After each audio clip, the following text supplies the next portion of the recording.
Sego Sewaguego, Sego Gwenyo Shunga, Slefnu Shwigan Lono. Hello, everyone. My name is Joe Martin. I'm from Six Nations of the Grand River. And I was asked today by Grandmother's Voice to provide Thanksgiving address in the Mohawk language. I'm going to provide a short version in the Mohawk language, followed by a translation, and then I'll talk a little bit more about it.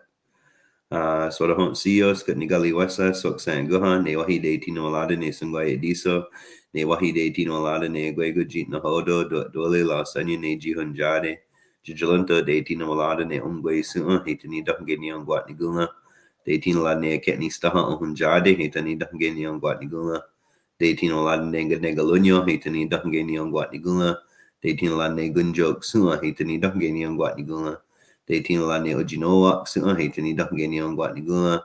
Deitin lane onumqua su'a hitani dahgeni on guat nigula. Deitin lane gaqua su'a hitani dahgeni on guat nigula. Deitin lane gahik su'a hitani dahgeni on guat nigula. Deitin lane galhide su'a dahna ogule su'a hitani dahgeni on guat nigula. Deitin lane gundilio hitani dahgeni on guat nigula. Deitin lane jita angua su'a hitani dahgeni on guat nigula. Deitin lani keni staha asa taneka galakwa hitani dahgeni on guat nigula. De chidinu alada ne sungwa aji on jege galakwa hitani dahgeni on guat nigula. Deitin alada ne ladiwela setani dahgeni on guat nigula. Deitin lani ojisto kolunya ne jigalanyage hitani dahgeni on guat nigula. Deitin lani gaeli ni oliwelege hitani dahgeni on guat nigula. Deitin lani guego ni on guedige hitani dahgeni on guat nigula. De chidinu alada ne sungwa ediso ne ni sewa gata ne oya aze wani salade hitani dahgeni on guat nigula. One ito sewa guego doga ateno get nigaha hizane sokodaga dahna iza sihoge dahna one ito yama. Everyone listen up for a short while. It's important that we give thanks to the Creator, and it's important that we give thanks to everything that's been provided on the earth for us. First, we give thanks to all the people of the earth. Now it's put into our mind. We give thanks to our mother, the earth, and now it's put into our mind. We give thanks to all the waters on the earth. Now it's put into our mind. We give thanks to all the fish life in those waters. Now it's put into our mind. We give thanks to all the bug life on earth. Now it's put into our mind. We give thanks to all the medicines of the earth. Now it's put into our mind. We give thanks to all the food sources on earth. Now it's put into our mind. We give thanks to all of the fruit sources on earth. Now it's put into our mind. We give thanks to all the trees and to all the whips on earth. Now it's put into our mind. We give thanks to all the animals of the earth. Now it's put into our mind. We give thanks to all the bird life on earth. Now it's put into our mind. We give thanks to our grandmother, the moon. Now it's put into our mind. We give thanks to our eldest brother, the sun. Now it's put into our mind. We give thanks to the grandfathers, the thunder beings. Now it's put into our mind. We give thanks to the stars in the sky. Now it's put into our mind. We give thanks to the four winds. Now it's put into our mind. We give thanks to all the protectors of the earth. And now it's put into our mind. And we give thanks to the Creator that we all got to see another day on earth. Now it's put into our mind. That's it, everyone. That's the best that I can do. If there's anything I forgot to give thanks for, you yourself fix it and give thanks for it. And we wish everyone good luck and health. And thank you. Yeah. So again, that's called the Ohondo Gully Wadekwa. That's called our words before all else. Generally, our people give thanks in the morning and when we wake up, and at night when we go to bed. We also give thanks, the Ohondo Gully Wadekwa, to open and close all of our social gatherings and meetings and ceremonies. Again, with our Honda Gully Wadekwa, you might have heard me say things like our mother, the earth, or our grandmother, the moon, our eldest brother, the sun, our grandfathers, the thunder beings. Those are all elements of our creation story, the Haudenosaunee or Haudenosaunee creation story. And that's where that's where our worldview comes from. And that's also where all of our ceremonies, ways of being, laws, and customs come from also. So again, I want to thank Grandmother's Voice for having me today to provide a Thanksgiving address. Now I believe we have some grandmothers that are going to provide an opening song. Yawa, thank you.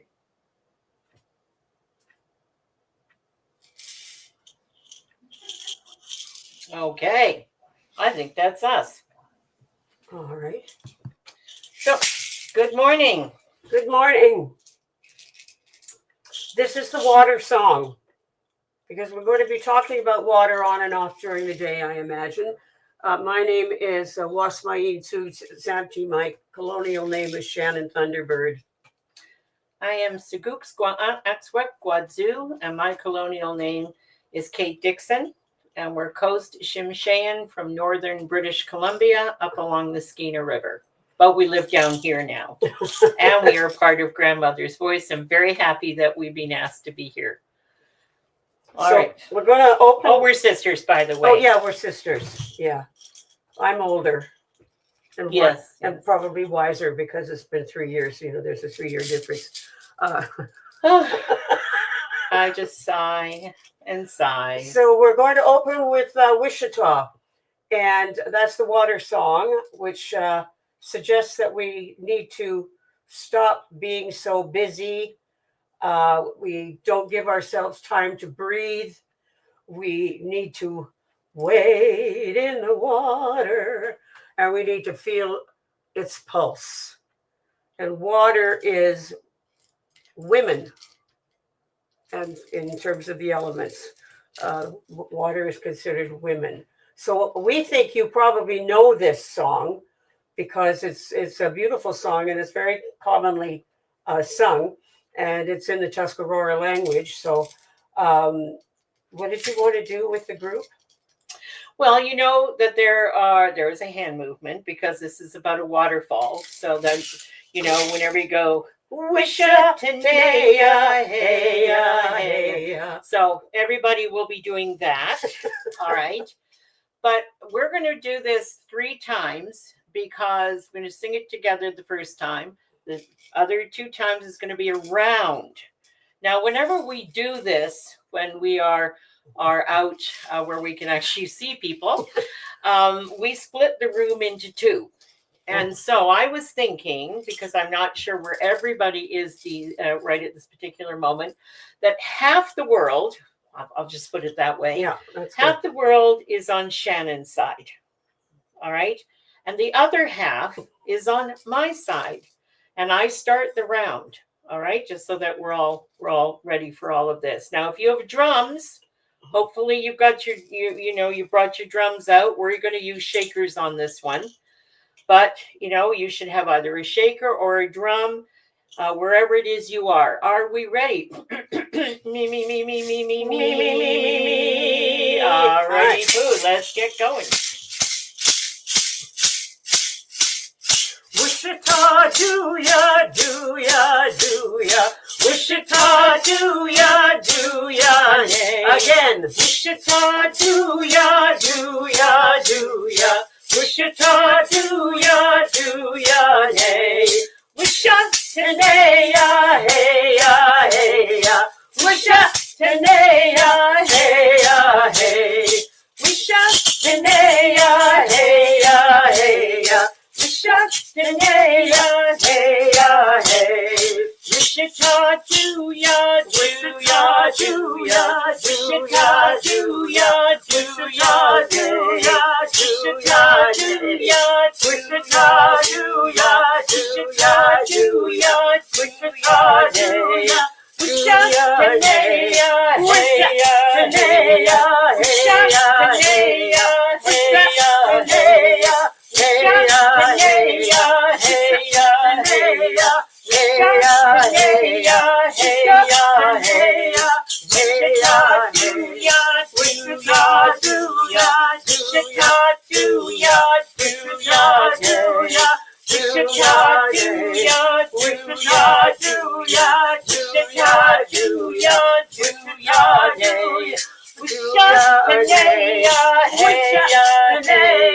Wichita,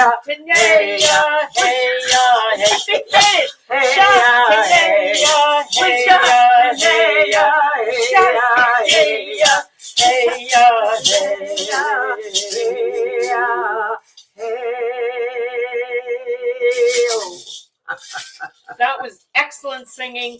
We heard you. We heard you. Absolutely. All right. Nyawa, thank you so much, Grandma. It's nice to see you. Nice to see you too, Gail. Yeah, nice to be here. Yeah.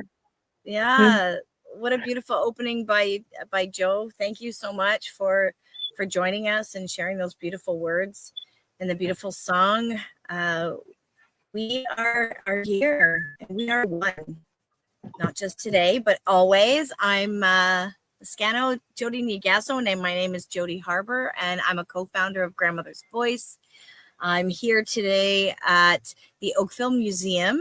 I am coming to you from the traditional territory of the Haudenosaunee, the Huron-Wendat, the Anishinaabe, and the Treaty Territory 14 and 22 of the Mississaugas of the Credit. This is one of the beautiful lands that we did ceremony on. Grandmother Gail, if you remember, from with our community partners for missing and murdered Indigenous women and girls and Two-Spirit, and that was in COVID. And this land continues to call us because it's at the waterfront of Oakville. The water calls us, and we listened when it told us that they wanted us here today. And so I'm here with our fire keeper. We're actually doing the sacred fire because we did not want to cancel that. So I'm honored to always sit in the circle with so many amazing people who are on the journey of healing our earth and gather and being there with each other. So I will talk a little bit later. I'm honored to be able to introduce all of our speakers today. And we have some beautiful words coming up. And we do have Dennis Wendigo is in the back room waiting as well. So Grandma Gail, I know we wanted to share a few words with everyone that's going to be joining us later and today and with us right now, just to share why we're doing this. This has been a work in progress for the last several months, talking about why we need to come together, and so I thought that maybe you could share a few words. Well, I can certainly do that. Sego se wakwego katine nyongets. My name is Gail Whitlow. I am from Six Nations of the Grand River Territory. I have Bear Clan, and I have to say, these two beautiful ladies who did that opening song, boy, is there some history between us. I'm sure that Shannon at some point is going to share how it all began, but I had the honor of having these two beautiful ladies come to the center, and we did drumming. And let me tell you, there was never a dull moment. And I'm sure you can tell that by their beautiful performance that they started with. So, hi, Kate and Shannon. I haven't seen you for a while, and I can tell you I've missed you. So, yeah, but I'm following your online career, and it's so, my gosh, it's so powerful. And I was lucky enough to be at one of your shows, and you rocked the stage is all I got to say about that. Grandmother's Voice has been I guess such a inspiration to many because the platform is real. The platform is let's get together, let's share, let's be, and more importantly, let's make change where change is necessary. And we can just look around and we know that we have a lot of work to do. And so we have been doing it in a good way, the best that we can, bringing teachings and I guess a way for people to reconnect because the system has created such a divide within. And so we do our best to share what we can. And we hope that you also share what you know, and then the world becomes just a happier and a better place. So it's been an interesting journey so far, but it gets more interesting every day. And with events like this, we just become happier too, because if you look, like, there's actual smiles, like real smiles coming through, because it's a beautiful world out there, and we're part of it. So we're certainly glad to share all that we can with you, and we've got a beautiful array of speakers and different things that are going to go on. So I'll leave it there, and we'll talk to you again at 1:00. Mm-hmm. Awesome. And Grandma Renee just popped in. I'm going to bring her into the room as well. Oh, there she is, always on the road as usual. Oh, and you know, while she just popped in, and this story just popped into my mind, I will say that when I met the grandmas, it was because I was on my own healing journey, connecting to my roots, my indigenous family, my ancestry, and I met Grandma Renee and Gail, and they shared that, you know, they've been doing this work, sharing, going to communities to help them heal, to connect them to each other, and bring that oneness. And I never thought in 10 years ago that I would be in this role, of supporting this work, which is so important, and that has been happening, I want to say, for decades, but it's actually been happening for centuries, that women have been the center of communities in keeping them well. And so it's a true honor to be in this circle, and everyone is always welcome. Hi, Grandma Renee. Are you off-roading? I'm en route to a board meeting for the women. So I'm here to say welcome, and I really am grateful for this opportunity of bringing like-minded people together, because it's our time. It's our time to raise the vibration of love, because what better person is a like-minded people that have that love, unconditional love for creation, for life. And so it is with the honor of my grandmothers, my mother, because that's where I was taught love, and my father was love, unconditional love. But the most important love that I received was from Itni Staha, Yon Honzadi, our Mother the Earth, and she loves us all, and she wants us to come together, because we are her children. It's sad when a mother or a grandmother sees her children divided. So let's get together. Let's come together with the purpose of celebrating a higher vibration of love for all mankind and creation. And so I say thank you and welcome. Thank you, thank you, thank you. Nyawa.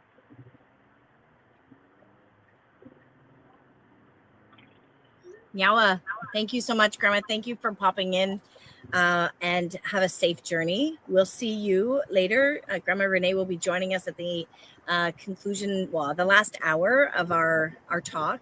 And we're always honored to sit in the circle with you and hear the teachings. We definitely need to be reminded of love, and that beauty that you remind us to always see the beauty in every situation.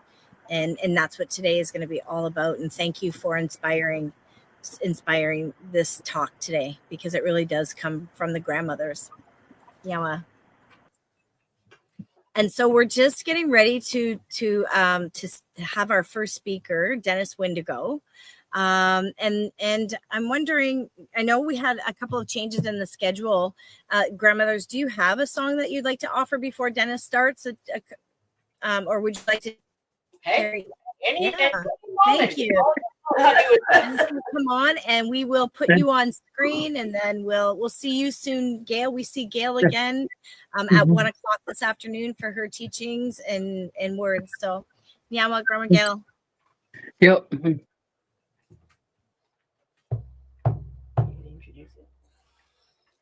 This song is a blessing, really, for the drums. The drums are the heartbeat of Mother Earth, no matter their size.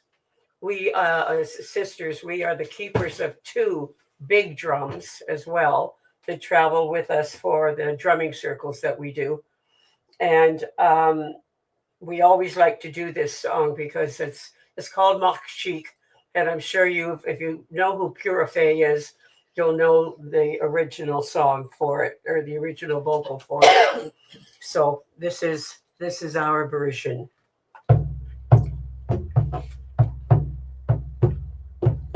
Machik tambui on piggy, Machik tambui can stay wabi, Machik Tumbui yumpigidi, machik tumbui can stay wa be mumpy walk.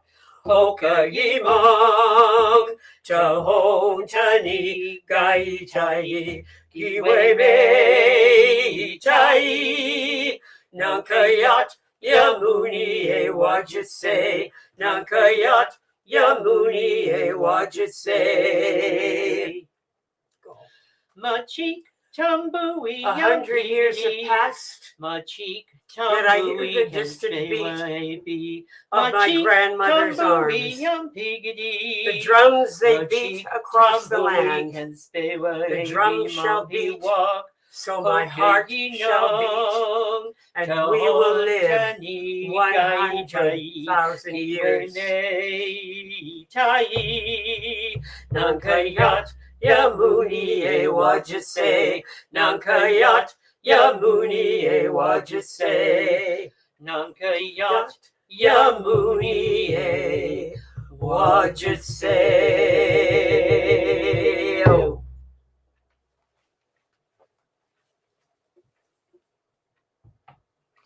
Nyawa grandmas, you're beautiful. Your voices are beautiful, and I could feel the vibration from here.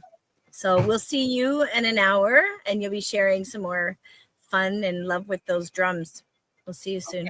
Okay. Well, hello, Dennis Wendigo. Annie, it's nice to see you. He's looking for his microphone button. So, and he's getting settled. So for those of you who do not know Dennis Wendigo, he has been a mentor for our community here in our region, in Halton region, in Oakville, Milton. And he's been sharing his wisdom, transferring knowledge to many healers from across our country. He has a program that he's been developing for decades and working with Indigenous communities. And he's still looking for his mute button. Can you see it? There you go. No, I have it. I just I was looking for a different button. Oh, okay. Not one to leave. No, I was looking for one to change my background.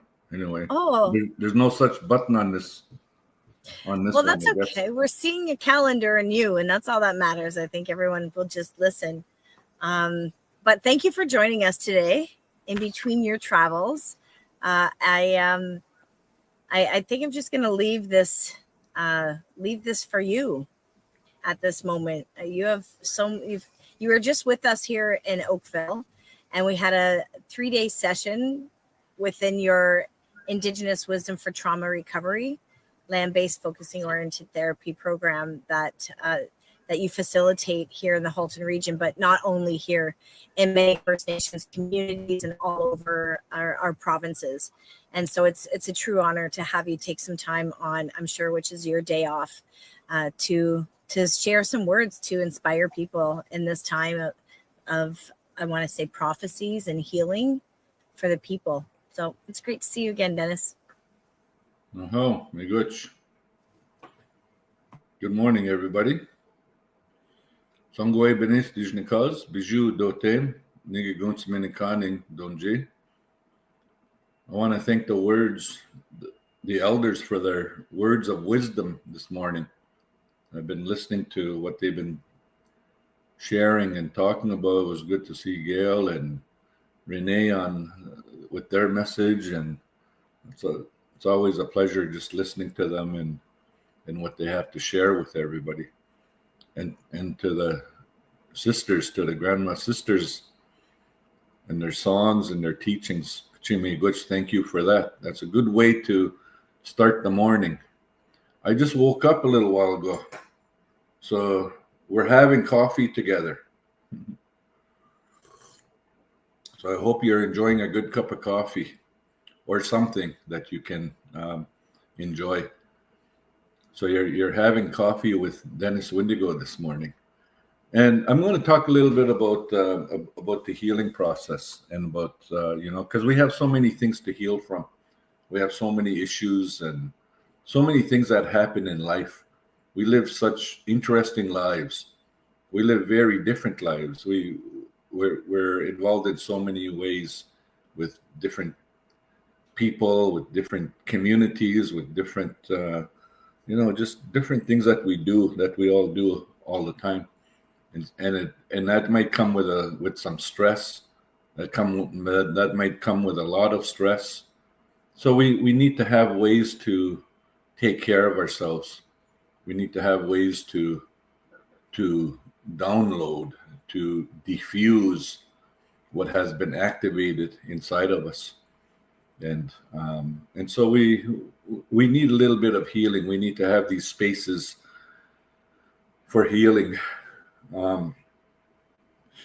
So I always introduce myself in the name, the spirit name that I was given, the Anishinaabe name I was given at birth, Zongwe Bines. And that comes from a vision that an elder had about what my life would be like.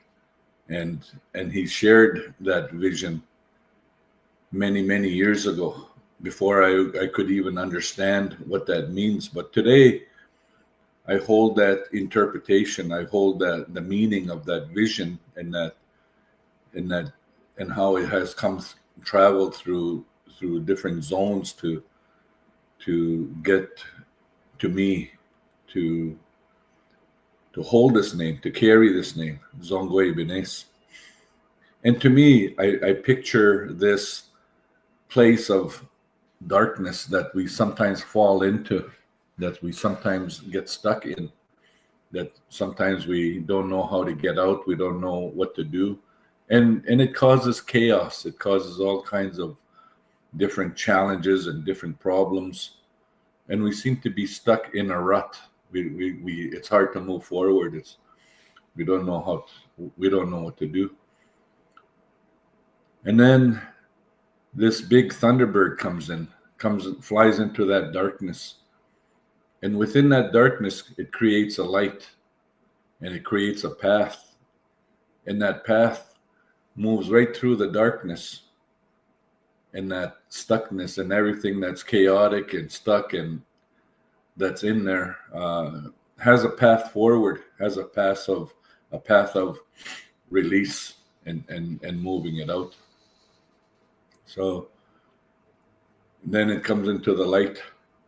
Then we know what to do. We know how to handle the stressors. We know how to handle situations. The answers come to us. The answers come to us as we journey through whatever it is. So we need to face what we are challenged with.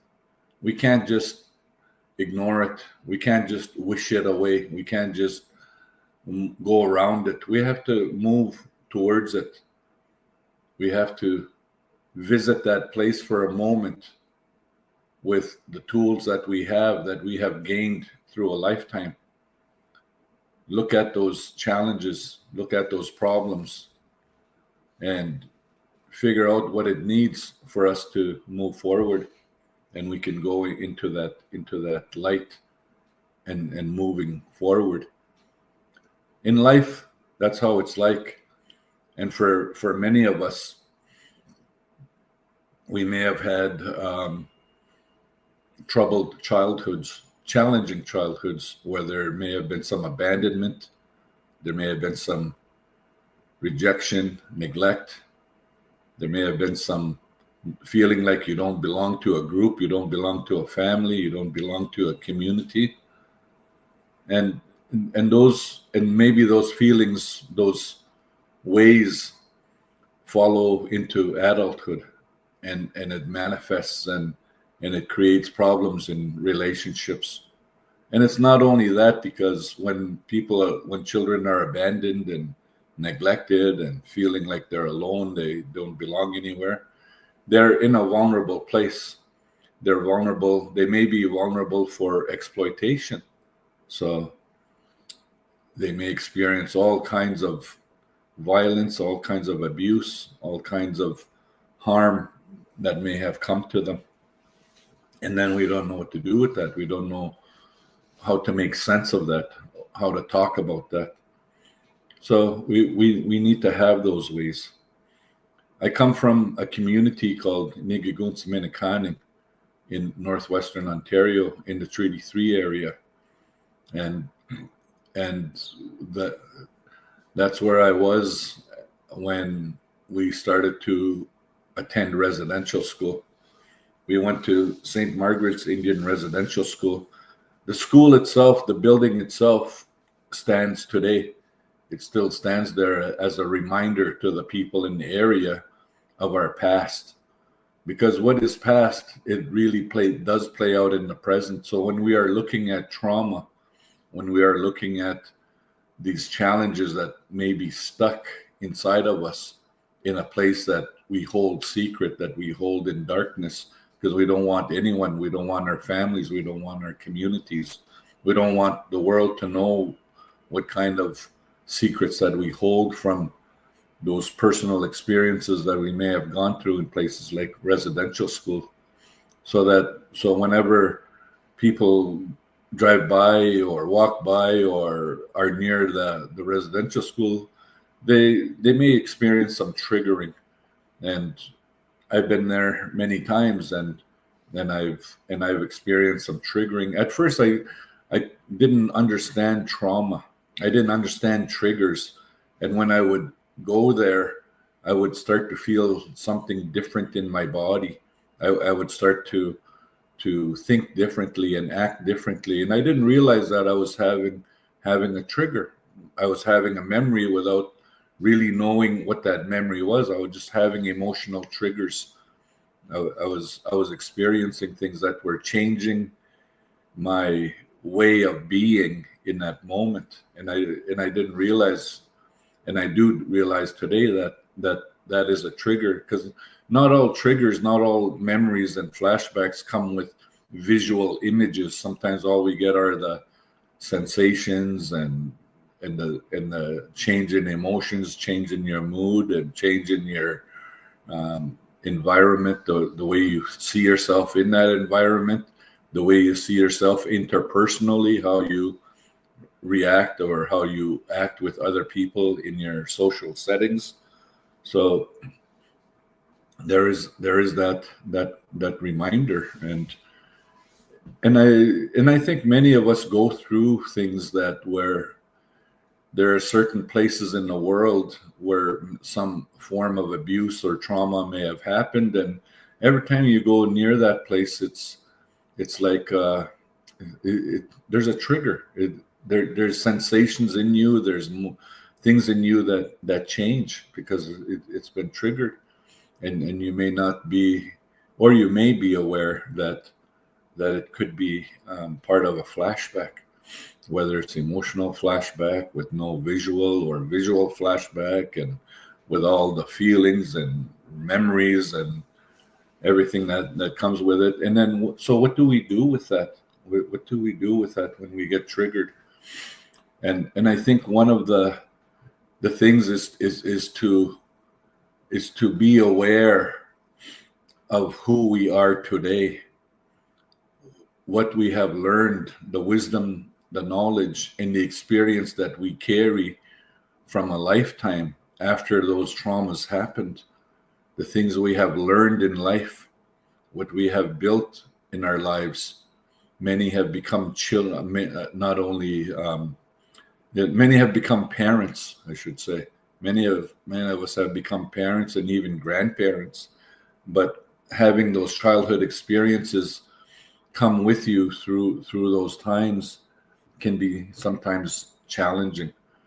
But we need to learn how to celebrate our childhoods and what we had to do to survive, what we had to do to make it through, because those are incredible things that children do. Children are so resilient. Children are very creative.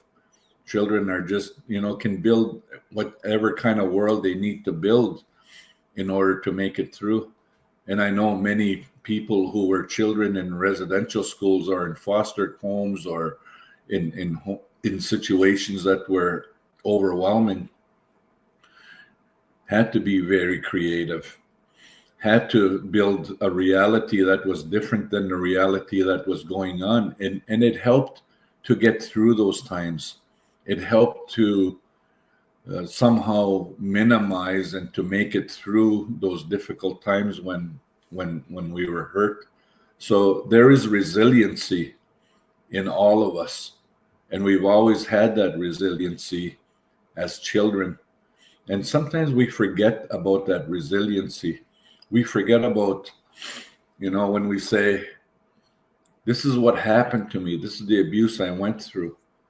And we also need to include, and this is what I did at that time to get through it. And I still do that in different ways, but now I can add more to it with the new tools and new awareness that I have today in the present, in the here and now. So when there's a thing called land-based therapy, and you hear that in many communities, land-based programs, land-based therapy, land-based activities, and that's a very important, to me, that's very important, because it's like going full circle. We were taken off the land and placed in residential schools. We were taken off the land and placed in foster homes. We were taken off the land and placed on reserves.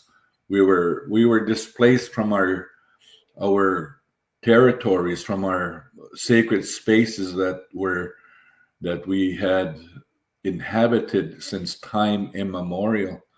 And it's changed our world. It's changed our ways. But one thing it hasn't changed is the connection to our medicines, the connections to our teachings, the connections to our ancestors. And to me, those are protective factors that help to build resiliency in us, that helps to build that power of who we are. And we connect into all of that to help ourselves and to help others. So sometimes when we are having a difficult week and we need to, we need to feel better, we need to unload all that, people go out on the land. People go out to their cabins or their camps, and they spend time out on the land, and it's like entering a different reality, a different dimension, where you don't think about the workplace stressors, you don't think about the conflicts that are happening in the community, you don't think about those losses or those challenges that you're facing all the time. It's like the land welcomes you into that sacred space.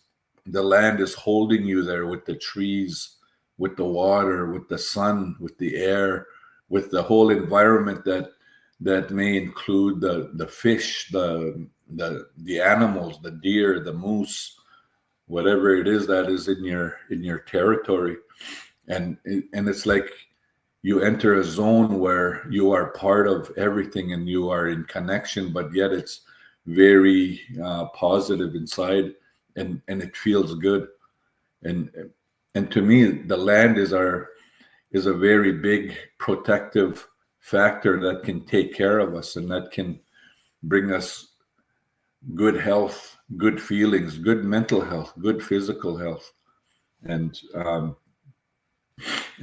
the land has medicine. The land has medicine, and some people know how to pick medicine. They know how to recognize medicine. They know how to find it. They know what it looks like, and there's ways that they can pick it up. When my father would need medicine for doctoring, for ceremony, we would go out on the land and he would show us what kind of medicine to pick and how to pick that medicine. And prayer was always an important part of it, to say Kachimi Gwich to Creator, to say thank you for the gift of this medicine. Thank you to the plant for giving up your life and for sharing the medicine that you have to heal our people. So there was always an honoring of all of life, an honoring of all living things, and even when we were growing up, we would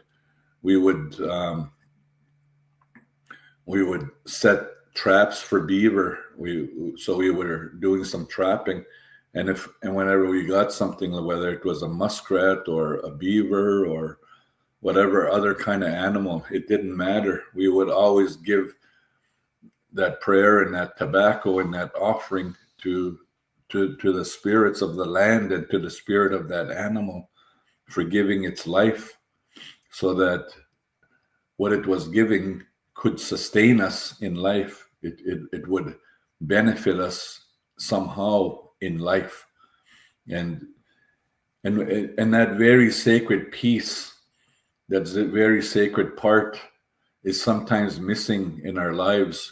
People may go out and kill a deer or a moose or go trapping and trap whatever, but forgetting to give that thanks, because there's many teachings behind those, the reasons why we give that tobacco. We offer that tobacco to the land, to the animals, and to all of creation, to Creator. And it is to and when we do that, it is so that the land can continue to provide for us, can continue to provide. I remember this man I met one time. He said that he wasn't having a very good hunting season, and he said, and I think it's because I didn't offer my tobacco, I didn't offer my prayers, I didn't offer that to the spirits, and I know in forgetting that, I think that they are warning me that if you forget that, you're not going to have, you're not going to have good luck. You're not going to be able to get what it is that you need, because the earth provides everything to us that we need to sustain our lives. So we have to remember to give thanks, like the women, the elders that were singing on a drum. They're honoring, they're praying through that song, through the beat of the drum, through the heartbeat of Mother Earth, and you can feel that connection, because we are all connected into the whole universe, including the earth. And so it's really talking about, when we talk about all these land activities, these land-based teachings, it's about wholeness, a wholeness. It's about grounded. It's about the medicines that we need for our healing. Everything that we have out there in the land, everything that is out there in your territory is inside of you. And there's that saying, I am land, I am medicine. When we look into ourselves, when we take that inner journey, that spiritual journey inside, and we listen, it is a vision quest. We are having a vision quest on the land by listening inward into our bodies, and listening and connecting with our sensations, connecting to whatever comes through, and it comes through the body of our land that's inside of us, and it will show us what we need to look at, what we need to take care of. So I want to do a little exercise right now, a little exercise. So I've been talking about land, and that's the basis of the exercise. Land. And when I talk about land, maybe you're thinking of a land where you come from, a land that's around you, a land that you go to, a land that you like to spend time at, or where you've had success hunting or fishing or camping, or you've had good family connections there, good friendships there. But it's a land that brings something enriching to your life, and it brings that goodness inside. So I'm going to say that word land 3 times, and I want you to notice. I want you to look inside your body. Pay attention and listen. It's a vision quest. You're not going to think about it. You're not going to create it. You're just going to listen. Listening is a very important tool that we need to use. It is the spirit of listening. The spirit of listening into your body is connecting you into who you are and your land base and your own medicine and the potential for healing. So I'm going to start the exercise, and I want you just to notice what comes through from your body. Land.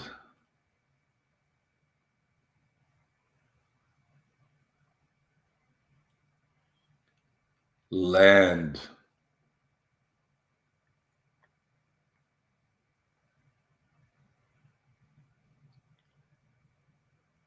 Land.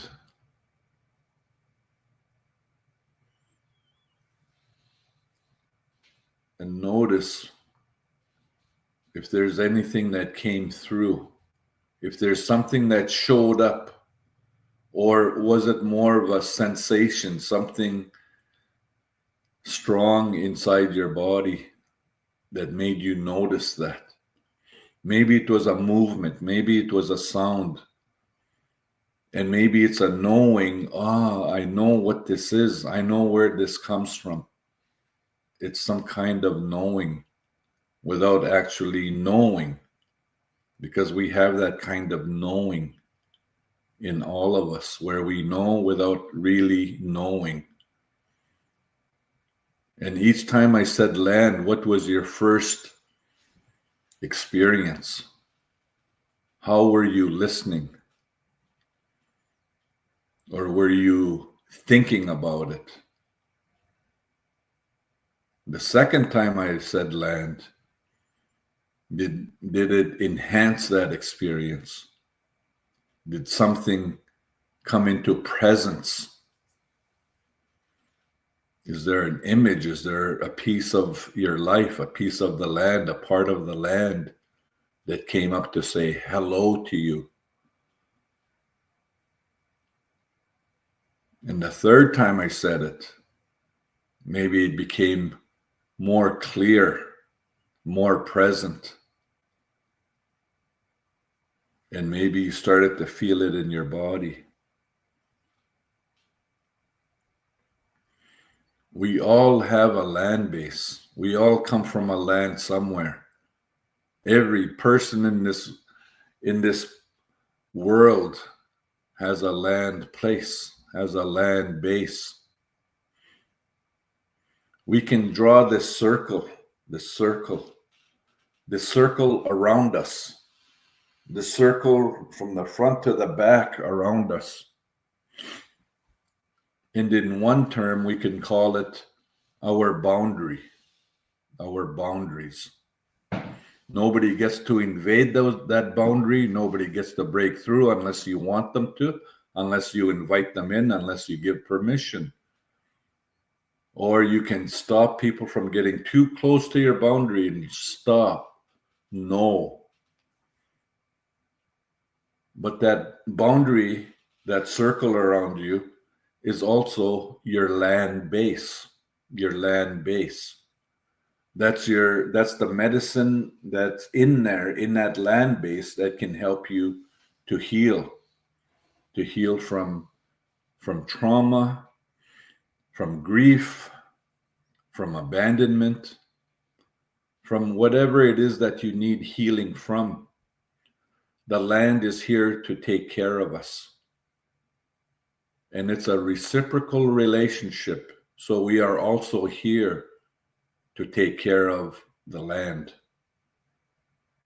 It is that relationship that teaches us about human relationships, the relationship that we have with the land. We need to learn from that and bring it into our human relationships, because we are relating. If we are land, if we are medicine, and if we have respect for the land and we have respect for that medicine that's on the land, that is providing for us, that is giving us opportunities for healing. If we are abusing others, we are abusing the land. If we are forcing and exploiting others, we are exploiting the land. We are not respecting it. So the relationship that we have with land, we can transfer that kind of relationship. We can project that kind of relationship within our human relationships. Within our human relationships. We all come from a land somewhere. I really enjoy listening to people when they talk about the land that they come from, the way they describe it, the way their body lifts when they're talking about it, the way their voices become clear and confident, even if they don't feel clear and confident. But when they talk about that land, sometimes they're not even noticing that their body has shifted. Their body feels more stronger and more powerful, and they're talking in such a confident way, because that's the power of the healing powers of the land and medicine. So we talk and we speak from a land base. So we are connecting mind, body, and spirit in that process. In that process, that's what we are doing. I'm just going to have a drink of my coffee.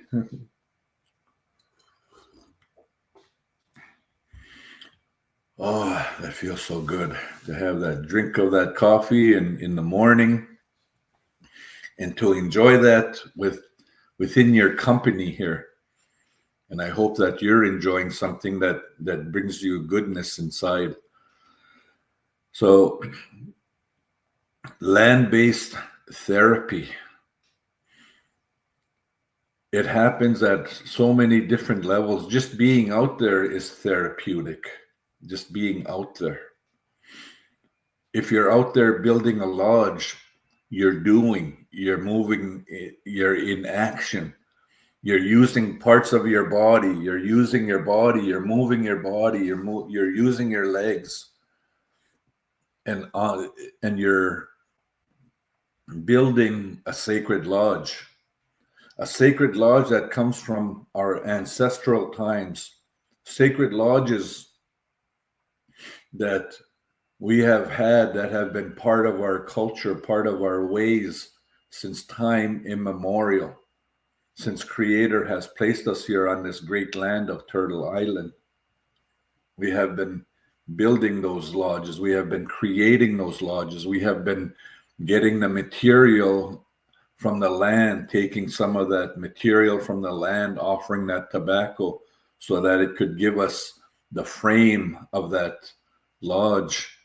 And it takes time, it takes energy, it takes teamwork to build a lodge. And doing that kind of activity and having that communication with people that you're doing that with is a land-based activity. It's a land-based activity. Our bodies are designed for movement. Our bodies are not designed to sit on the couch all day and use the remote control and flip through the channels. Our bodies are designed for movement. And in that movement, we are doing healing work. We're doing healing work. I read a study the other day about depression. It said that their findings were the good medicine for depression is movement, is walking, is getting the body active. And even if you're not feeling you want to get out there, you get anxiety when you walk out, but if you overcome that and you take the first step, then the second step, and you go for 5 minutes the first couple days, then you increase it to 20 minutes, and you increase it each time. And pretty soon your body is going to get used to that movement, get used to walking, and it starts to change. It starts to change how you experience the depression that's happening inside of you, because you may not know whose depression is. It all your depression? What if you're holding that for people who are depressed around you, or who are not feeling so well? So we need to move our bodies. We need to engage in activities and engage in a socially active way where we are engaging with other people. And because we are also wired to connect, when our bodies are not only designed for movement, it's also designed for connecting. So connecting with someone else, interacting, talking, sharing, having a good laugh, telling good stories, reminding people of where we come from, things that happened. Our histories are important to acknowledge. And when we talk about our histories, when we talk about the past, we're not living in the past. We're sharing that for future generations to know, so for them to know who they are and where they come from. A couple of years ago at Nigigunsaminakaning, we have this roundhouse right along the shoreline at Nigigunsaminakaning, and my cousin, the elder, he came to visit our community to tell stories of when he was a child. He lived in Negachuenan. He's from Northwest Bay. So he would come over to Nigigunsaminakaning to spend the summer working with the loggers, working with my dad. He was a logger. And the other men that were logging. And that's what he would do during his time off of school. And he would make money logging. And he would tell stories about who the people were, what they did back then, what kind of personalities they had. And it seemed like they all had a certain role, a certain way, how to keep life interesting, where when we had no running water, we had no electricity, we had none of those things that we enjoy today. But it was still a good life. It was still a life of community. It was still a life of entertainment. It was still a life of looking forward to something in our lives. And as he's telling these stories, it's bringing back a lot of memories of some of the people that he's talked about that have since passed on. And it's bringing in, through that stories and the storytelling, it's bringing the image and the memories to actual life. And sitting in that roundhouse, I looked across the river where the community was, and I could envision where the houses were, where the people lived, and how we were interacting with one another as a community. So storytelling about our past, storytelling helps us to understand who we are and where we come from, and to always remember that we are based in land, we are based in medicine, and that social interactions are medicine. Today we have so many conflicts going on in our communities where families are in conflict with one another, and it's not a very healthy thing. And those conflicts are often playing out in our organizations, in our workplaces. And to me, we need to hear these stories so that we can bring the essence and the teachings of how we should be socially constructing and reconstructing in the ways of our people, in the ways of our ancestors, through respect, through communication, through working together without judgment, and to help each other learn things. When my cousin was talking about that, he learned to become a logger at such a young age. Now, if the people, the men, were so possessive, and if they didn't want to share what they knew in terms of their experience, in terms of their skills, he wouldn't have become a logger. He wouldn't have become a good logger. They wouldn't have taught him any of those things, but they did. They passed down those teachings, and that's why we pass down teachings to young people. We don't need to keep it for ourselves. Oh, this is my knowledge. This is what I know. We need to share that. And there's a lot of that sharing happening in our communities, and it just lifts my heart.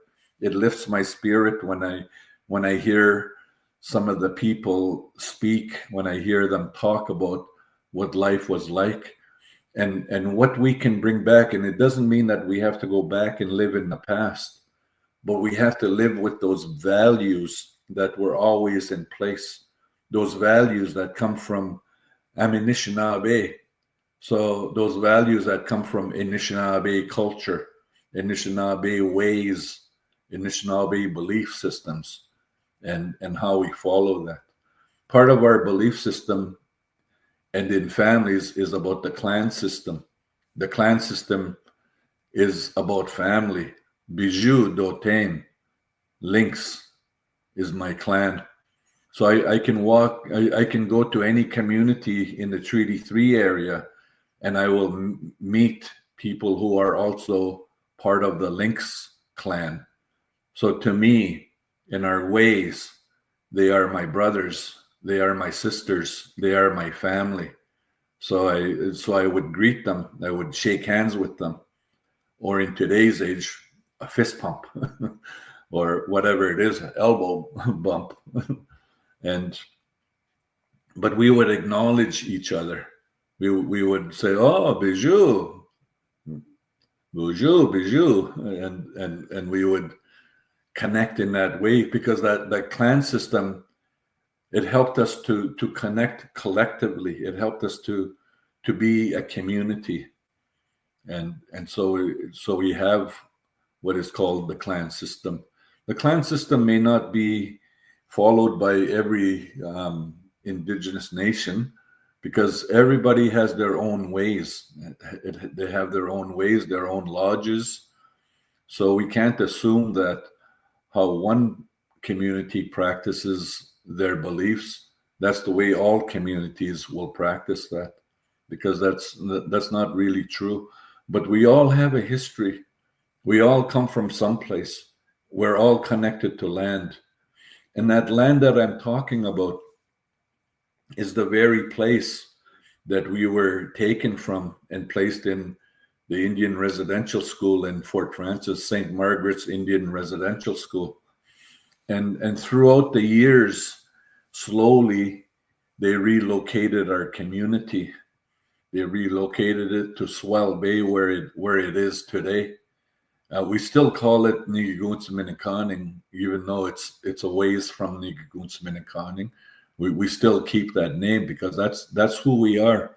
That's the land that we come from. That's the land that we know. That's the land that we recognize. That's the medicine that we know. We know about the spring water. We know about the amazing pines out there. The water system. We know about the lake that has lots of walleye that can feed the whole community. So those are very sacred places, and we hold all those sacred places inside of us, just like you hold many sacred places inside of you from your history. Maybe listening to your parents, to your grandparents talk about these ways of life back then, and it probably touches something inside of you, a sense of knowing, wow, this is part of who I am, part of where I come from. And to me, that's important, because those are grounding ways, that history, the medicines, the land, it grounds us when we are dealing with trauma, because the trauma is not who we are.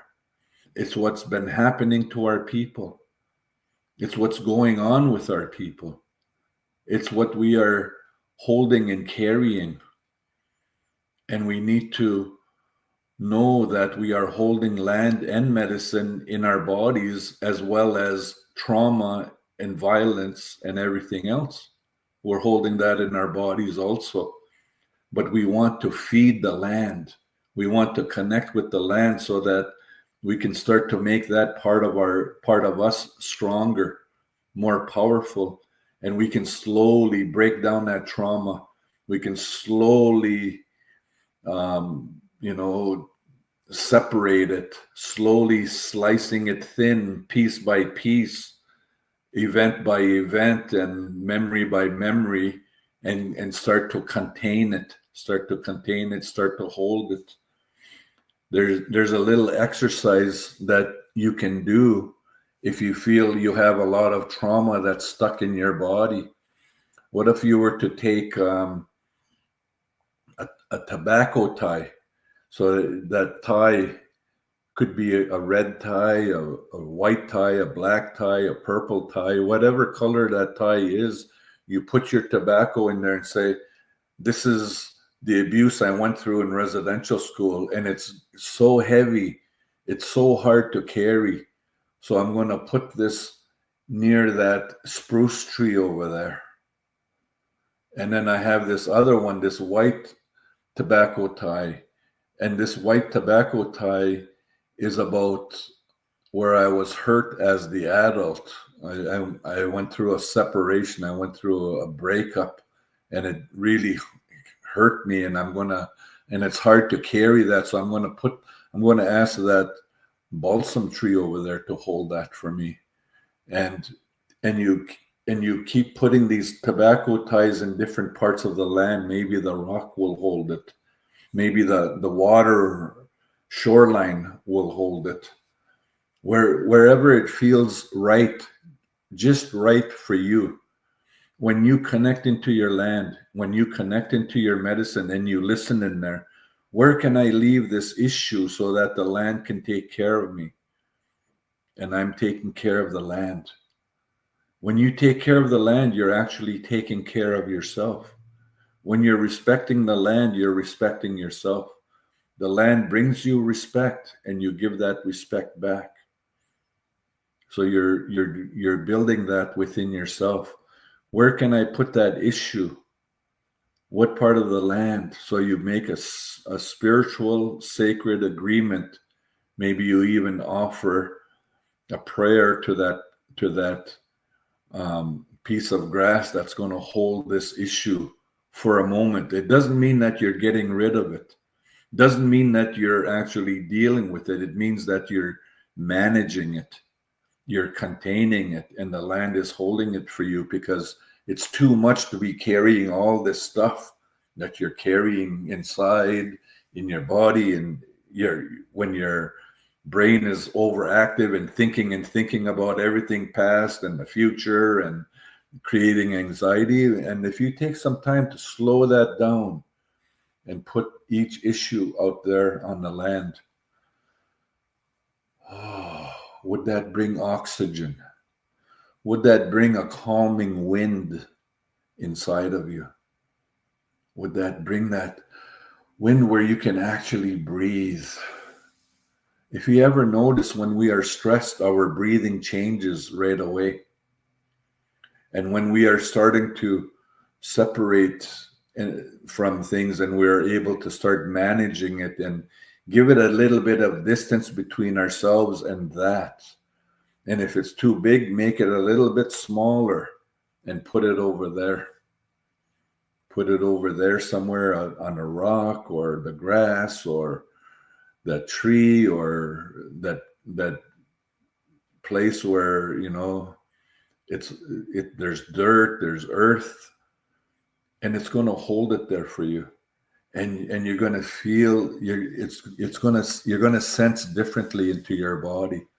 Your body will shift, what we call a felt shift, because you will feel how your body is shifting from heaviness to light and to wellness. And your breathing changes, your oxygen level, it starts to move through your body, through your blood in a calm way, calming you down. But it's something that we've always had, and it's something we need to work at and to practice connecting within to bring that goodness, to bring that healing. Trauma doesn't have to rule our lives. Trauma doesn't have to control every part of our lives, our relationships, our activities. Having the land hold that for a moment, for a while, for a day, gives you a break from holding all that and carrying all that, so that you can live your life to the fullest in the moment. In the moment. Many years ago, I was listening to this teacher, to this elder, and every time she gave a teaching, she said, I welcome you to today.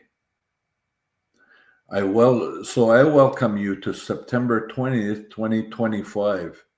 It is 10:48 a.m. right now, Eastern Standard Time. I welcome you to the here and now, to right now. You will never live this moment again. This is the most important moment of your life, is right now. It is the place where we can make decisions that can affect change. It is a place where we can decide something different that is going to be beneficial to us, or that's going to be helpful to someone else. It is where we can do something. In the past, if we lived there, the past has already happened. What has happened has happened. There is no time machine to take us back there and to undo that, or for us to act differently in that time. All we have is right now to live life to the fullest and to connect with medicine. I always remember that teacher from over 30 years ago when she said that. I welcome you to the here and now. Breathe in the here and now. Look around your environment. Look around your room, your home. Look at the pictures. You are in the here and now. It keeps you grounded. It keeps you present. It keeps you in that place of healing and comfort. That you are in the here and now, and that you are in a place of power. That you get to make choices. You get to make decisions. You get to act on those decisions.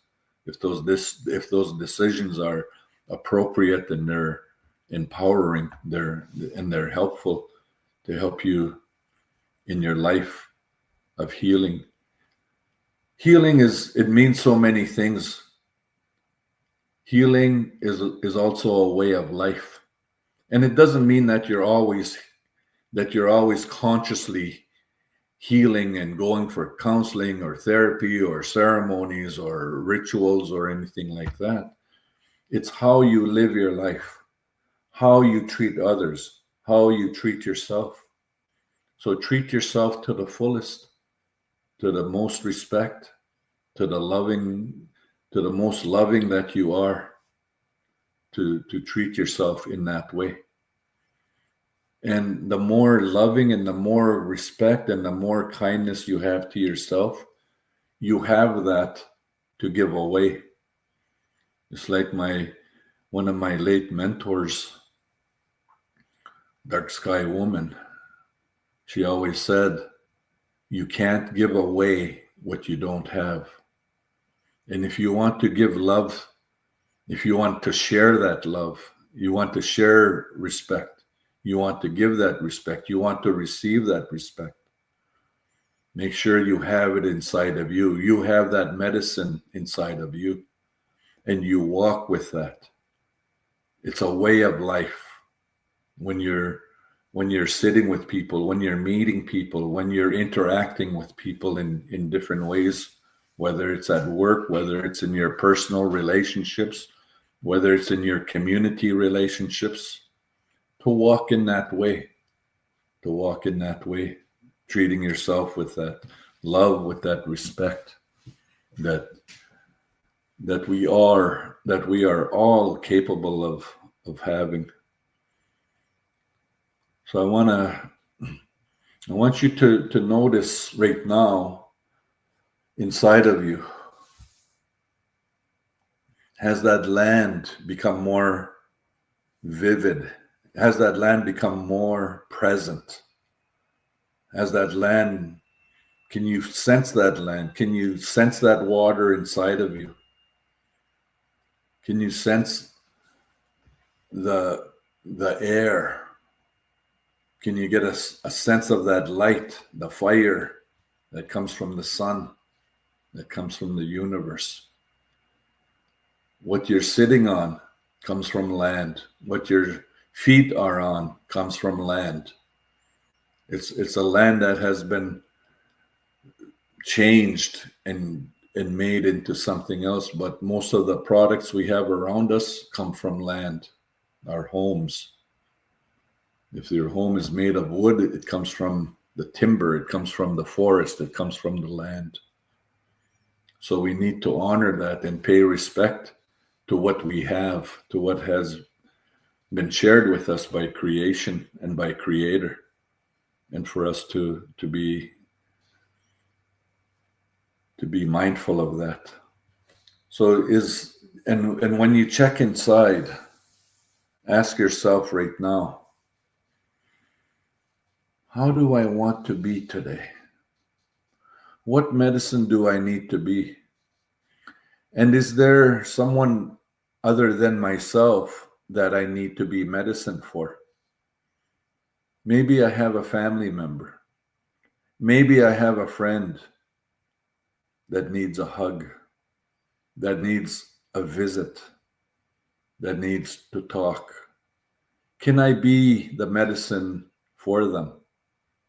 What will it take for me to be the medicine that they need that's going to help them for today? Maybe for 10 minutes, maybe for an hour. What do I need to do to be the medicine for you? So I hope that it helped you to connect within, to notice land base inside, to have that vision quest, to listen inward without judging it, without changing it, without fixing it, but just working with what it is that came through. And I hope that you learned you are more powerful than the trauma that might have a grip on your life. You are more powerful than that because you are connected to land. You are connected to history. You are connected to your ancestors that walk with you. They are no longer here, but they still walk with you. They still guide you and help you. When we have that connection to land, we are connecting to all of our ancestors, all the ancestors that have lived before us and have gone before us. We are still following their guidance when we listen, when we learn to listen. How can you build that listening in a powerful way in your life? So I hope those are some of the things that you've learned today, and how to slice that trauma thin, that stress. Sometimes we go away from the land, from our communities, to retreat to land. And if we can't do that, can you set those issues out, move them to the side, move them away from you, and place them on the land? And can you ask into the land, what medicine do I connect with? What part of land do I connect with? Because you've been to that land, you've been to that place, you've experienced that goodness of being free and being out there in that way. So I hope that this has connected you, and it's always connected you. And I hope that it just brought more awareness about that connection that you already have. You are a healer, like we are all healers, because I am land, I am medicine. We are land, we are medicine. I say, Kachimi Gwich, thank you for listening. Chimagwich, Dennis, you're amazing, powerful, and I appreciate so much all of the teachings that you share with us so openly and full of love.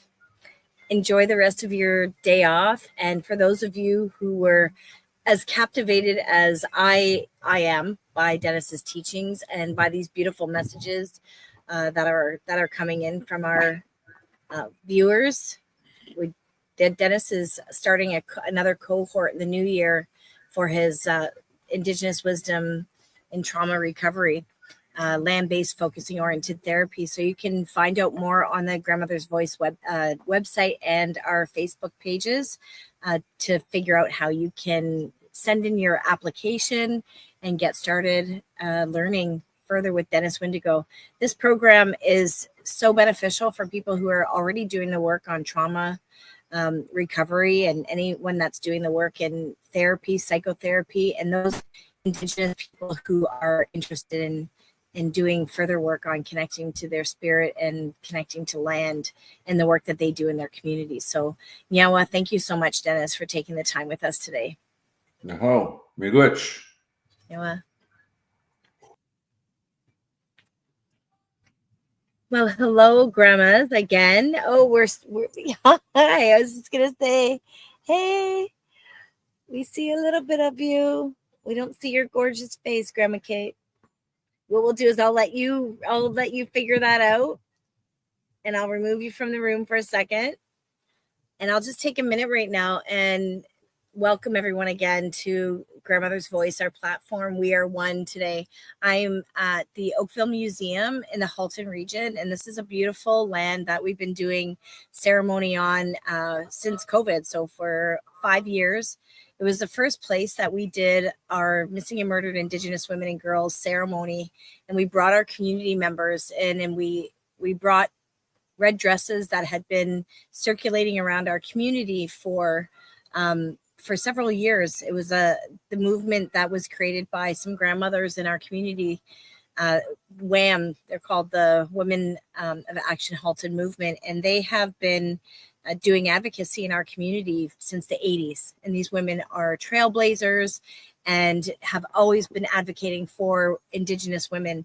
And so we honored them by bringing the red dresses to this community. We did a beautiful ceremony. We smudged them, and then we shared them with our service providers and organizations in the region to share that the red dress and the messaging. And as a collective, as a community, we have been working together to bring awareness to the epidemic, the genocide that continues today towards our women, and it needs to end. And the way that we're going to end it is to come together and look at that and deal with it as a community. And so I'll just take this moment to acknowledge all of our partners in our community that have continued to support the work of Grandmother's Voice. And I see that our grandmas are ready. And so through the rest of the day, we will share more about the work that we do and how Grandmother's Voice came to be. And we are honored to see these beautiful grandmothers again, Shannon and Grandmother Kate, who are going to continue to bring love to this day. Yeah. Oh, I think you're on mute. You're on mute, Grandma Kate. Can you hear me? You're on mute. Let me see if I can unmute you. Shan. Oh, there we go. I did it. All right. we would like to thank Dennis for his words. We have been very thoughtful about it. When he started talking about the land, and he said the word land, 3 times. We are from the Pacific Northwest coast of British Columbia. I was there almost immediately. Me too. I mean, it's the most beautiful part of British Columbia, and I just was able to breathe with the 100-foot red cedars and the Pacific Ocean and the salmon runs and, just all of those things that have made us who we are. And it made us, well, I feel whole actually when we're able to go back, which isn't all that often these days because we're pretty busy people.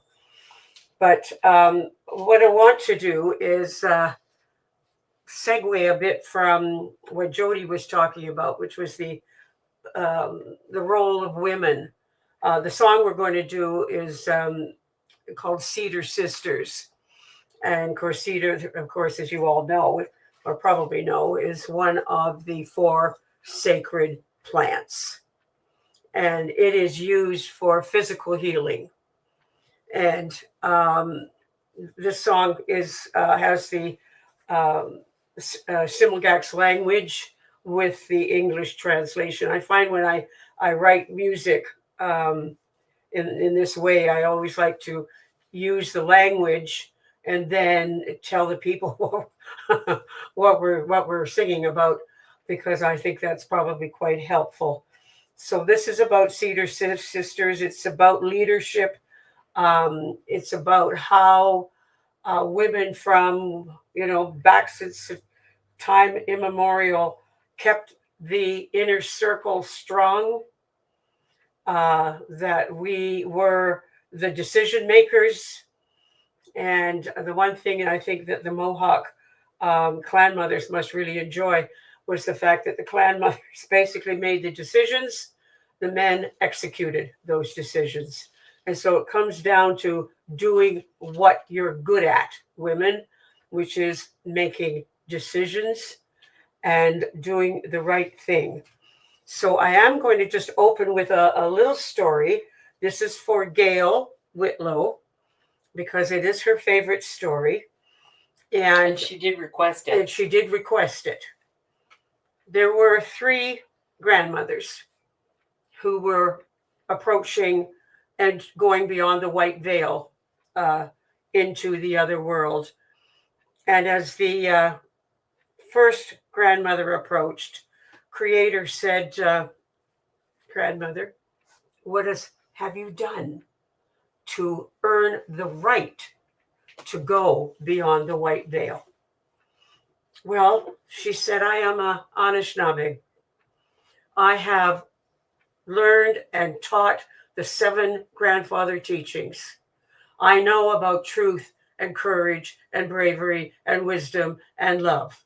And I have tried to teach that and to live that for my family and for my children. And the Creator said, you have done well, grandmother. You may pass. He then turns to the next grandmother and he says, grandmother, what have you done to earn your right to go beyond the white veil? The grandmother says, well, I am Shimshayan. I am from the Northwest Coast. I'm from the land of the cedars. And we have lived nobly in this territory. We have honored our cedar brothers and sisters. We have honored the water, and we have lived a life in which we cared for the land, because the land was everything. And Creator said, you have done really well, grandmother. You may pass beyond the white veil. He then turned to the 3rd grandmother, and she said, what have you done, grandmother, to move beyond the white veil? And she said, well, I'm a Haudenosaunee. I am Mohawk, and I believe you're sitting in my seat. Oh, This never stops Gail from falling off the chair with great hoots of laughter. And actually, it's laughter also that I think is important always to bring to the stage of your own life. That, you know, without looking at humor and realizing that we take ourselves seriously and we must at certain times. We absolutely must. But we also need to look at the lighter side, at the fact that we were born with that ability to laugh. When you look at a brand new baby and the very first laugh that you hear, or when you hear a group of children laughing on a playground, you can't help yourself. You know, it becomes so infectious. And so today, Shannon and I were thinking about all kinds of ways that we could bring an elevated spirit and following along much of what Dennis was talking about, of the land, of the love you need to have for yourself, of the being very kind to yourself. And this is where we're at right at this particular moment, to be kind to ourselves, to be kind to you, and we can all be kind together. This is Cedar Sisters. Way up, hey, way up, oh, way up, hey, way up, oh, way up, hey, way up, oh, way up, hey, way up, oh, way up, way up, oh, way up, hey, way up, oh, way up, way up, oh. Way up, hey, way up, oh, Luguyoch Masagan, Ligach, Canala Guru Dipla, Alayet, Uluskit Masagan, will Yamskit, Huda Lakaida, Haxni Alayet Lemmy, way up, hey, way up, oh, way up, hey, way up, oh. Way up, hey, way up, oh, way up, hey, way up, oh, Leginda Ludagoot, Hananax, Notes and Dustamutka, Halitzox, Matsagan Ligach, Dunak, Soonali Mitla Luka, Halitzox, way up, hey, way up, oh. Way up, hey, way up, oh, way up, hey, way up, oh, way up, hey, way up, oh, sing it. In a circle, Cedar Sisters, hearts at peace with songs of spirit. Cedar is wise in its teaching, old ones respect the power song. Way up, oh, way up, hey, way up, oh, way up, oh, way up, hey, way up, oh. Somewhere in the heart of women sing, is the soul to save the world. Cedar Sisters around the fire, singing songs to heal the earth. Now everybody sing this.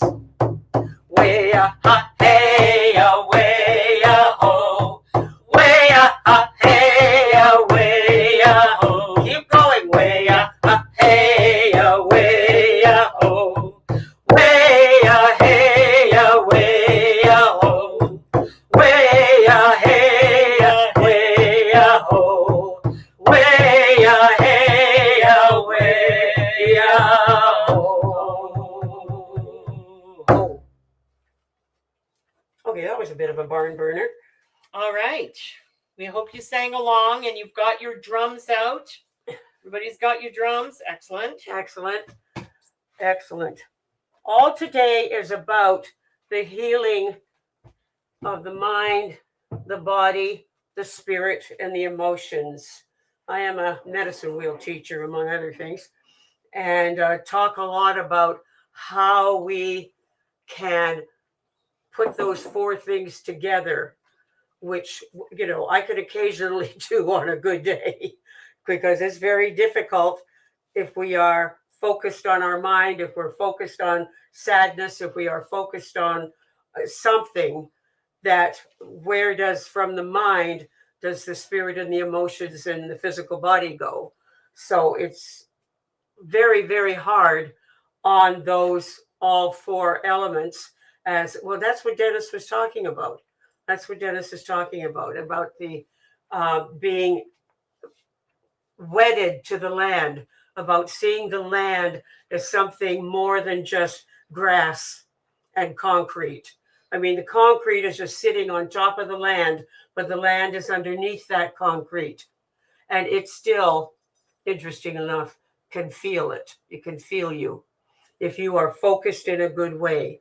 I know when I go for my walks around the block, I just sort of look at the concrete and I think, okay, well, that's a good surface, because I'm old and I know stuff, because it's a good surface for me to walk on, and I appreciate that. But I also appreciate what's underneath it and what's holding it steady. And so then you look at the trees and you hear the birds and you hear all sorts of things when you're walking. And so, you know, I'm recovering from a broken back, and walking is the thing that I need to do to keep myself going. Your turn.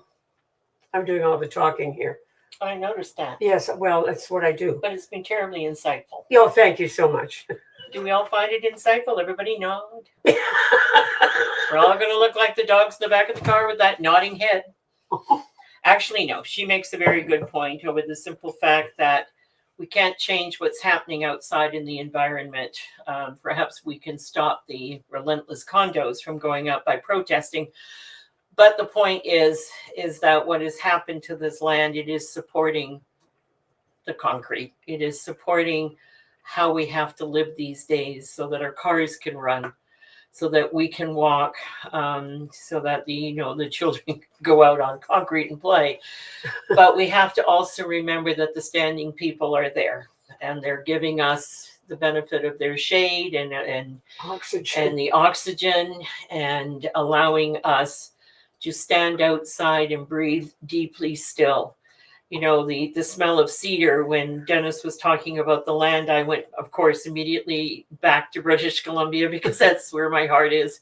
And I immediately go to the smell of cedar, and then singing our song about Cedar Sisters, you know, bringing back the heart of women, bringing back the really essence of who we are, of being kind to ourselves and getting to know who we are. And it's a daily thing, I find. I mean, I'm also, right on up there. I find that there are still some revelations of something that I will say that I thought, gosh, I don't think I've ever thought of that before. And then I have to stop. Or somebody says something, or even over the course of all the years I taught high school, every now and then, there would, well, actually it was more than now and then, a student would say something to me, and I would think to myself, I never thought of that before. Did I know that? No, I didn't know that. And then you think, this is great. Look at where your mind is going, and look at what somebody else has just taught you. And that wonderful communication that happens. And that this is how we do this through song, and through laughter, and how somebody does something that's brilliant. Or that day when you say something and you think, I don't think I've ever said that before. Where did that come from? That comes from spirit. And suddenly you think to yourself, that is positively brilliant. And you've got to take that momentary feeling that, you're alone in the world with your brilliance. And then you realize you can take no credit for it. No, you can't. And then you have to go and look in the mirror and say, okay, do I have the face of my ancestor? And if I do, then this is where a lot of these ideas are also funneling through me. And then I get to funnel them down through other people. Yeah. And on and on and on. And then it becomes positive and ego, not ego preceding you into the room. Do I make sense? Yeah, some of the time you do, and it's I that thought was it was what rambling that just a was little no, that bit was on one that of those times though. It was Oh, very good. But I did think we remind you should do- that we're sisters? Because- Yes, and I think we should do missing spirit today. Well, okay. Oh, you got to sing in this one. Okay, first of all, we'll sing the chorus just so you get it. Okay, go ahead, sing chorus. Shambasai. Hey ya, hey ya, hey yo. Shambasai, hey ya, hey ya, hey yo. Okay, now you sing that. Okay. Shamba. It's Shumba. Shambasai. Hey ya, hey ya, hey yo. Shambasai. Hey ya, hey ya, hey yo. Well, let's go. Let's get it really If I'm missing spirit, I go to find it with Creator. If I'm missing spirit, I go to find it out in nature, everybody. Shambasai, hey ya, hey ya, hey yo. Shambasai, hey ya, hey ya, hey yo. You pitched it higher. Okay, well, it's your turn to sing yours. Oh, good. Bring it down. All right, I'm going to bring it down. I'm going to go a little faster. It should be a little faster. Yeah. All right. If I'm missing dreaming, I go to find it in the moon. If I'm missing praying, I go to find it in a tune. Shambasai, hey ya, hey yo, hey yo. Shambasai, hey ya, hey yo, hey yo. If I'm missing singing, I go to find it in a choir. If I'm missing dancing, I go to find it in the fire, everybody. Shambasai, hey ya, hey ya, hey yo. Shambasai, hey ya, hey ya, hey yo. If I'm missing wisdom, I go to find it with the elders. If I'm missing humble, I go to find it in the thunder. Let me hear you now. Shambasai, hey ya, hey ya, hey yo. Shambasai, hey ya, hey ya, hey yo. If I'm missing crying, I go to find it in the rain. If I'm missing laughing, I go to find it in my play. Let's go. Shambasai, hey ya, hey ya, hey yo. Shambasai, hey ya, hey ya, hey yo. If I'm missing soul speak, I go to find it in my voice. If I'm missing past ones, I go to find it in the truth. Everybody, Shambasai, hey ya, hey ya, hey yo. Shambasai, hey ya, hey ya, hey yo. Keep going. Shambasai, hey ya, hey ya, hey yo. Shambasai, hey ya, hey ya, hey yo. Hey yo. Ta-da. All right. Okay, Did that was everybody sing on that one? I thought I heard you. I could have sworn I heard some voices. All right, we've got 7 minutes. We have 7 minutes. Yeah, 7 minutes. Okay, well. No more dead airspace on this one. Yeah. Not Okay, so we're hoping that your spirits are raised, that you're feeling better, that you know that today is a good day because we are all together. It's a collective spirit and a collective energy. Oh man, yeah. You know, we're throwing a blanket of energy over all of you and we're feeling it back. Mhm. Even though we are on this electronic, on social media, as it were, you know, but I know that we are brothers and sisters, and we know whether we are indigenous or we have some non-indigenous brothers and sisters joining us today, that we're feeling we're feeling good. The sun is out. It is a good day. And Jody's doing a good job. Oh yeah, Jody, you're doing By it the way, really. Jody, if we don't get an opportunity, Yeah. we do want to commend you for what you have done to put us all together and to bring us onto the screen, because it certainly was a challenge last night. But you know, We were a little technically challenged. yes, but we got thought we'd actually have to send you, you know, like a sketch artist, you know, that type of thing. Anyway, carry on. Okay, so we're going to finish with another story. And this one, if you're Indigenous, you get this. And if you're non-Indigenous, you get this too. Okay? But it's the story of Christopher Columbus and how he managed to come over here and wreck it for all of us. But you know, I digress. Let's just hear the story. Are we ready? Okay, sorry. Okay, this makes us laugh. It does. I'm just going to. I'm very serious now. On the Nina, the Pinta, the Santa Maria, Christopher Columbus sailed across the sea, promising to bring back spices and savorings. He set sail for India, intent on plundering. It didn't. Lucky for them, it didn't work. Oh, Chris couldn't tell the difference between sex pots and sextants, so it seems. Onward he sailed towards his objective. Sadly for us, he had the wrong directive. He zigged. He should have zagged. These two worlds, one from the west and one from the east, would collide. Our world, the red world, almost didn't survive. But we did.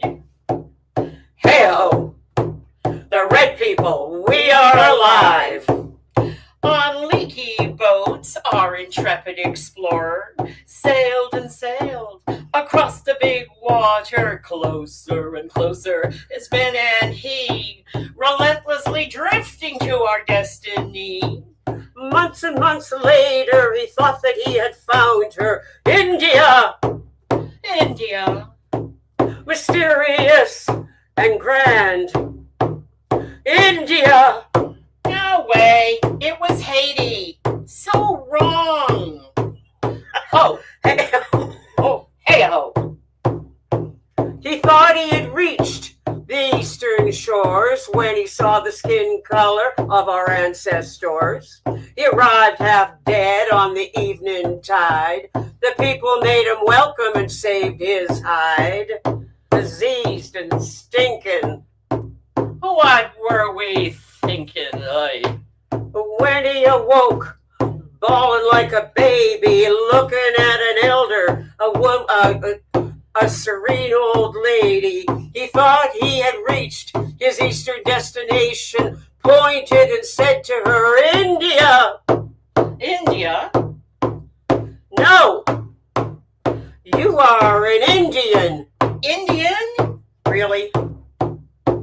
You are an Indian? No way. No. Hey-ho! No! Hey-ho! 900 years have come and gone, and we're still stuck with the name Indian. We're not Indian. How can we be? Not born in a foreign place across the sea. No! Hey-ho! No! Hey-ho! We're indigenous too. Turtle Island, so the story goes. So the story goes. We came in a time before time began. Came out of the dream time to keep the land as it was. As it was. On the first day. First day. As it was. As it was. On the first day. First day. We are indigenous. Simption. We are indigenous. Haudenosaunee. We are indigenous. Anishinaabe. We are indigenous. Remember that. We are indigenous. Ho! Remember that. And maybe one day you will come and play at the 2 big drums that we are keepers of. I will be setting something up. I live in Burlington, and I will be setting something up in our Indigenous room at Mountainside Community Center. So we will be posting it with Jody and posting it on the Burlington. But we will have the 2 big drums, and I'm really hoping that you come out. Anyway, what a delight this has been. Yes, absolutely. Thank you so much. Thank you so much. Thank you, Jody. Oh, Scano, and thank you so much to you both. You're so amazing and so uplifting and fun. And it was a lot of fun yesterday, setting everything up and hanging out with you for the hour and a half it took us to visit and get set up. And your messages and voices today through your song just lifted the spirits of myself and actually people that are walking by.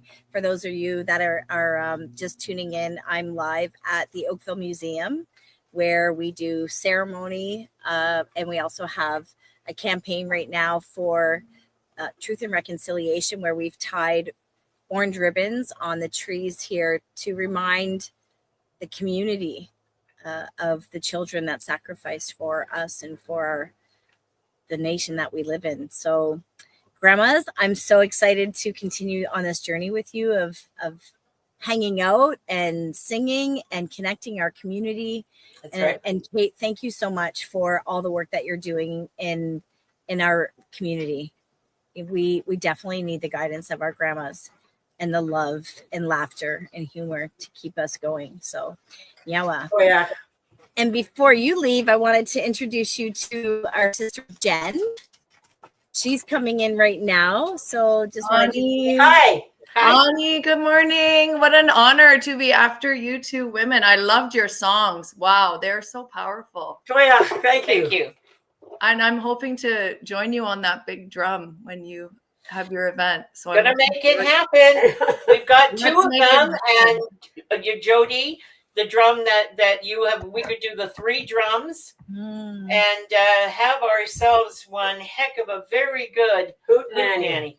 First rate style. Yes, lots of drumming and singing in different And languages, dancing. and yeah. So yeah, we're gonna lift the spirits and maybe help our world to our corner of the world to maybe ease some of the dispirited viewpoints that are out there and aimed at us every now and then. But I'm very proud to be an Indigenous woman. Ditto. Ditto as well. Ditto, right? Yeah. What? Everybody out there, ditto. Ditto. Indigenous woman, Indigenous man, Indigenous people, Indigenous community. Damn, we're good. Yeah. Oh, All right. Bye-bye. Bye-bye. yeah.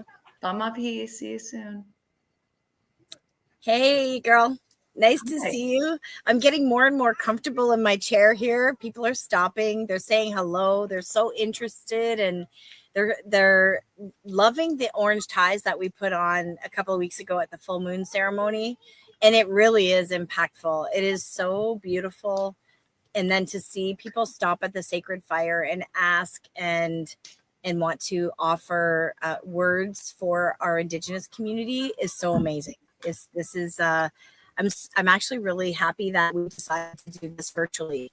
And it was something that was a collective decision by the elders when we were talking about how and why we're doing this work. And it's a continuous conversation and consultation process with them, because this whole grandmother's voice was a vision of the grandmothers. It was a vision of mine. It was a vision of yours, Jen. I mean, we all have a grandmother's voice that was that just empowered us and inspired us to be who we are. And if anyone knew who we are or got to watch us in our life, it was the grandmothers. Watched us from birth to the time that we began to ask for guidance in our life. And so the reason we created Grandmother's Voice was to bring the people together, to create that space and that love for people to feel comfortable enough to find their way home. And I'd like to just take this moment to share that Grandmother's Voice over the last 5 years has received thousands of messages from residential school survivors across not just Canada, but North America and our communities, and where people feel alone. And when the grandmother said in COVID, Jody, how do we reach the people? I had no idea. I was like, I think we can do it on Facebook. I am no professional. I'm not a professional at technology or streaming. I do believe that I've become a professional in being myself and love and sharing this opportunity the best way that I can for people to reach the voices of the elders. And so we're going to keep doing this. And thank you to everyone that made this day happen. We have a lot of sponsors that made this happen. I have them written out, but I know off the top of my head, one of the partners that I've been really grateful to connect with is First On-Site Property Restoration. And I got to know them over the last 6 months. And they do a lot of really good work in our First Nations communities, not just First Nations, but communities across Canada. And I think internationally and through partnerships. I just want to acknowledge them because they are an Eagle sponsor and they help provide funding for us to make this happen. Like everything costs money. Our StreamYard, the YouTube, everything that holds this wisdom and holds these videos and it costs money. And we are a nonprofit figuring out how we want to make this organization work that honors first and foremost our traditional Indigenous ways. And then how do we work within the systems that are set up to provide resources. And so partnerships like the First On-Site, like SAVIS, the Sexual Assault and Violence Intervention Services in Halton, John Howard Society, Peel, Dufferin, Halton, Burlington, Ontario Health Team, and also Connected Care Halton were all sponsors for today and for the work that we're doing online in our social media, and then also our September 30th walk. So other than that, we graciously and humbly accept any donations that come through as tickets on our website, and it just makes things happen and it really connects us. So we're super excited to continue to grow our circle and hopefully one day have an Indigenous center that is exactly that, like a contemporary center to bring people together from all the directions. Because even in our community, I think it's the same everywhere. We come from the four directions.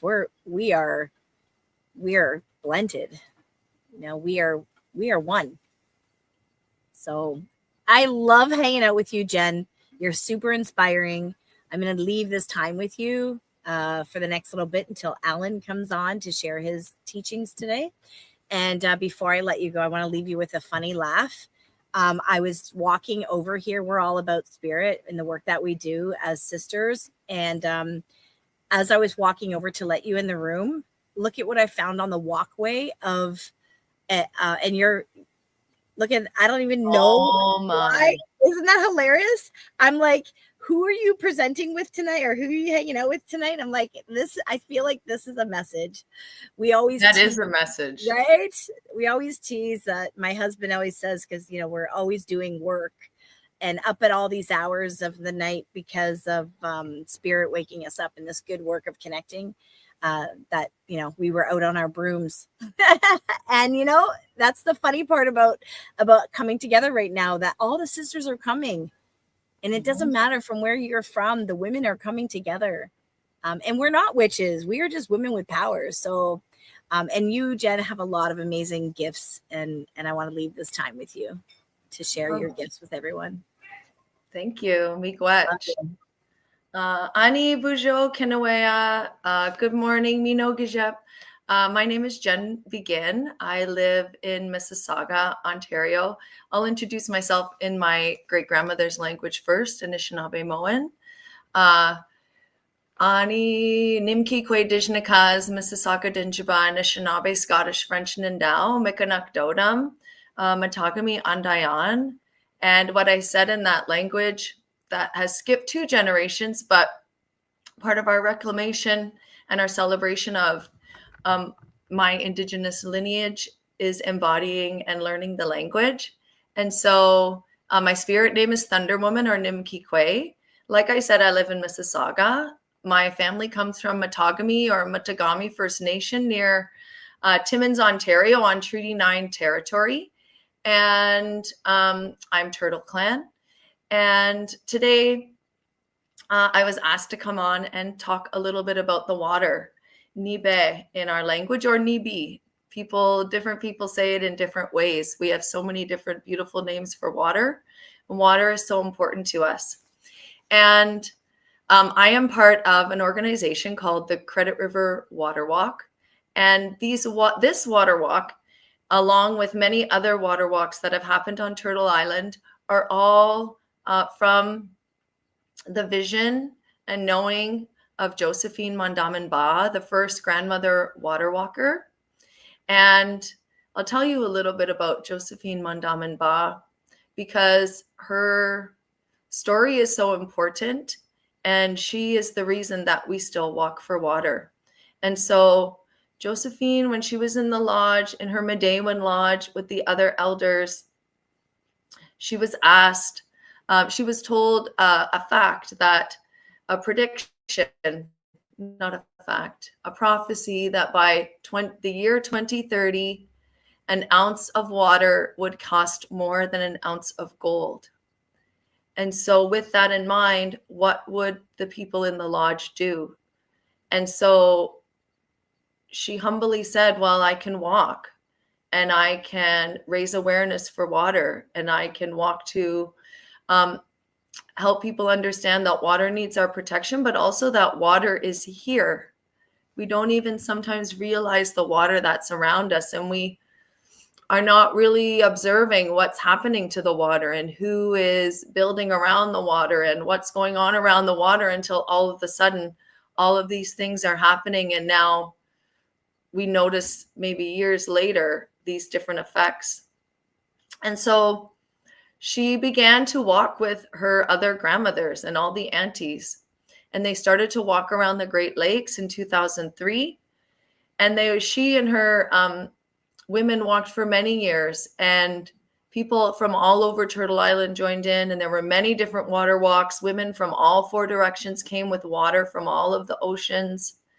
And after Josephine passed in the late 2000, or sorry, around, I want to say 2019, although I'm not sure if that's the right date. After her last water walk, the women who had walked with her began taking up the call to keep the walks going. And so our lead water walker for the Credit River and the Grand River is Marianne, and she leads us in that ceremony. And our water walks are a ceremony. We, because we're walking for a river, our walk is a 4-year cycle, and we are on our 4th year of the walk. And so we've walked now for 3 years up and down the east and west sides of the river. And this year is our last one. And it's a little bit sad to think that this walk is ending, but at the same time, we know that it's a cycle and that something else will come. And so all nations are welcome to join water walks.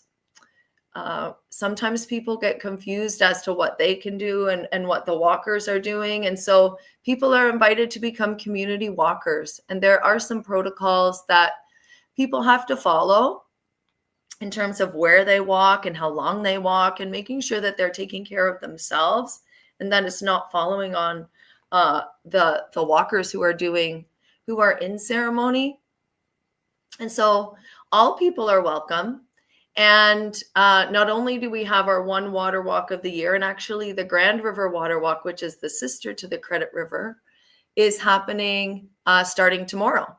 And so those water walkers are gathering today for their ceremony before they begin. And that is about a 6-day walk down the Grand River. And community are invited to walk with them. And all of our ceremonies, all of our walks, we have a monthly ceremony as well, where we ceremony the waters on a Sunday morning. And all of this information can be found in the Credit River Water Walk website, or the Grand River also has information online. And so on a Sunday morning or a Saturday morning at 8 a.m., it's a beautiful time to be with the water and be in community. And so these water walks, we carry a copper pail.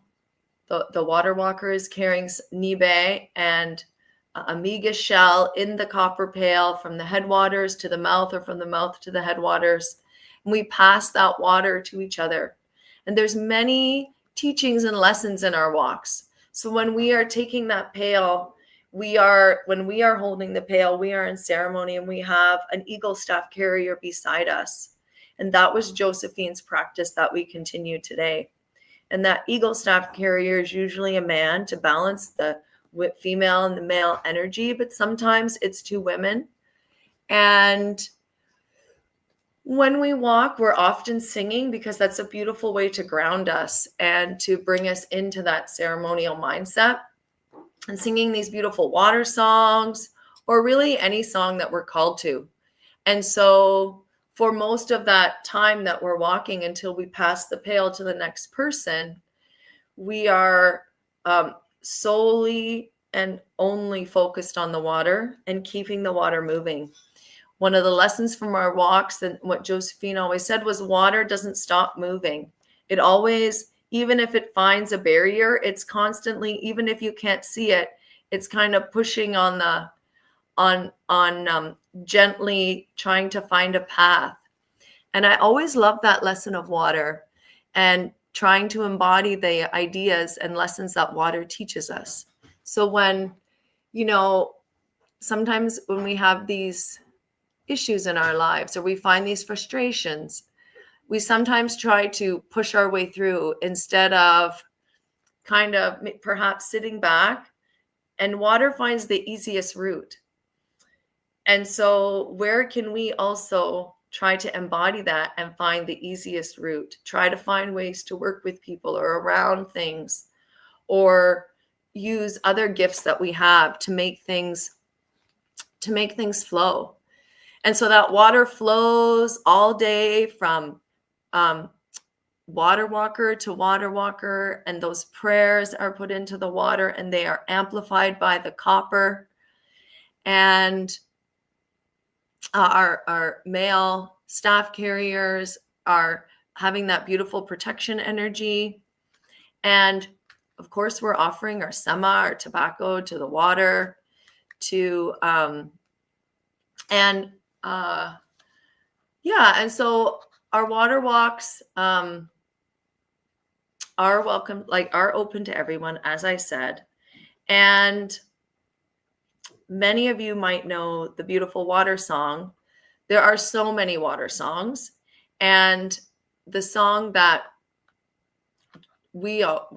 traditionally we sing for our walks is the Nibe water song, the one written by Doreen Day at the request of her grandson. And I always love this story of how this song came about, because it connects so many understandings of water that are outside of the way that the Western world teaches us about water. So in my other life, when I'm not drumming and water walking, I'm a teacher, and I am a music kindergarten to grade 5. And so in our school system, I know how water is presented. Water is presented as a resource. Water is presented as a source of electricity. Water is presented as what it can do for us with our health, or we're learning about the water cycles. But very rarely are we learning about water as consciousness, and that water is love, and that water is the lifeblood of Mother Earth. These are words that we don't find in our public schools. We are starting to hear them more in our schools. And so these messages about water as medicine, water as our first medicine, water as our first home, are starting to be shared with our young people. And so though that's, slowly we're starting to bring in those indigenous understandings of water. But this water song came together with Doreen Day and her grandson. And Doreen went to see Dr. Masuri Emoto speak at a conference in Michigan and around the same time. And if you're not aware of Dr. Emoto's work, he did a lot of work around water consciousness. And he learned that when we say certain things around water, the very smallest molecules of water will change and morph. And so what we say, the music that we play near water, the energy that we have around water will change the way that the water looks. And so it reminds us, it tells us that water is consciousness and water has memory. And so you can look up when people say thank you and I love you to the water, it makes beautiful snowflake crystals in this under the microscope. And when people would say hateful words or play really hard music with the water would become distorted and almost look dirty. And so Dr. Emoto at the conference shared that he had some words that he wanted people to speak every day to the water, to water. And the words were, water, we love you. Water, we thank you. Water, we respect you. And when Doreen heard that, she brought that back too. And those are the words that her and her grandson started to say to the water and sing to the water. And then her grandson prompted her, could we sing it in Anishinaabe? Could we learn it in our language? And so here is where, again, we're reminded of the break in our language systems, the break in our culture, because grandma and grandson did not know the language. And so they went to one of their cousins who was reclaiming the language. And that language teacher helped them translate it into Anishinaabe-Moan. And this song is like a lullaby to the water. It's a healing song to the water. But we also have to remember that when we think about to water, we might think of rivers and lakes, but we are the water. We are water. Our bodies are 70% water. The earth is 70 to 80% water. There is a major synchronicity there and similarity for a reason. And so when we know that and we can remember that and remember that our water too is affected by the things that we think, the words that we say to ourselves, the way we speak to ourselves, the way that what we are consuming on these little things, that is all coming into us and affecting our waters. And so it's no wonder that we find people on edge. It's no wonder that when we meet some people, there's just something about them that we don't relate to or that we see. And so that's all about our waters. And so this beautiful song that I would like to sing, and I invite anyone at home to sing along. And like a lot of songs, like some songs, there are songs that are gifted to all nations.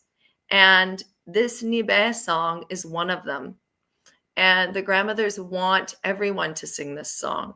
There's also the Algonquin water song, and which we've heard on some of our grandmother's voice, grandmother and grandfather Monday night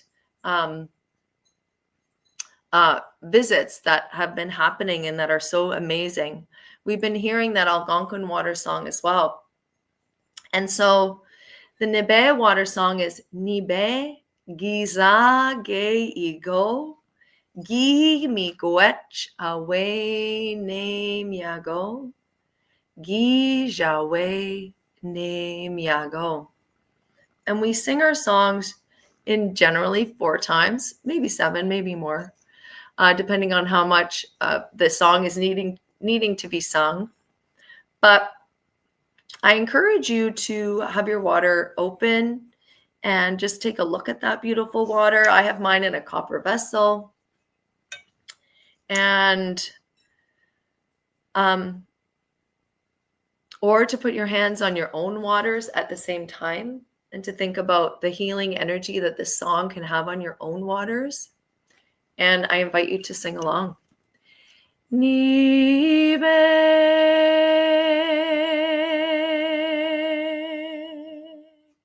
ki jage igo Gimi guechawe ne miago Gijawe ne miago Nibe Gijage igo Gimi guechawe ne miago Gijawe ne miago Nibe Gijage igo Gimi guechawe ne miago Gijawe ne miago Nibe Gijage igo Gimi guechawe ne miago Gijawe ne miago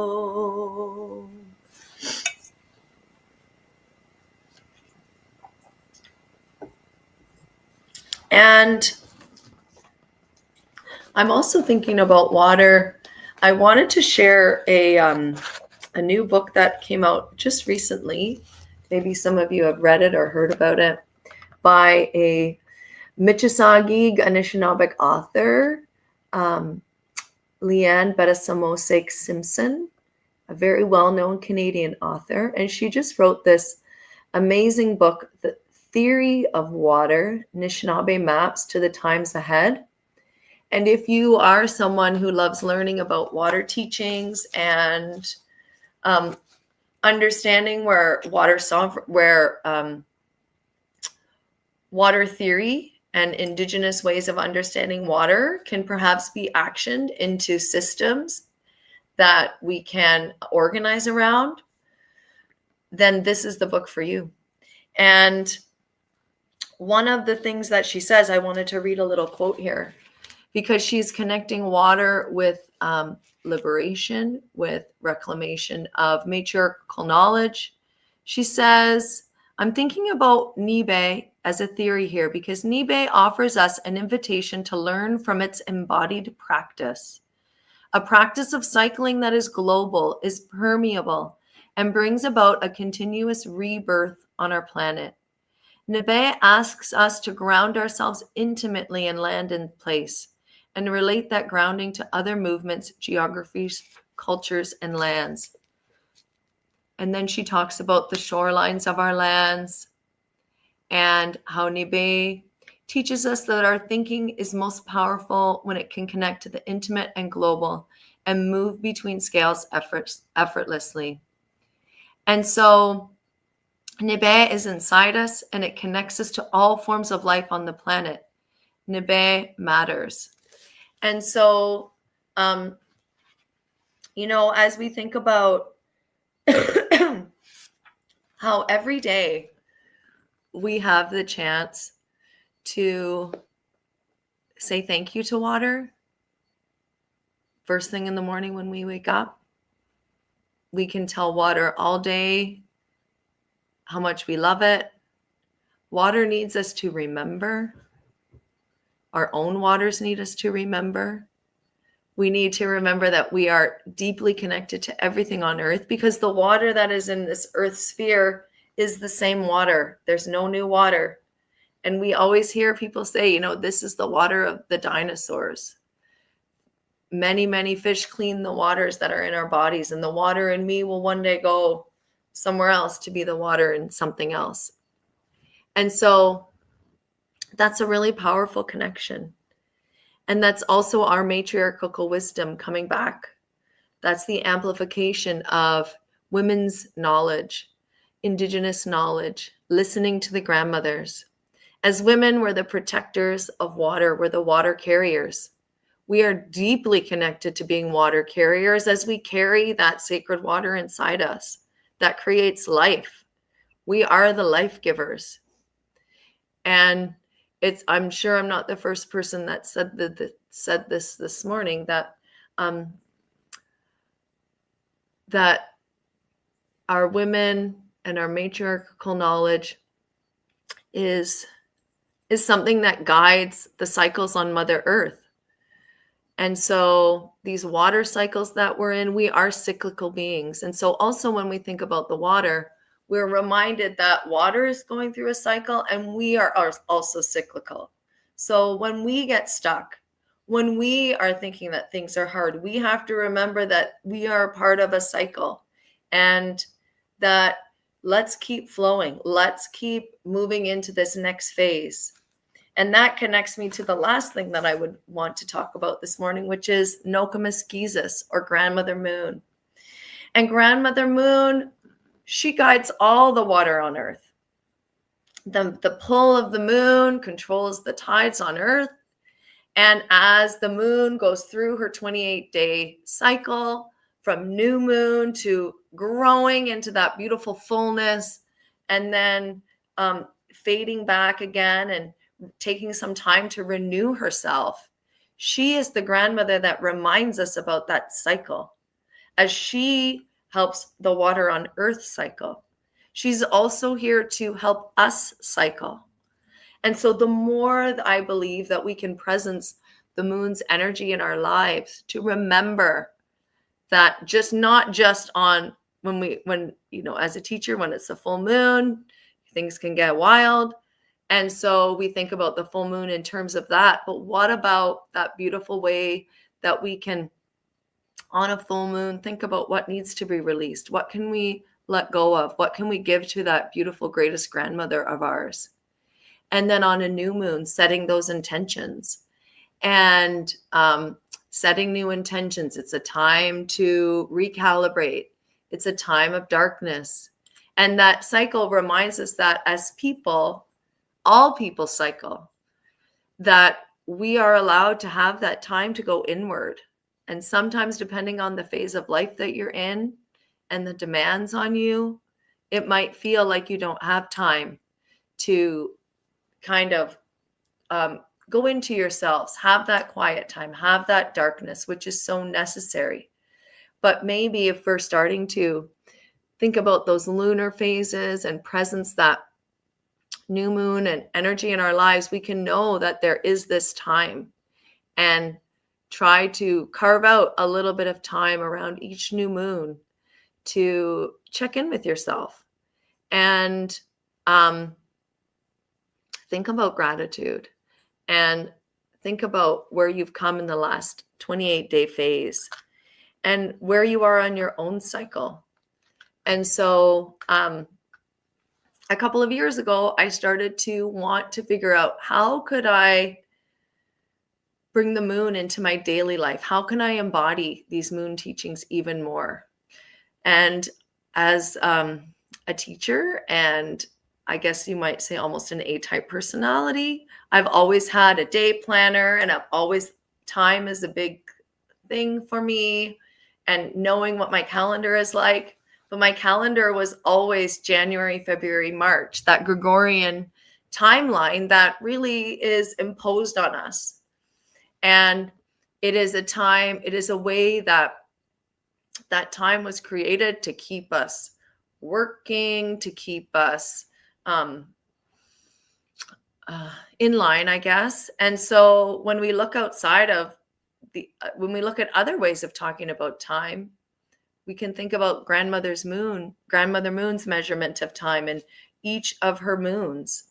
And so as women, we're deeply connected to that. Grandmother moon's phase is 28 days, and our phase is our moon time is also 28 days. And so for a few years, I would fit my new moon and full moon into my Gregorian calendar and try my best to kind of think about beginning on a new moon and then ending on the next new moon. But then I thought, what if I could create a calendar where we kind of forget about January and February become the secondary part of the calendar, and the moon becomes the guiding light of our calendar. So it's like more lunar. And so for the past few years, I've been using a calendar that has a lunar calendar with new moon is the very first day of that moon or that month. And then we flip the chart, we flip our page. And sometimes that physical act of flipping, especially for those of us who grew up in a time when turning the calendar is part of our cycle. And so now instead of turning the calendar on February 1st, I might turn my calendar on February 7th because that's our new moon, our bear moon, perhaps. And I just find that very small shift has brought the energy of the moon it's allowed me to bring it more into my daily life and my daily practices. And so I created a lunar calendar last year that was published by Indigenous Reflections called 13 Moons of Creation, based on the Anishinaabe moons that I know. But we also know that every nation has names for their moons. Every nation has moon names based on what would be happening or the teachings that those people would find at that time. And so, for example, recently we had a corn moon. Other people called it ricing moon. Other nations called it sturgeon moon, depending on what that nation presenced at the time. And what teachings and so many things go into those names. But those moon times, those moons can ground us, and we can kind of follow that beautiful energy and timeline. And so this year, the 13 Moons of Creation lunar calendar will be available for pre-order quite soon on Indigenous Reflections. And I'm sure Grandmother's Voice will post it when it's available. And the proceeds from those calendars go to help the grandmothers that have taught me so beautifully and have allowed me to share and amplify this beautiful energy of our greatest grandmother. Because it's not only, our grandmothers, they need to speak for the people. They need to also enjoy their beautiful life. And so if we can be as helpers to those grandmas and help make their work easier and help provide tools to help the grandmas and help our Indigenous knowledge become more present. And that's one of the things, is that our Indigenous knowledges were never written down, whereas Western literature is what kind of guides a lot of the way that we live, our society. And so I believe that through using things like lunar calendars, we are now bringing that print to printed paper, printed words, printed ideas can also be really powerful without giving away everything, right? With being respectful to the knowledge, being respectful to what we can share. So miigwech for listening, miigwech for the time, Grandmother's Voice, and thanks for asking me to come on and share today. It's such an honor to be on a platform with these wonderful grandmothers and grandfathers. So miigwech. Miigwech to you, Jen. You're amazing. I love listening to you, and it's wonderful to do this. People are coming by, they're stopping and they're listening, and they're asking more questions, and so it was really great to be able to share who you are and that you're local, Mhm. and that, you know, it's amazing. Anyway, this I actually, another reason why we set up here is because as I was saying before you started talking, is we created an installation with the red ties after our full moon ceremony a couple of weeks ago, and that as well, the museum left a sign acknowledging it was for the children. And so today I'm also set up because yesterday was the kickoff, you could say, for Ontario's Culture Days, and that's across our province. And so for anyone that wants more information about that, just go to the Culture Days website, the Ontario website, and the museum is hosting some beautiful installations as well. It's called The Sleeper, and it's so beautiful.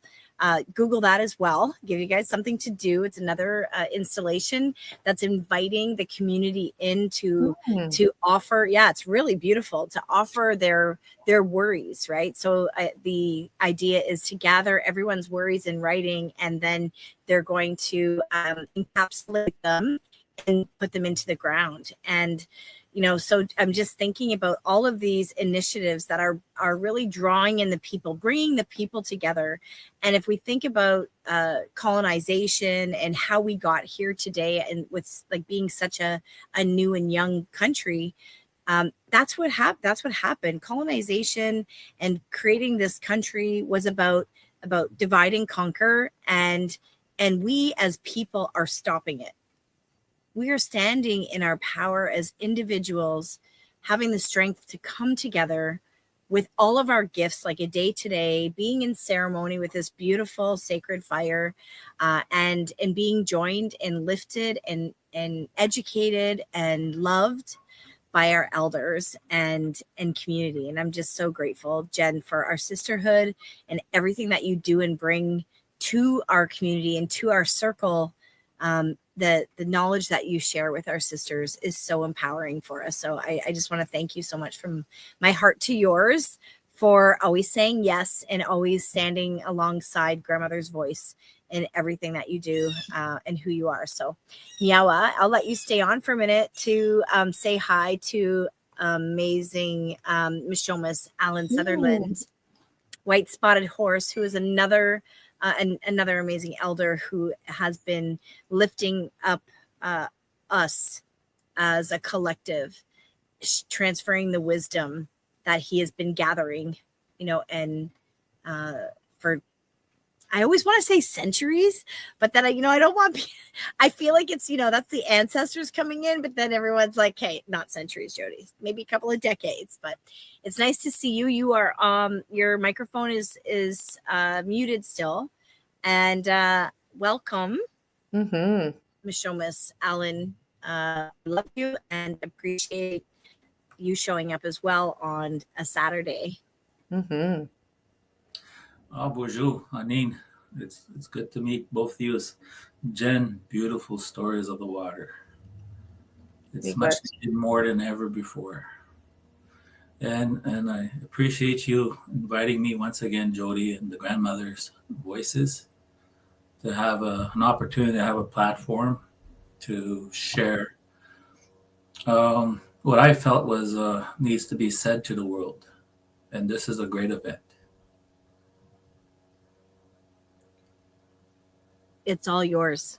All right. All right. All right. All right. All right. So I'm just gonna introduce myself, and then I'm just jumping right into this. Wabski manasazet visitem nis nakas bijuni do dem iskonaning odina mikanak ishnabeni. My name is White Spotted Horse. I'm of the Lynx clan. I'm from Skownan First Nation. I'm actually living in the center of Turtle Island right now, in Anishinaabe. We talked about having events such as today, leading to this day, on the theme of reconciliation. Now, I have been invited with two Grandmother Voices events, and it's always a progression for me. Like, where do we need to go to the next level? And for me, I wanted to talk about reconciliation, not because of this month, not because we're in December. It's going to be 10 years that Canada has a national mandate towards reconciliation. All Canadians, have to be part of all this in order to restore the relationship that took place way over 250 years. But we had a chance to get to a good place through the means of our agreements, our treaties. But it took a dramatic turn to the worse since Confederation. Now, I teach this, especially this month, September. I do a lot of teaching on reconciliation. I teach about history. And yesterday was a beautiful session with conservation with Halton yesterday. And I really went into that history about 2 hours straight, got her done. But what I want to talk about today is not only reconciliation for all of us in Canada, but we even as Indigenous peoples in this country need to reconcile with each other after all the trauma and harm that's related to colonization. But the true reconciliation is how to reconcile ourselves, our hearts, our journey. And when I started thinking about what would be the next topic, and one that comes to mind was, I want to talk about the eagle, Mikisew, and the crow. And on Facebook you get all these messages. It's artificial intelligence. It knows your patterns. It knows what you're looking at. And I'm always getting such teachings. And one that came through was I wanted to share with you what it said. One moment. Here we go. Is this story about the eagle and the crow. Now, the only bird that dares attack an eagle is a crow. But the eagle never fights back, and here's why. The crow is the only bird bold enough to sit on the eagle's back and peck at its neck. It's relentless, it's annoying, but the eagle stays calm. The eagle doesn't flap, it doesn't fight, it doesn't waste energy. It does one thing, it rises. And the higher the eagle soars, the thinner the air becomes. The crow, it can't handle ascending, that attitude, excuse me. Eventually, the crow grass loses strength, falls off, not because the eagle was attacking it. It's because the eagle just kept on ascending. It just kept on going up, going up, going up. And let the crows talk and let them peck. You don't have to respond, but just keep going higher. They can't follow you forever. Your growth will suffocate their noise. So don't engage, evaluate, ascend, align to your purpose and to your destiny. So I wanted to start off with that. There's some great teachings that come up once in a while, and I look at it and I share it on my Facebook. But I want to now ground ourselves before I get into the teachings. And I'm going to ask our ancestors to join in all directions. And I'm going to use my eagle whistle. Bonjour. Itigan.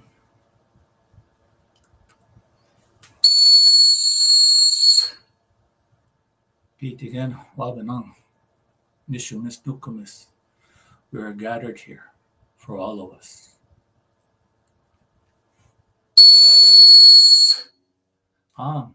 Beat again. Nishumis nukumis, our ancestors. We are gathered here for all of us.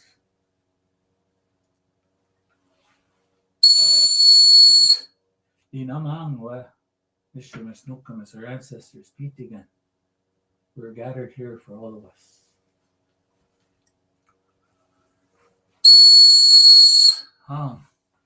You waiting then. Nishumis nukumis, ancestors.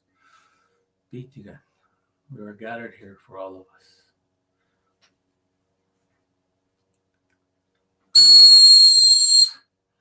Mi mama ki miigwech for looking after us and gathering in our journey. Miigwech. To the spiritual world, to the heavens, Pitigan, guide us.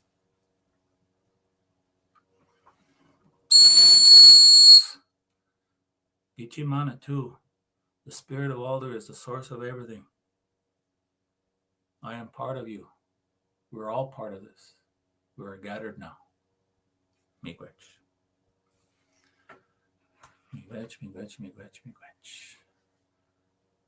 Now, I want to talk about, as an introduction, what does the ego mean? Typically, it's our vision, higher vision. It's our higher consciousness. It's seeing far ahead where we're going. The crow represents more of that earthly plane with Mother Earth. And it brings memory of that journey. It's a keeper of truth, actually. Messenger across the worlds. Together, they show us the path of remembrance and transformations, because everything that is created, including in the animal world, in the Benesse, in the bird world, every creation has purpose. And the crow has purpose. So we're going to use symbols today when it comes to the animals, because they are our teachers. So I had it breaking down from my last session from the 7th fire, which is happening, which we're in transition to creating an 8th fire. I did talk a little bit about that. But I also wanted to talk about what people are asking me. What do I know about the 3D, moving into the 4D, four-dimensional world to the 5D? And I said it's all related. It's all frequency. It's all vibration. And the 8th fire is for the people of all nations to come together in unity and respect. But I'll get into the progression from the 3D, the 4D, and the 5D. Now, the 3D world, the third dimensional world, is focused on the material world, material needs. It focuses on division, like Jody had mentioned earlier, about division and survival. But it's also greed. That's the 3D world. And how can an individual get ahead? So it becomes me, me, me. Not so much us, us, us. Now in the 4D, it equals to an awakening, saying enough is enough. There got to be something better for all of us. So it's led by your heart. It's led by your compassion, and of course it comes with responsibility. As we get into the 5D world, it is about love frequency, unity consciousness. And the earth is in transition to take us there. It has been already. But it's demonstrating this transition of a labor before there is a new world. And we're feeling it.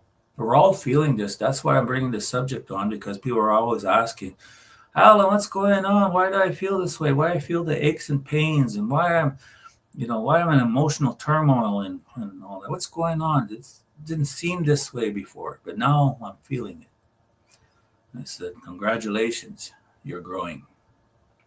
So I want to talk about the bridge from the Anishinaabe prophecies that foretells about these times of the same shift that the spiritual teachers, and I had many conversations with my own mentors and guides, and even now, as I explore more and more about what is the 8th fire, it has come to my conclusion that everything in life is a vibration and a frequency, and that we are shifting towards, and some will say, Christ consciousness, but we're shifting to a higher consciousness, and they call them dimensions, but they're vibrations. So one prophecy I wanted to talk about, I did talked about the 7 fires prophecies when I was in Ontario, it shows that we currently have at the seventh fire a choice to be made. It's two paths. One is of destruction, if you want to choose that path. The other one is is balance, finding balance, collaborating, working together, unity, or take the individual path, individualism, materialism, greed. We are at the cusp now of all this is being played out. The eighth fire is unity. What would humanity choose in that path? And that's where we are with things. Now, there's other prophecies I have come to learn for all these decades as I talk to knowledge keepers and medicine people and such. What is their interpretation of these things? Now, the Hopi prophecy rock, the Hopi people has this prophecy rock that shows two paths. One path is moving away from Mother Earth, from planting your corn, and moving towards that materialistic world. The other path is staying into your way, staying on that path, connection with Mother Earth. But it does show that one could lead to destruction. And there are symbols of the corn. The corn is at a time when things are leading to destructions, go back and plant your garden, go plant your corn. Find your balance, find your peace when things are going to look dire. Now and I grew up with the talks of the Lakota prophecies like Black Elk Speaks and Crazy Horse and his visions before he passed on. And they talk about a great circle, a sacred hoop, the people of many colors coming together. And Crazy Horse had that vision of we're all dancing under the tree of the sun dance. But when he really looked at it, it was people of many colors dancing under that same tree. And then they said they found their balance together. It was bringing the colors together. And we call the new people of this time is the Rainbow Warriors. Just moving down my notes.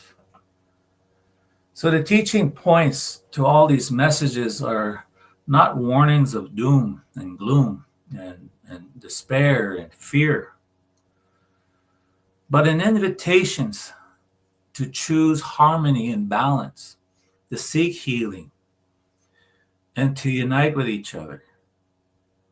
And that is the main message. We are co-creators. We create the world that we want. And the world's been created by all of humanity's free will. And this is where we lead to things. But it had many ages over time, many, many other times where it was destroyed. They destroyed themselves, or natural disasters destroyed those ancient civilizations. Where we are is a transition from choose the path that would probably lead to this destructions and destroying our waters and our planet. Or let's get smart. Let's work with Mother Earth and let's bring healing to her. Let's bring healing to all of us. The third message I want to share with you is in line of these teachings that I was blessed to sit in circles in. And it was always about healing. Now, I grew up not with my grandparents initially, not on my community of Scotland First Nation, but I grew up in the north end of Winnipeg. And when I look back on things, I was very much inherited the trauma of my mother when I was in her womb. I jumped into parents that didn't know how to parent. I had a dad who was disciplinarian, So his response is to yell. And if I'm stubborn as just as stubborn as he is, then he gets mad. He gets really mad, and then he strikes me. My mother is a product of Indian residential school, and she suffered greatly. In fact, I don't know she was illiterate. They tell me that she had to look after the nuns where they reside in, looking after doing the laundry, cleaning, and all that. That she wasn't able to go with the other children into the classroom. But she was really really broken from this experience. And she met a man who was a great provider, great entertainer, but I can see in his entertainment that it was his way of because we all did it. I mean, yeah, that generation and prior, was trying to hide their own pain through addictions, alcoholism, and then there was a lot of trauma with violence and such.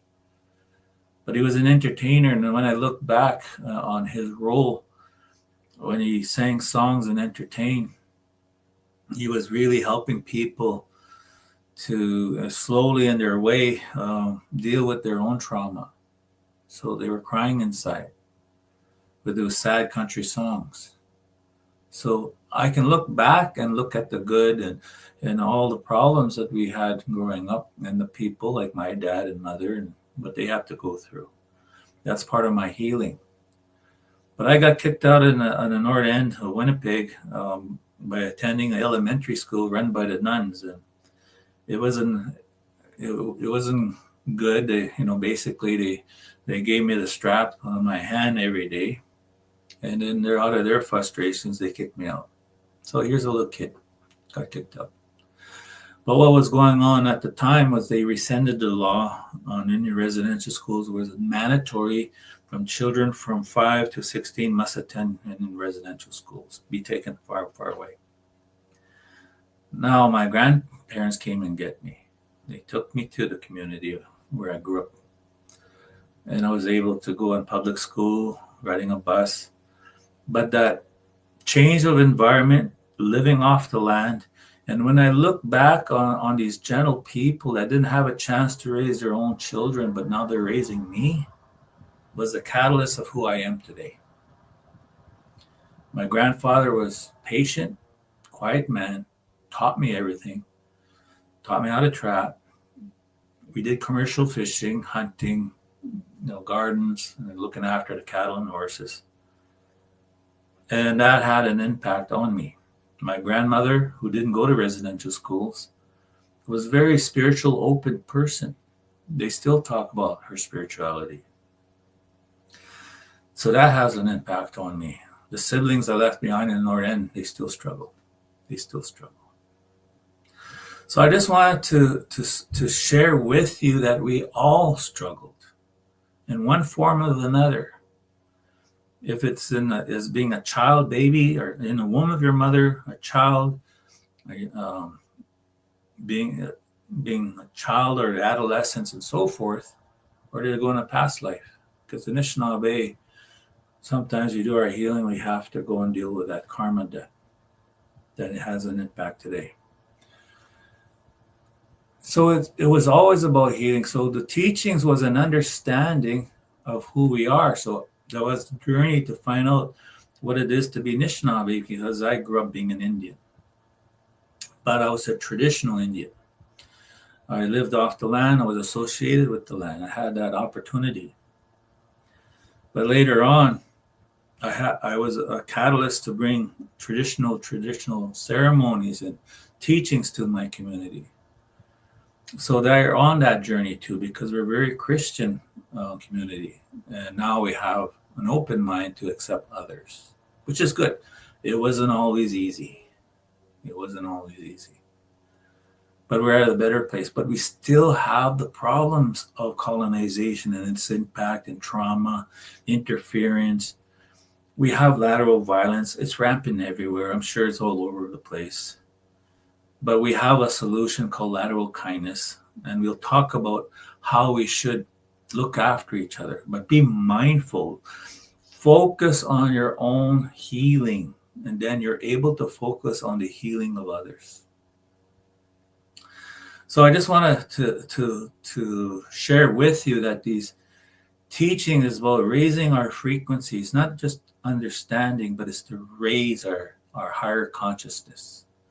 And it's done with teachings that the earth is ascending to a higher vibration at this time. And we must lighten our density, that anger, that greed, but above all, that fear. These are the things that holds us back, or it's a slow transition.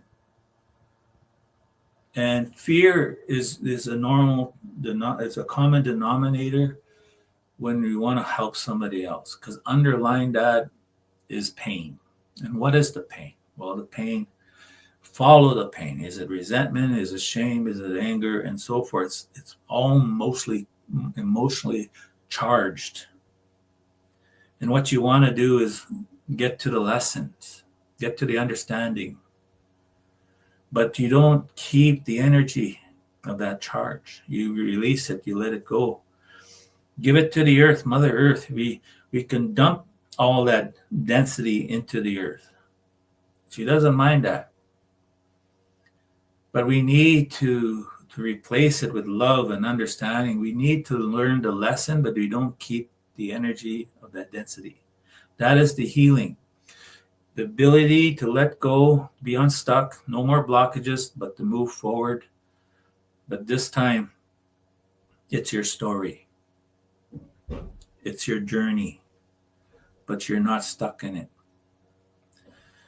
In fact, if it's a story of resiliency, that's good. That's empowerment. It's your story. You're able to move forward and help others. So when I put these notes together, I'm being mindful of the time, and I think I'm on the right track. But I wanted to bridge that to the prophecy to give us a greater understanding, because I grew up Roman Catholic. I grew up at the times when Jesus will come in a physical form, and that's it. We're going to go to Judgment Day. But that was a lot of fear in that kind of belief system. It took me a while to break away. I can say, because of my grandparents, there were some great things out of that religion, but I keep the good parts. But I understand the fear that went around the world. I understand the fear that's in our society. Our soul is infinite. On this earth is a journey, an opportunity to grow, to evolve, to get to all these other dimensions. And Christ consciousness is upon us now. So anyway, explore that, if you will. Or if you want to stay in your core belief systems, that's fine too. It's your choice. There's no judgment. But there is a process of moving beyond to ascending to the next level, and that's a spiritual journey. Maybe start with curiosity, but you got on a journey, but don't put limitations on it. Don't say sky's the limit. Because in all reality, infinite level doesn't end. To get to that other level is where we're all trying to get to. So raising our vibration is not abstract. It's about kindness. It's about love, forgiveness, compassion. It's about connection to all of us. That's how we do it. That's how we make changes. We become the light for a place of darkness. And there's a lot of people who are stuck in that darkness.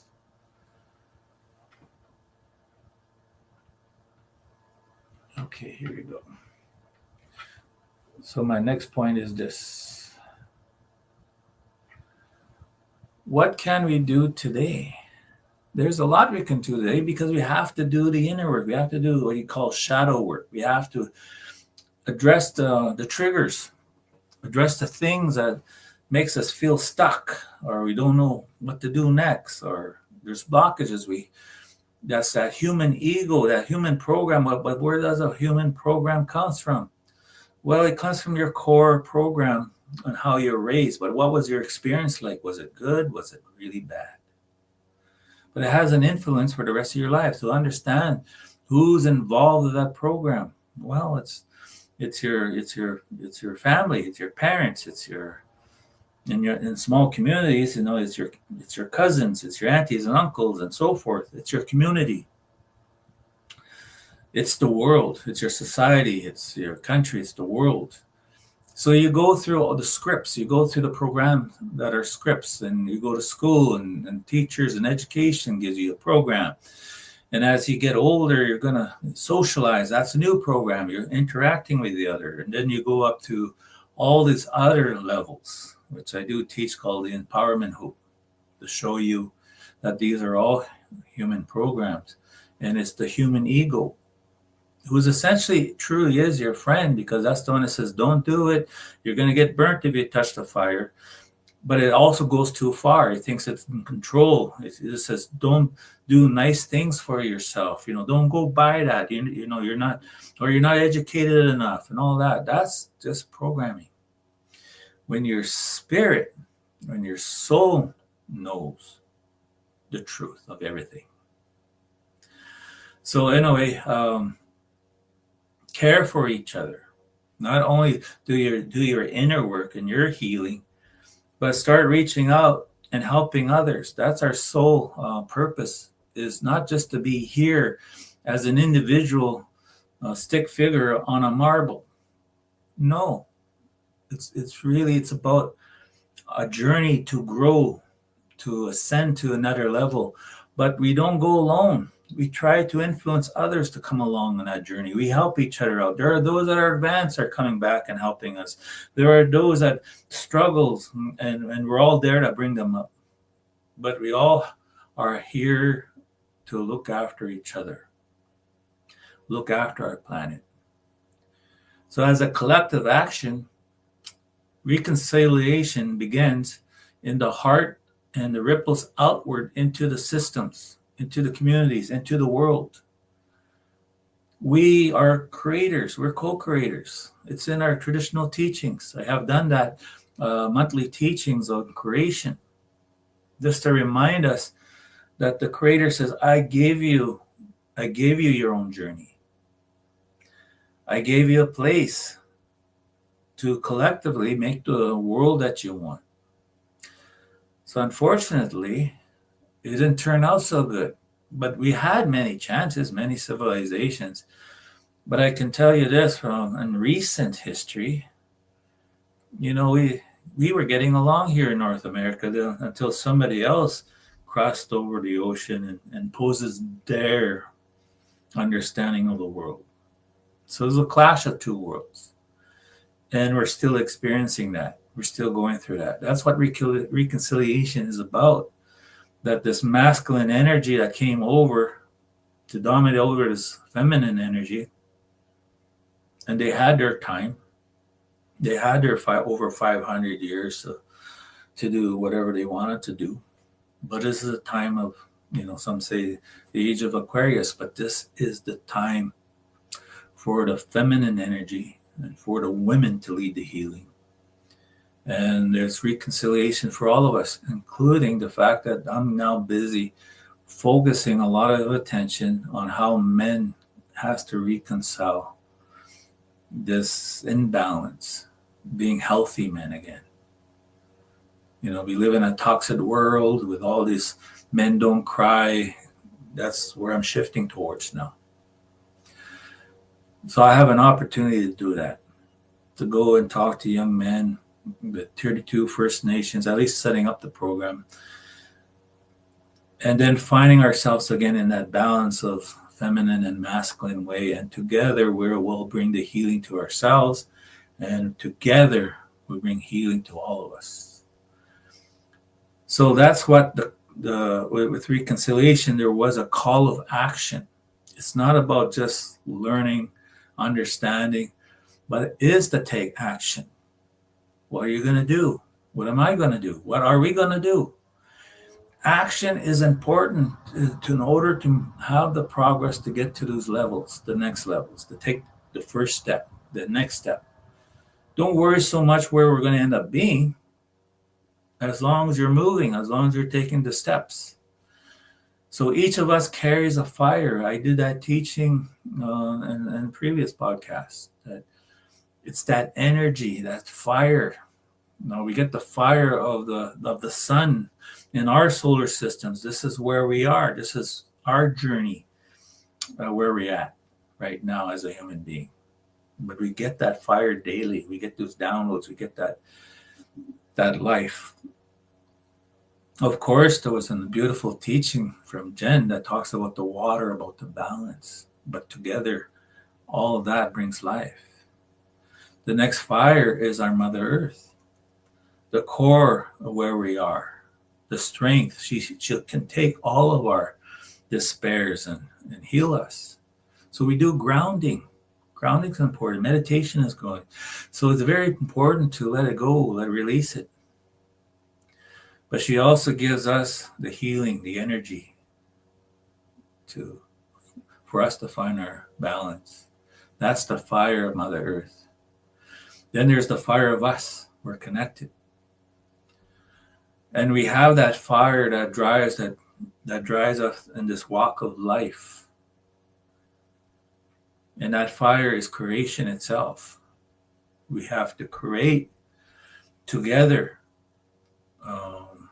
the life that we want. Pimawasian is the good life. It's what it's all about. Live a good life. Find a balance. And the last teaching is our ceremonies.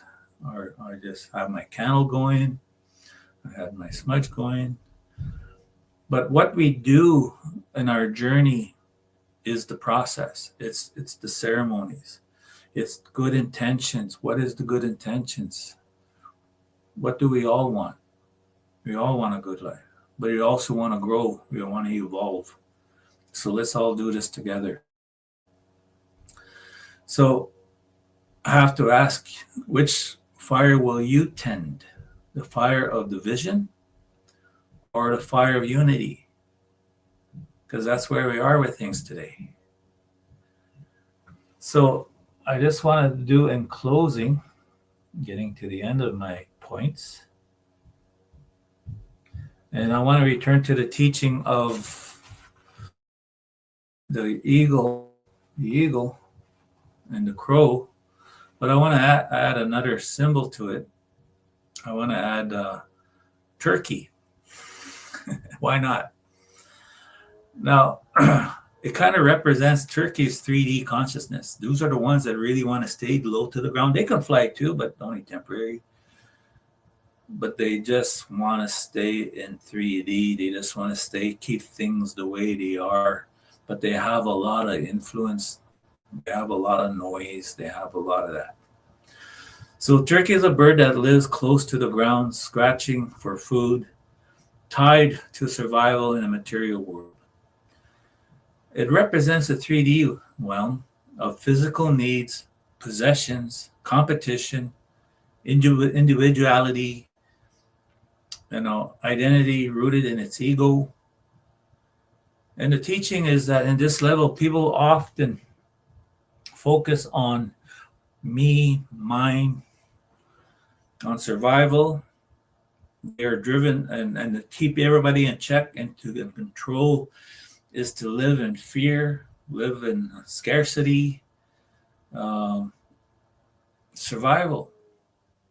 Even our whole system, I had a transition from one contract to another, and I didn't expect the contract to suddenly end, but I got it really quick to another one. But it had that moment of, oh my God, I got survivor skills. I got to see what I can do. Because I got myself trapped in my own debt to society, my mortgage. All of a sudden I said, how am I going to pay this off? But I calmed down. I got clarity. I have a network. So I just asked for help. And I received help. The universe responded. But I almost got sucked into that fear.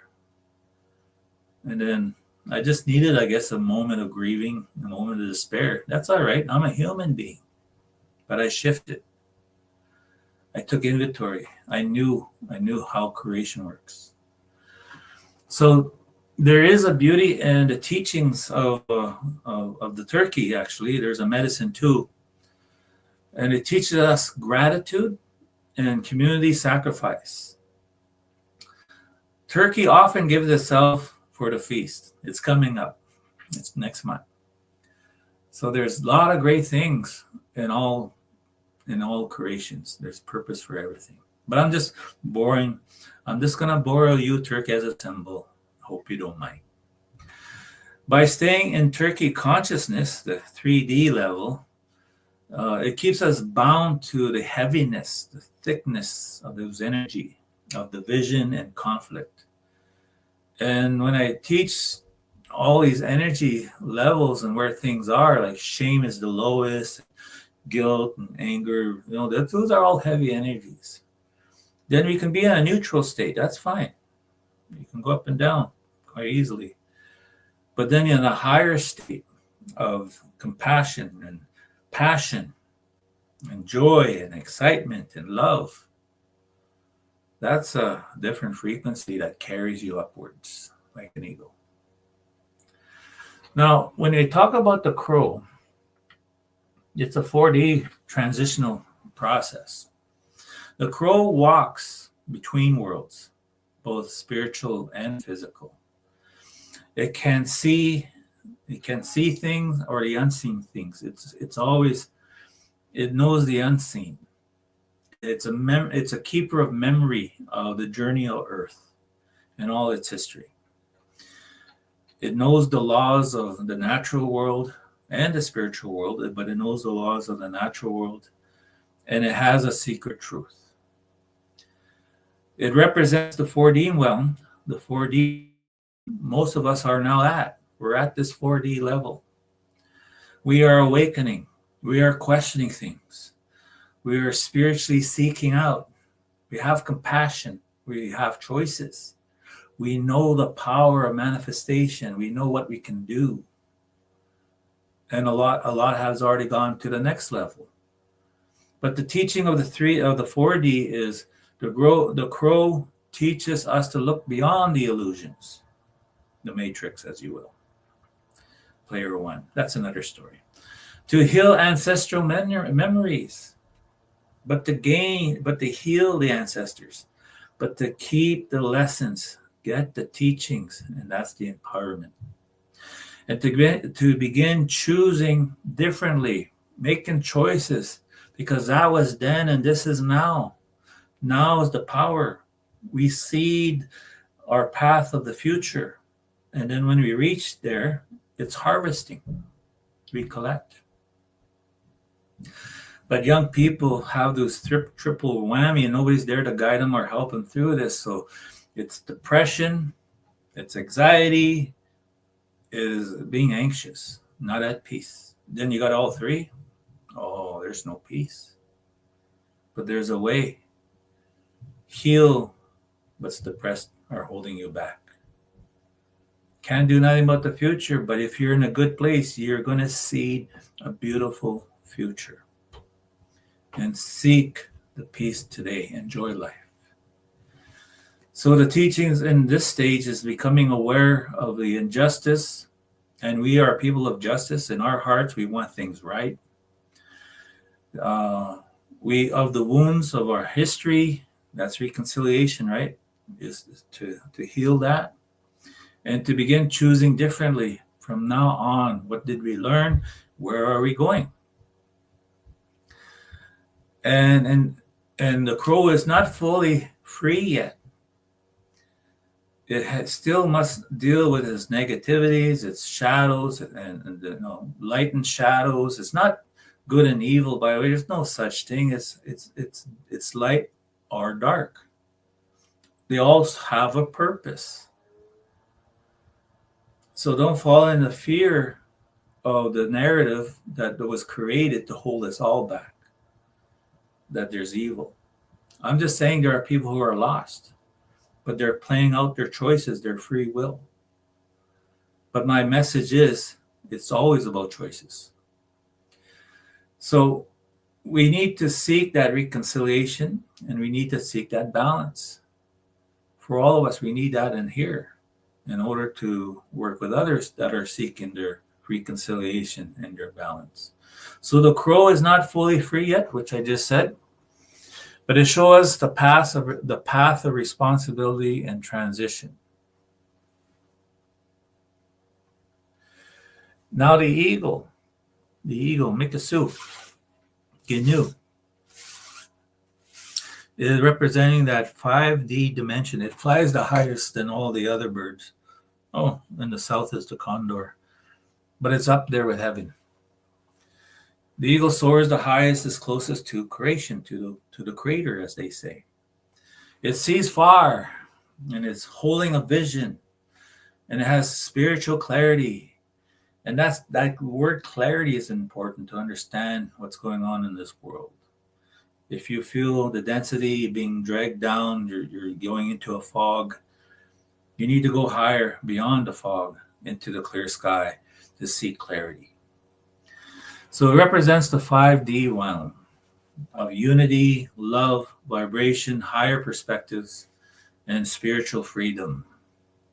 In this teaching, the eagle medicine teaches us to rise above conflict and duality, to live from the heart's truth. So it's everything is in the center of us. That's part of the teaching, that everything that happens is inside. But everything that happens out there is a shared world. We are all on a journey. So in this stage, we begin to embody reconciliation, not just as an idea, but as a lived reality, living as all my relations. Eagle carries prayers to the Creator. In our teachings, it represents love. It also is the greatest medicine of all, and that is the medicine of love. Love can conquer all. Love can heal all. So in reminding us that ultimately we have to remember we're all one. We're a shared spirit. We came from the same source. That this physical body of my spirit happens to be a journey. But my spirit will live on, connecting to all of us again. But this is a vehicle that I took on. This life, I'm Anishinaabe. I had many other lives. So to remind us how powerful that we are, that we have prayer, we have reflection. We go inside, we reflect, we meditate, we connect to our spirit. And we have the ability to create in a form of prayer, manifesting, vision, saying the words, coming from a good place to make things happen. What's our intention? So offer thanks and gratitude, and please do call for unity. Help those that need help, those that struggle. Be a healer or be a light. Be present in a good place. And what is your purpose? What can you do? You don't have to do a whole lot. All you have to do is have a compassionate heart and be there when people are having a hard time. So my final words is this. This is the time of the 8th fire, and all of us have to create that fire. We have to make a choice for humanity. So let's walk together in love and balance and in truth, because we are capable of doing such things. There are more light workers in this world than there are those that are lost. Akana Danaway Maganak, all my relations, miigwech. Thank you. Nyawa, can you hear me? Yes, I do. Yes, I can. Oh, awesome. I changed. We have people gathering here at the water with us and at the Oakville Museum, where I created this little Jody station and grandmother's voice station, and it's been so fun. So people are listening, and I brought my daughter's speaker and set it up, and it's working apparently, if you can hear me. Oh yeah. So and so people are actually standing around the sacred fire, listening to our fire keeper tell stories, and now we're able to share the teachings as well. I'm gonna bring Grandma Gail back into the room. Hi, beautiful. Oh, my friend. Hello, friends. Awesome. Thank you so much. Team Witch, Michelle, anyway, you're amazing. I love you. Thank you. I love you. Yeah. We all do. Yeah. Thank you. Yeah. Love it. You're amazing. Thank you so much for sharing everything. And I know Grandma Gail and Alan, we did a really powerful ceremony last year at the Niagara Falls that I really believe it really amplified, I want to say, all of this really powerful work that we do as a collective. And people are coming. They're coming to be a part of whatever it is that our ancestors are guiding us to create. And it's really exciting. So thank you, Alan, for being here with us and always supporting our teachings and learning. And I just wanted to say thank you, grandmothers. Thank you, Gail and Jody, and all the grandmother voices, and all those Scave, everybody that makes these such events happen. You know, from its humble beginnings and its growth, but just as accumulation of where we all are at this stage, it's beautiful. There's so much that Nunavik people, and I say that all Indigenous people, have so much to share for a world that's craving for these messages. And we have to continue on, because that's part of the prophecies, was that that they were going to come to us seeking solutions to a dying world. And I heard that in many places.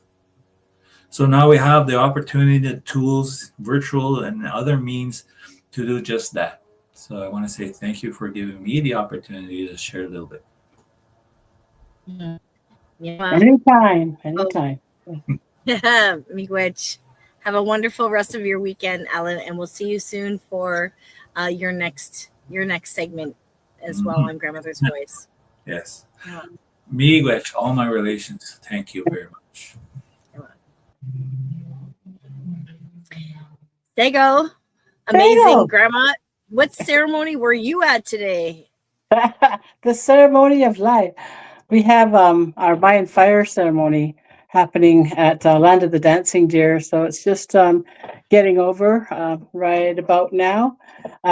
These ceremonies are done every solstice and every equinox.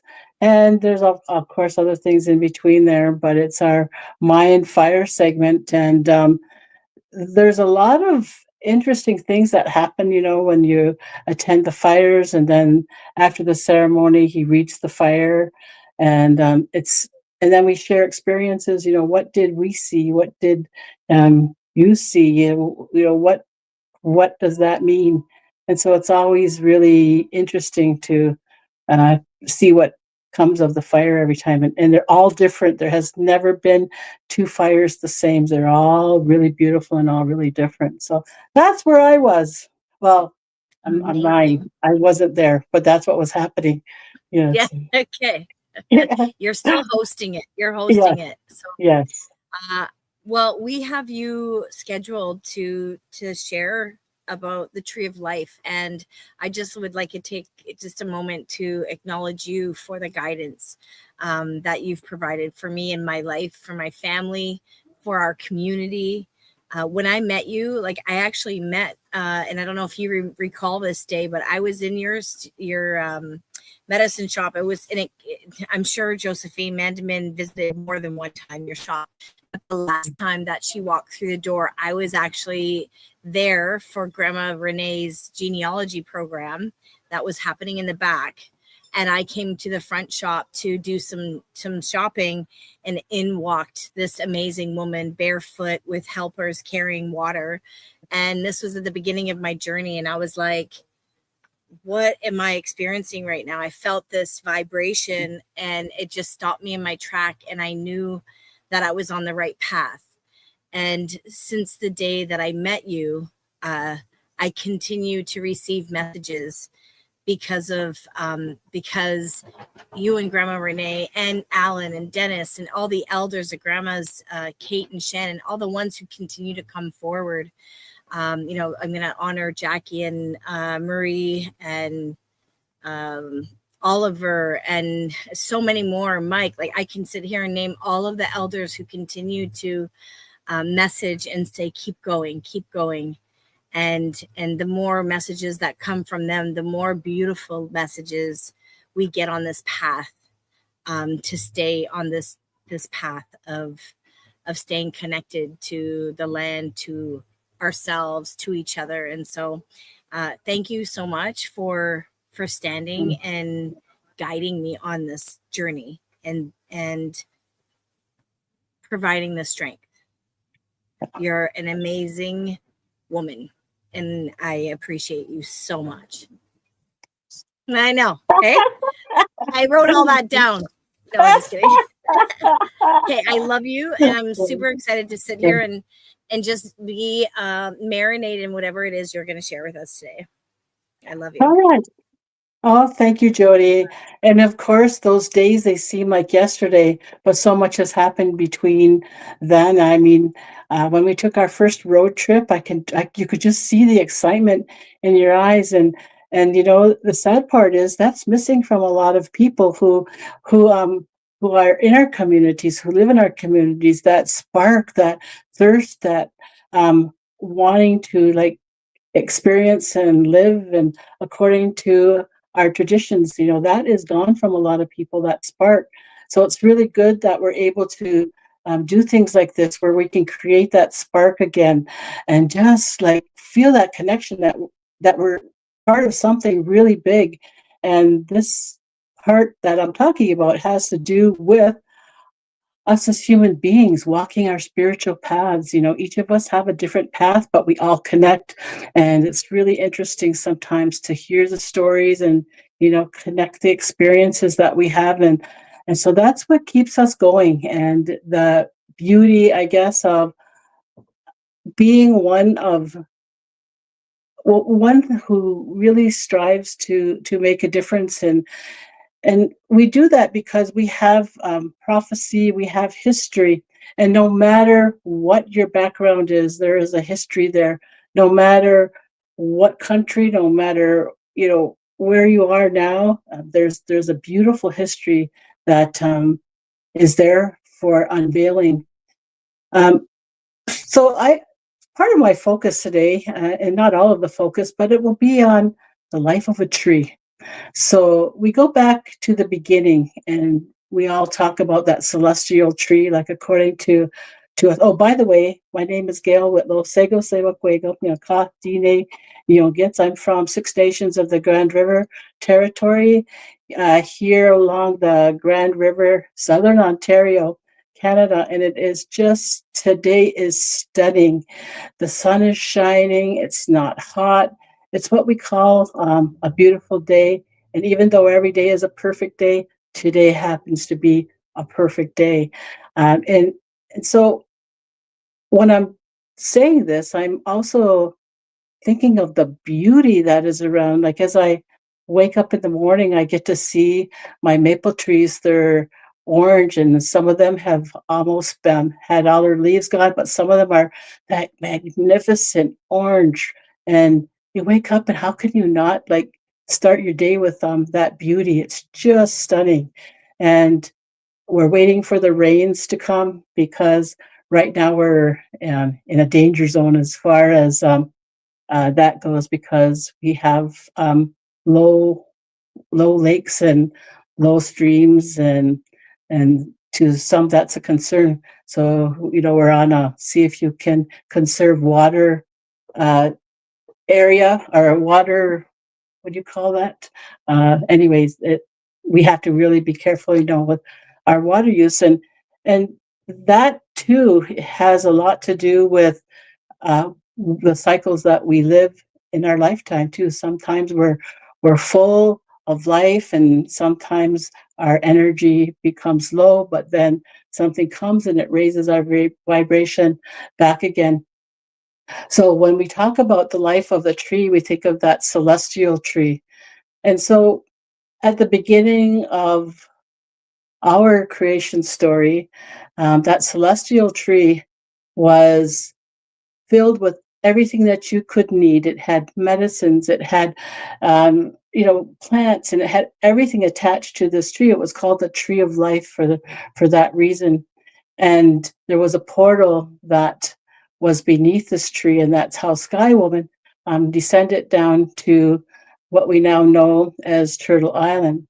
But when I go back to that tree, I used to think, well, how can it be anything but just apples or oranges or peaches? And in our community, we had uh, ways of planting and ways of, I guess, planting our gardens. And one of the things that we could do is we could splice these plants so that pumpkins could grow with on apple trees, and it made that prophecy come to light. And one of our elders, he took it as his mission to share that knowledge about how he used to do that to uh, I guess, support his family. And this man never, ever took any government dollars for anything. He lived, he grew, and he passed on that knowledge to his family. And so we always remember, well, old Joe Squires is what we call them. And he used to live at a place called Back the Lane,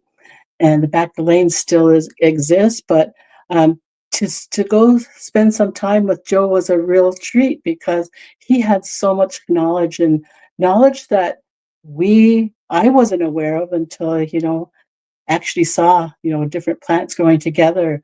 And so that took me to that celestial tree with everything that we would need. So when Sky Woman grabbed what she could and she went through that portal down to this earth, she brought with her what we would need as human beings to survive. So I have I guess, a place called the Land of the Dancing Deer, and right when I was initially uh, saw that property, there was a red oak tree standing in a field, and the red oak tree, it stood out, and I was told that in this area everything grows more higher and better than anywhere else because he was a farmer. And he said, so yeah, so I think this is the place that you're talking about, and wow, I was just like amazed to see that. And so as time went on, the little pine trees that were like a foot, because they were once a farmer's field, they started to grow. And then next thing you know, now we're surrounded by beautiful tall pines around our sacred tree. And the sacred red oak tree has a similar alliance with other oak trees around the world too. And so I put together in my mind, what is the connection between this beautiful oak tree and all the other oak trees in the world. And so over time, you hear a lot of stories. You hear a lot of, I guess, conversation about how the roots, they go down, the energy of the roots go maybe 25 miles into the earth, and how they all connect there. So if you have one single oak tree, this doesn't mean that you're alone. It means that energetically you're connected to all the other oak trees in the world. So sometimes as human beings, we feel that loneliness and we think that we're all alone. But in reality, we're connected to everyone around the world. And so sometimes we long for home, or that place that our parents or our grandparents were born. And we wonder, what is it like What is it like?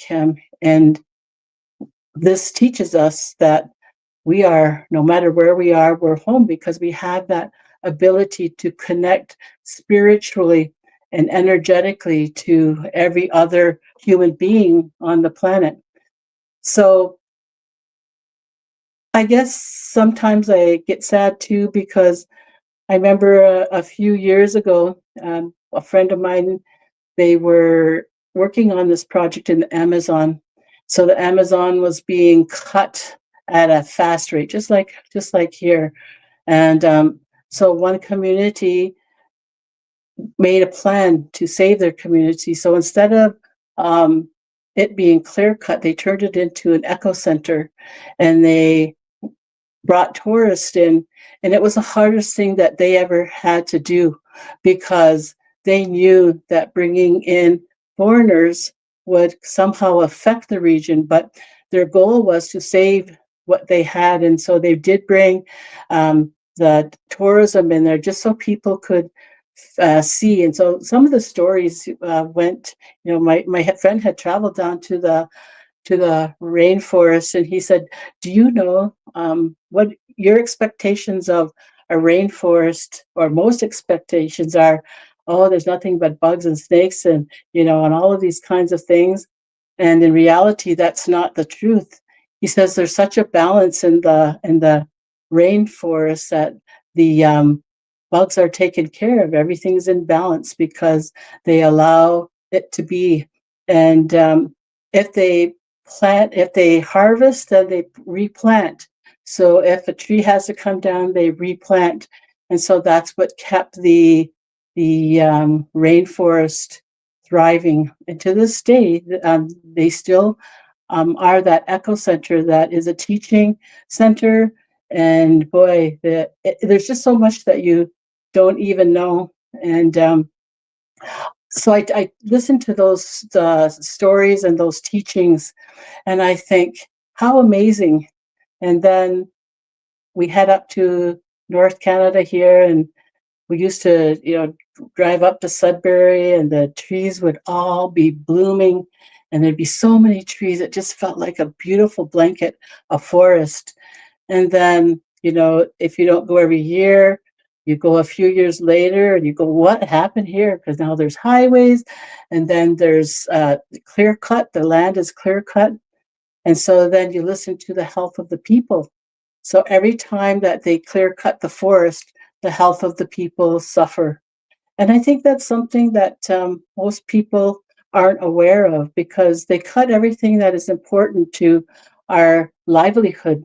And so once they clear cut, they take away our medicines, they take away the nourishment of the land, they take away the vitamins and minerals necessary for the soil, and they allow the sun to beat down on bare earth, and that helps to heat up the world as well. And the trees are linked to the energetic body of our lungs. So if our lungs aren't working right, then our body is not working right, and we get into those, COPD and those issues related to bad health because your lungs aren't functioning. And so, as a people, that's where we are today.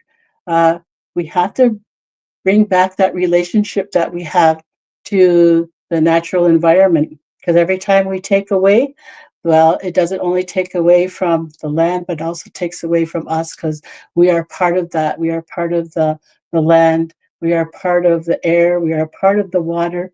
We are connected to the heavens and the celestial realms.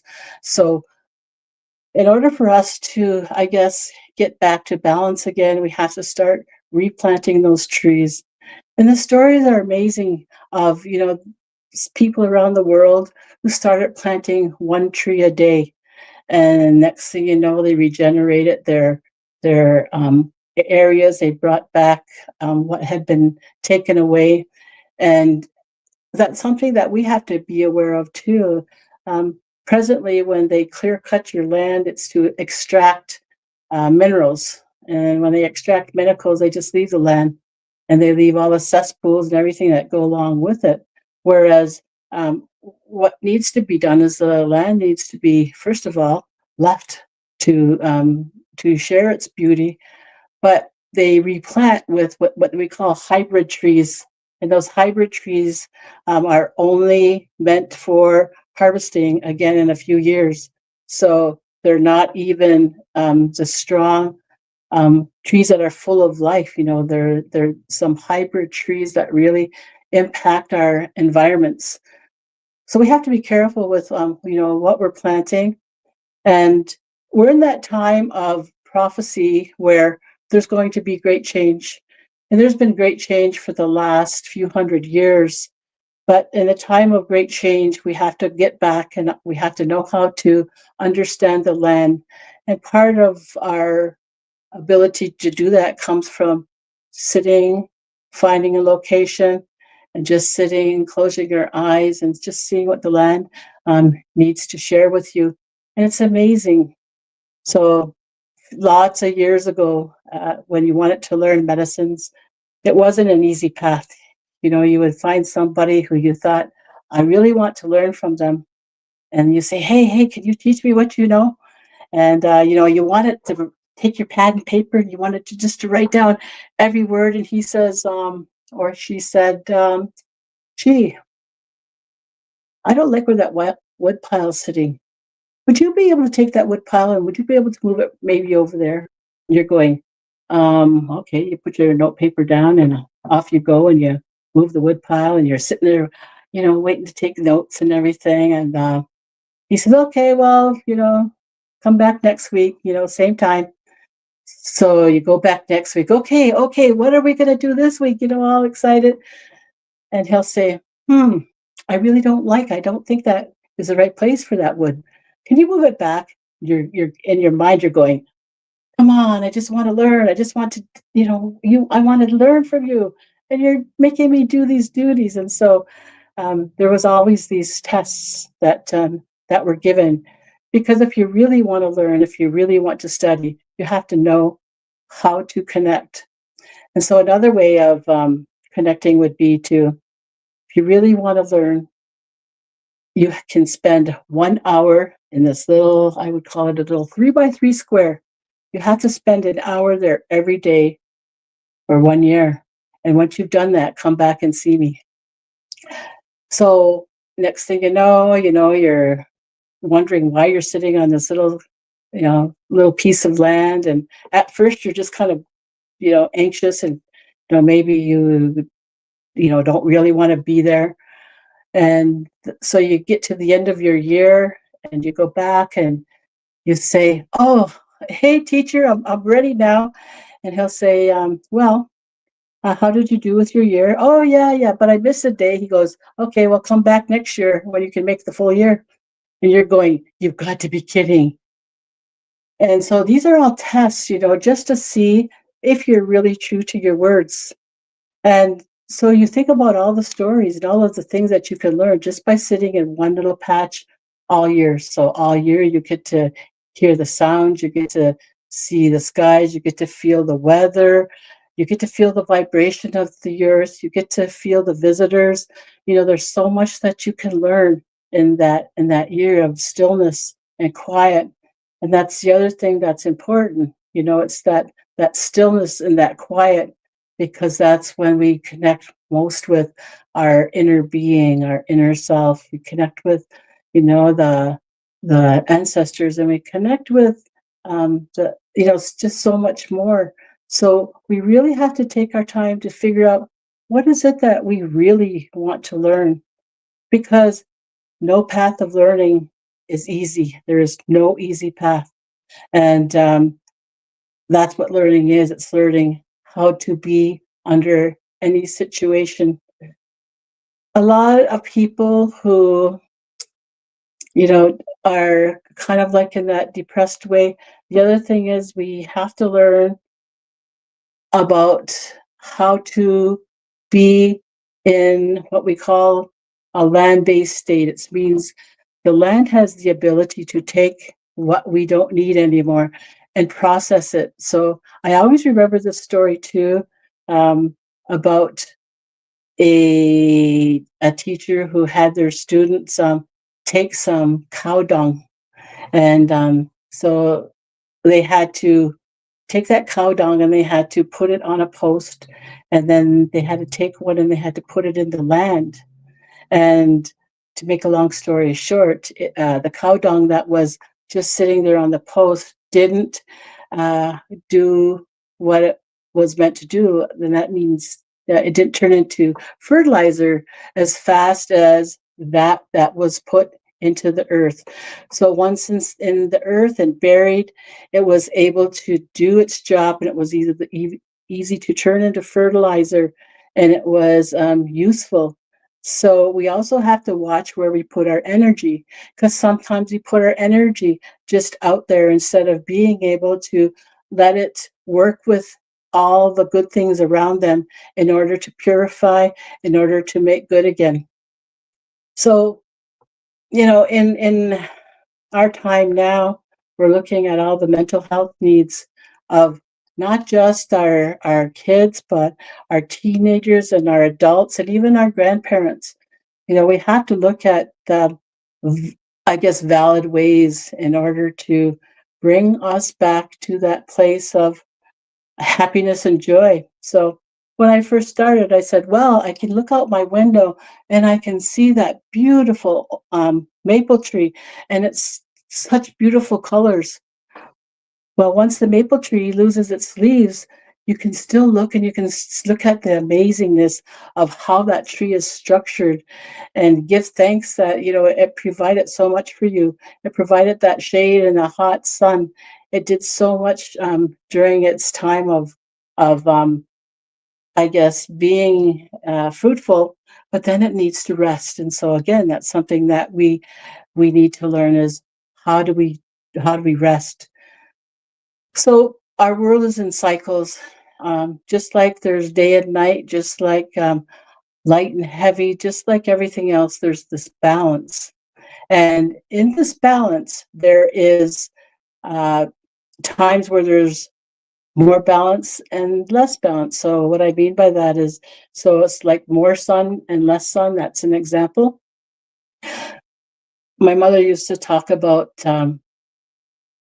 going to bed with the chickens because she lived on a farm.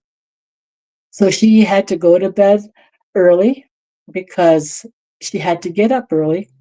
They had to go do their chores before they went to school, but it was just programmed in. So during the winter time, you have a longer rest.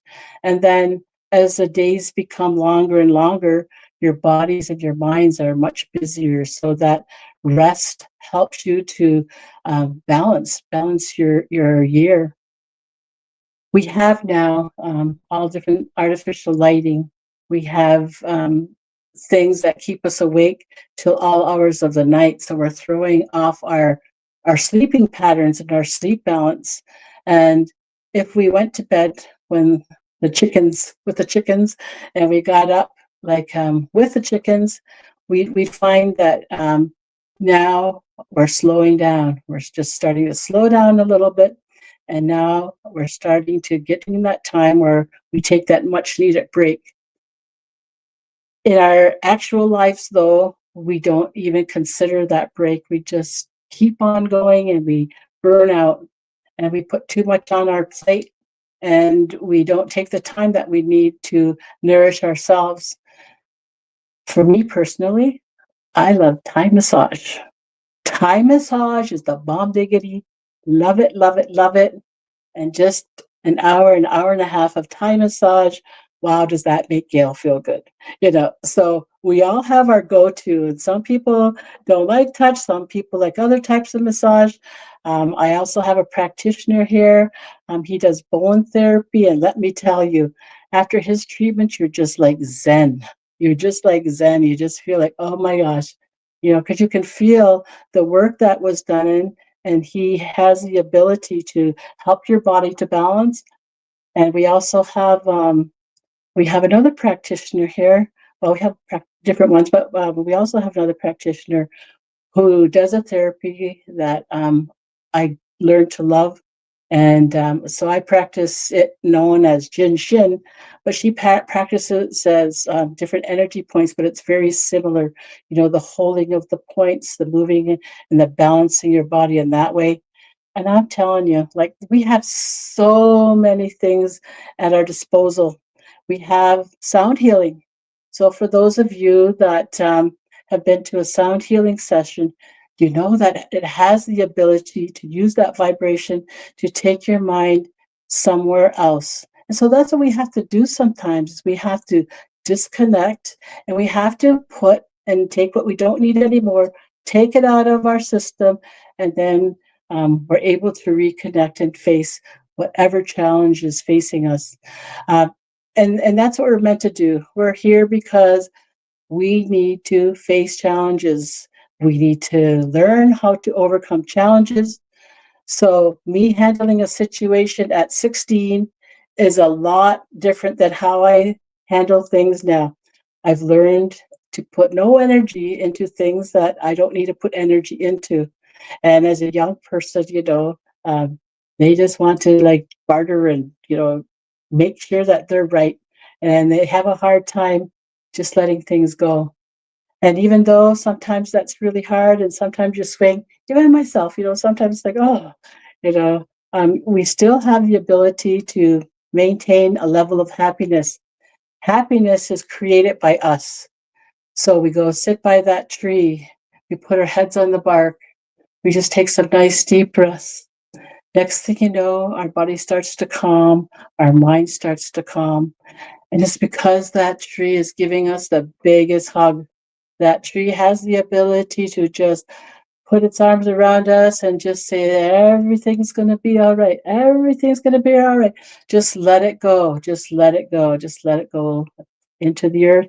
And sure enough, you sit, and then when you're ready, all of a sudden you feel what I would call a total recharge. You can do that sitting by the water. You go sit by that water and you listen to the voice of the water. The water does have a voice. You can kind of sit, you can hear it coming to shore.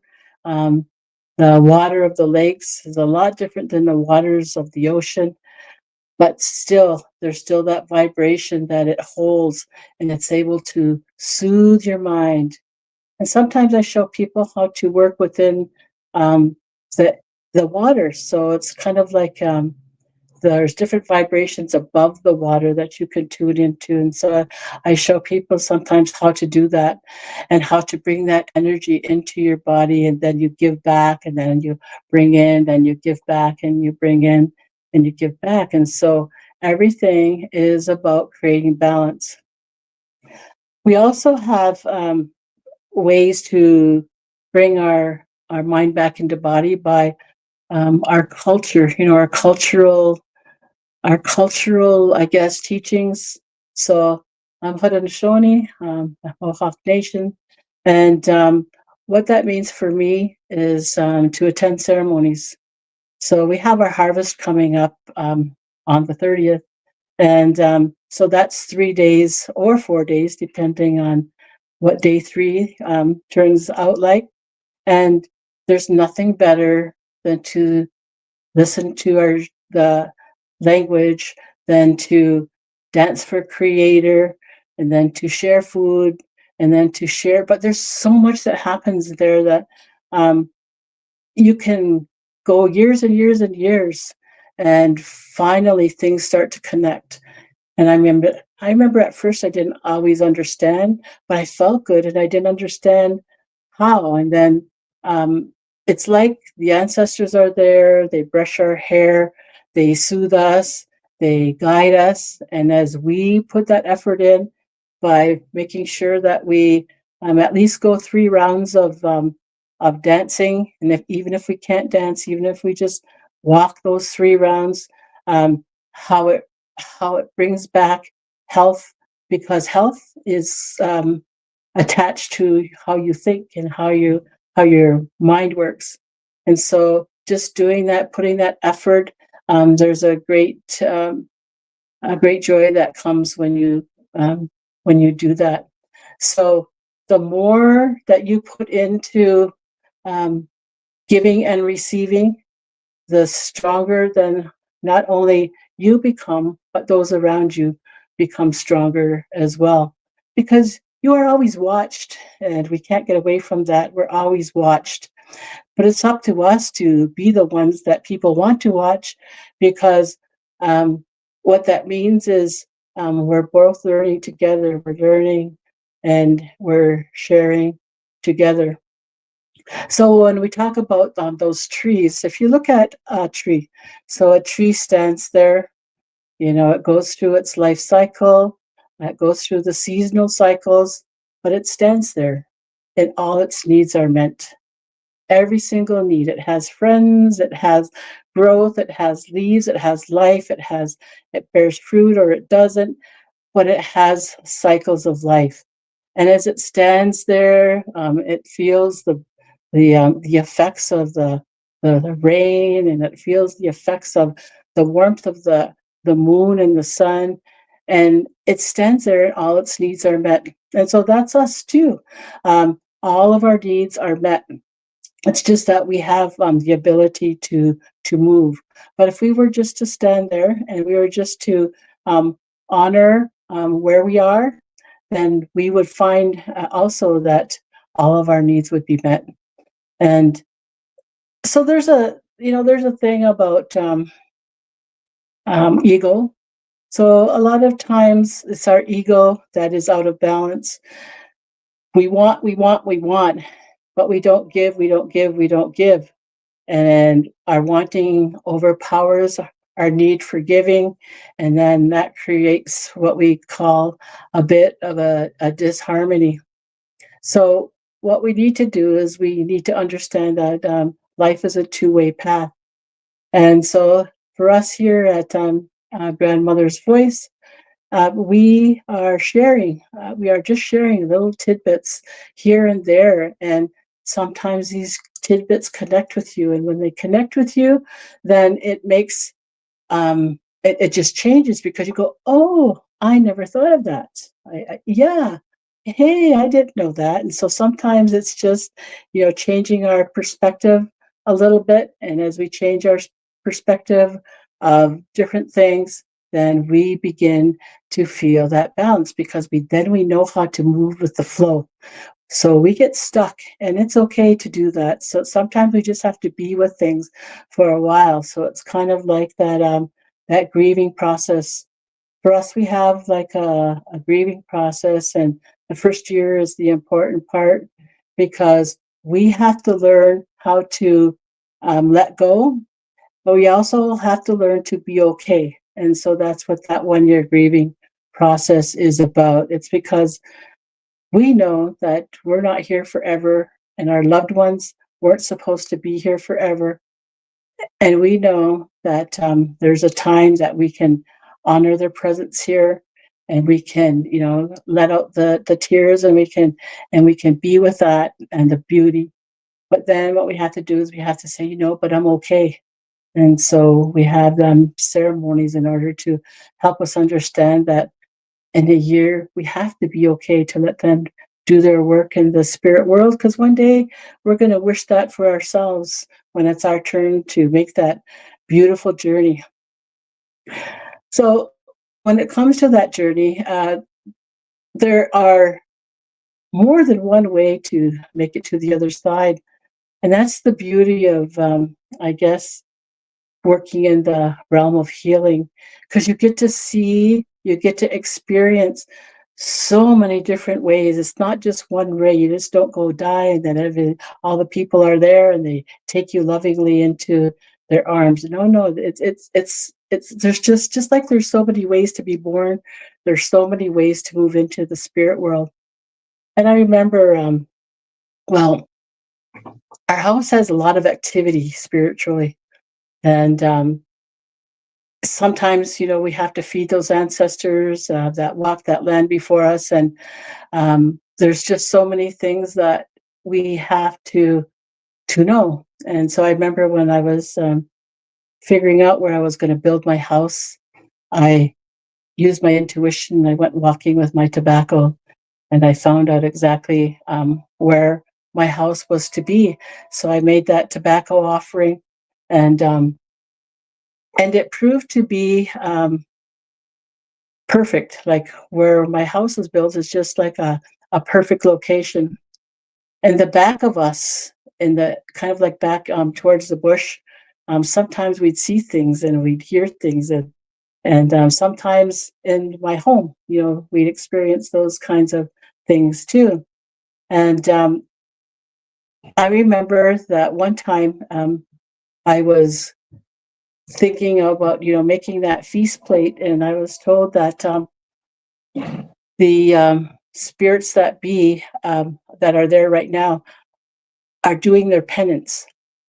They aren't to make their journey further than they are now because they had kind of like, I would call it a penance. I mean, that's the word that we would understand, but they were meant to stay where they were until, I don't know in spirit terms how long that would be, but they weren't meant to leave yet. And that was something new to me. I thought, okay, it's spirits, let's feed them, let's get rid of them.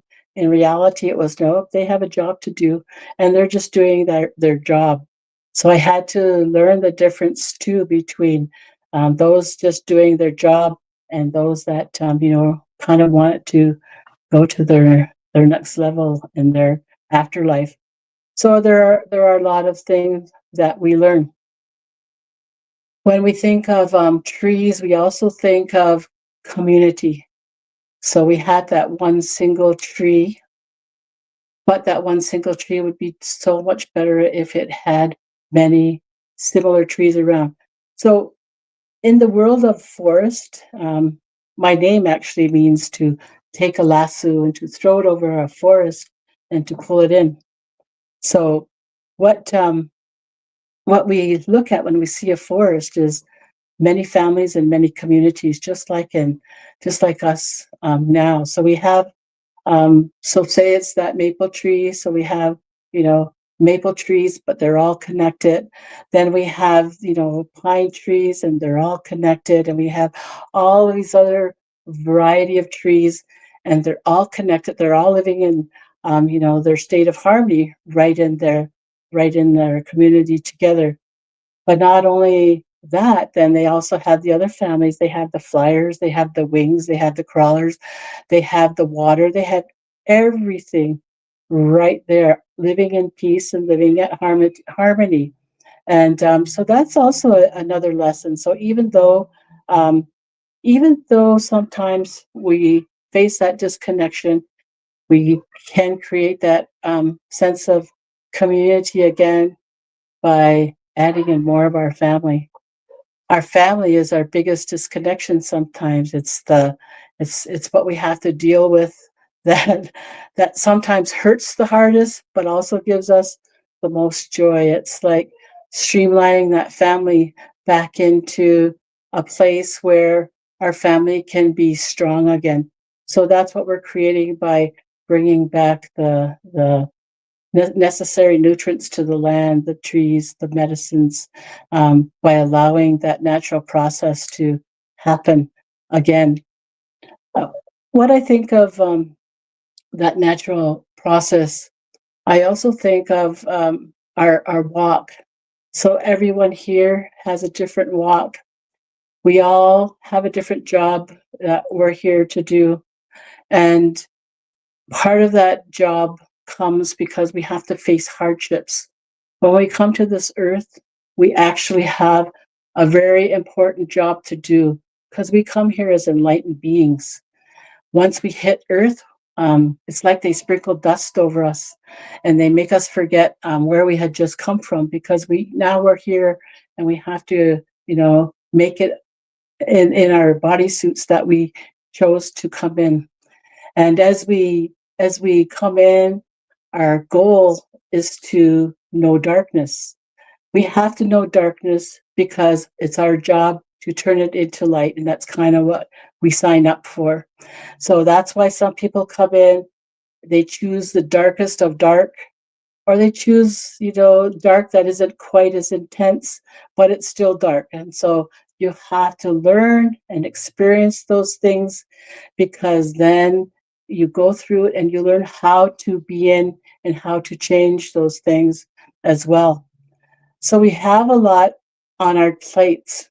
And once we realize that, hey, we're here, we have to experience and shed, and then we have to follow our path I mean, that's like an easy, less than 20-second statement, but it is so true, because once we get through that hardship, once we start to not follow the same patterns, once we start to create different pathways around those issues, that's when we start to grow. And that experience makes us solid. That experience helps us to handle things no matter how old we are. We still have to face the same challenges that we did when we were young, but we just handle them in a different way because we've been through them so many times that we know how to do that. So I also think about our connection to not only our country, but those roots of those trees, they spread 25 miles deep under the oceans. And in every country, there's that connection. And in every lifetime, there's that connection. I once had a vision, and it was just of some Dutch shoes. And I says, Dutch shoes, that because I have always been fond of the Dutch, tulips and all of these windmills. As a child, you see all of these things, and I says, I really like the Holland and all of that. And so then I saw kind of like an extension of that vision, and I could see myself. I had long yellow locks, and I had such nice parents. They were beautiful parents, and they were loving and kind.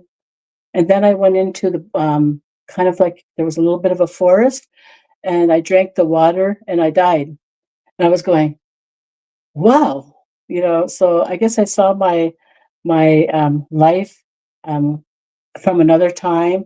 And so if you look into history, there was that poisoned water that did kill people. So like sometimes we get glimpses of other lives that we've had. And so it's really hard to be in that state of one area is better than the other, because we have all experienced like so many different lifetimes and so many different nationalities, and it's all part of who we are. It's part of our growth, and it's also part of our beauty. Sometimes I see people, they get stuck in really wanting to be this or that. So I'm half of this and I'm half of that, but I really want to be this half. And so my advice is always to be proud of who you are. You couldn't change your parents' decision. You couldn't change who you are. You chose your parents. You chose to come in that way. So honor who you are. And if you honor everything you are and where you're going, then that's really powerful. And people are so judgmental, but over time you learn not to be so judgmental, because when you're judgmental, it comes back to bite you in the butt, and then you feel what it's like at some point. And you go, oh, gee, I really shouldn't have been that way. It's kind of like being that teenager going through things, and then next thing you know, you're an adult, and you're going, oh, geez, did I act like that? Oh my gosh, what was I thinking? And so you're always learning. Every day you're here, you're learning and you're growing, and every day you're here, you have the opportunity to create a bright future. And to do that, you have to look at the beautiful being that you are. And sometimes you hide it underneath something else, but allow that beauty to come out. And sometimes the only way to do that is to create beauty. You take those flowers, you put them on your table, you spend time smelling in the essence of the aroma of the flower. You feel it filling your house, and next thing you know, you feel a little bit happier, feel a little bit better. So just like flowers are there's something beautiful about flowers. We have to see that whole beauty in who we are too as people. You look in the mirror and you look for beauty, and you will definitely find beauty. And then you get to project that out to the world. We all come here with a different type of beauty. Sometimes it's that respect that we show to others. Sometimes it's that caring and love that we show to each other, but we all are beautiful people. So I'm going to leave those words with you now. And I wasn't sure exactly what I was going to say today. And, I was going to, kind of do a PowerPoint or something. And I go, no. And then I wasn't sure what I was going to say. But as I begin to speak, that's what you call, spirit coming through and spirit sharing what it is that somebody may need to hear. So, Nyawa Goa, and I so glad that you joined us today. I'm so glad that we all had this time to spend chit-chatting. Sometimes when you're looking at yourself in the screen, it's harder to talk and it's harder to think. It's nice to see sometimes people's reactions and comments, but it's really nice that we had the opportunity today to be together. Now, I don't see Jody. Jody, are you in the background? There she is. I'm here, but it was so fun. I've been talking with people coming by, which is amazing. And I'm seeing Layla. She's coming in right now. She's just organizing herself. I'm not even going to let you guess where she is, but I'll let her tell you because she's coming in right now. Look at her, always doing what she does. Can you guys hear me? Can you hear me? Give me a thumbs up because I can't really hear anything out here. Yes, you can hear me. Yes, kind of. We're moving in and out. Okay. Well, I got this little microphone, and then can you hear me now? Can you hear me now? Can you hear me now? Okay. All right. So I am going to first of all Sego. Sego, Skaragoga, Layla Statsio Yats, Noara Niwagi, Danoden, Kanyake Haga Niwago Wanjoden, Oswego Nidawageno. So if you guys can see where I am downtown Toronto at Yonge and Dundas Square for the Draw the Line, incredible nationwide, coast to coast, like 70 plus cities, going to tell our politicians, our government, that we are drawing the line, that we actually have the power, and that is amazing. Gail, I love you. It's so great to see you. I'm going to start with a song because I'm not sure how much battery power I have on this little microphone. So we're going to do this first, and I'm actually going to be singing this song at 5 o'clock at Queen's Park for a huge crowd of people, so it's going to be pretty cool. But you guys get to see it first, and we'll give it a go here. My kids are being crazy here, though. I got the full clan in the house. All right, let's hit play. I'll do a tour in a minute. All righty. Oh, wait. We're ready. Are we ready?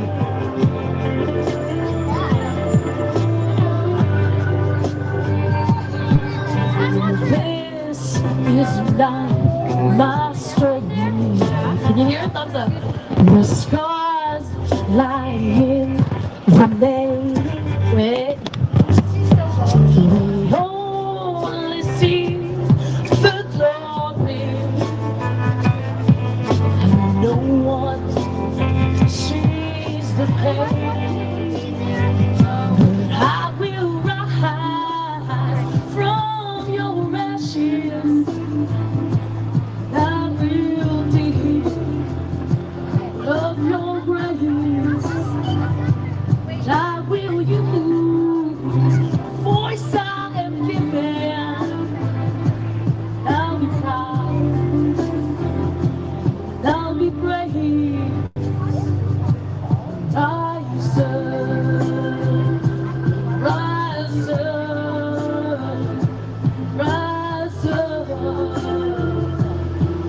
again, rise.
We will rise from their ashes.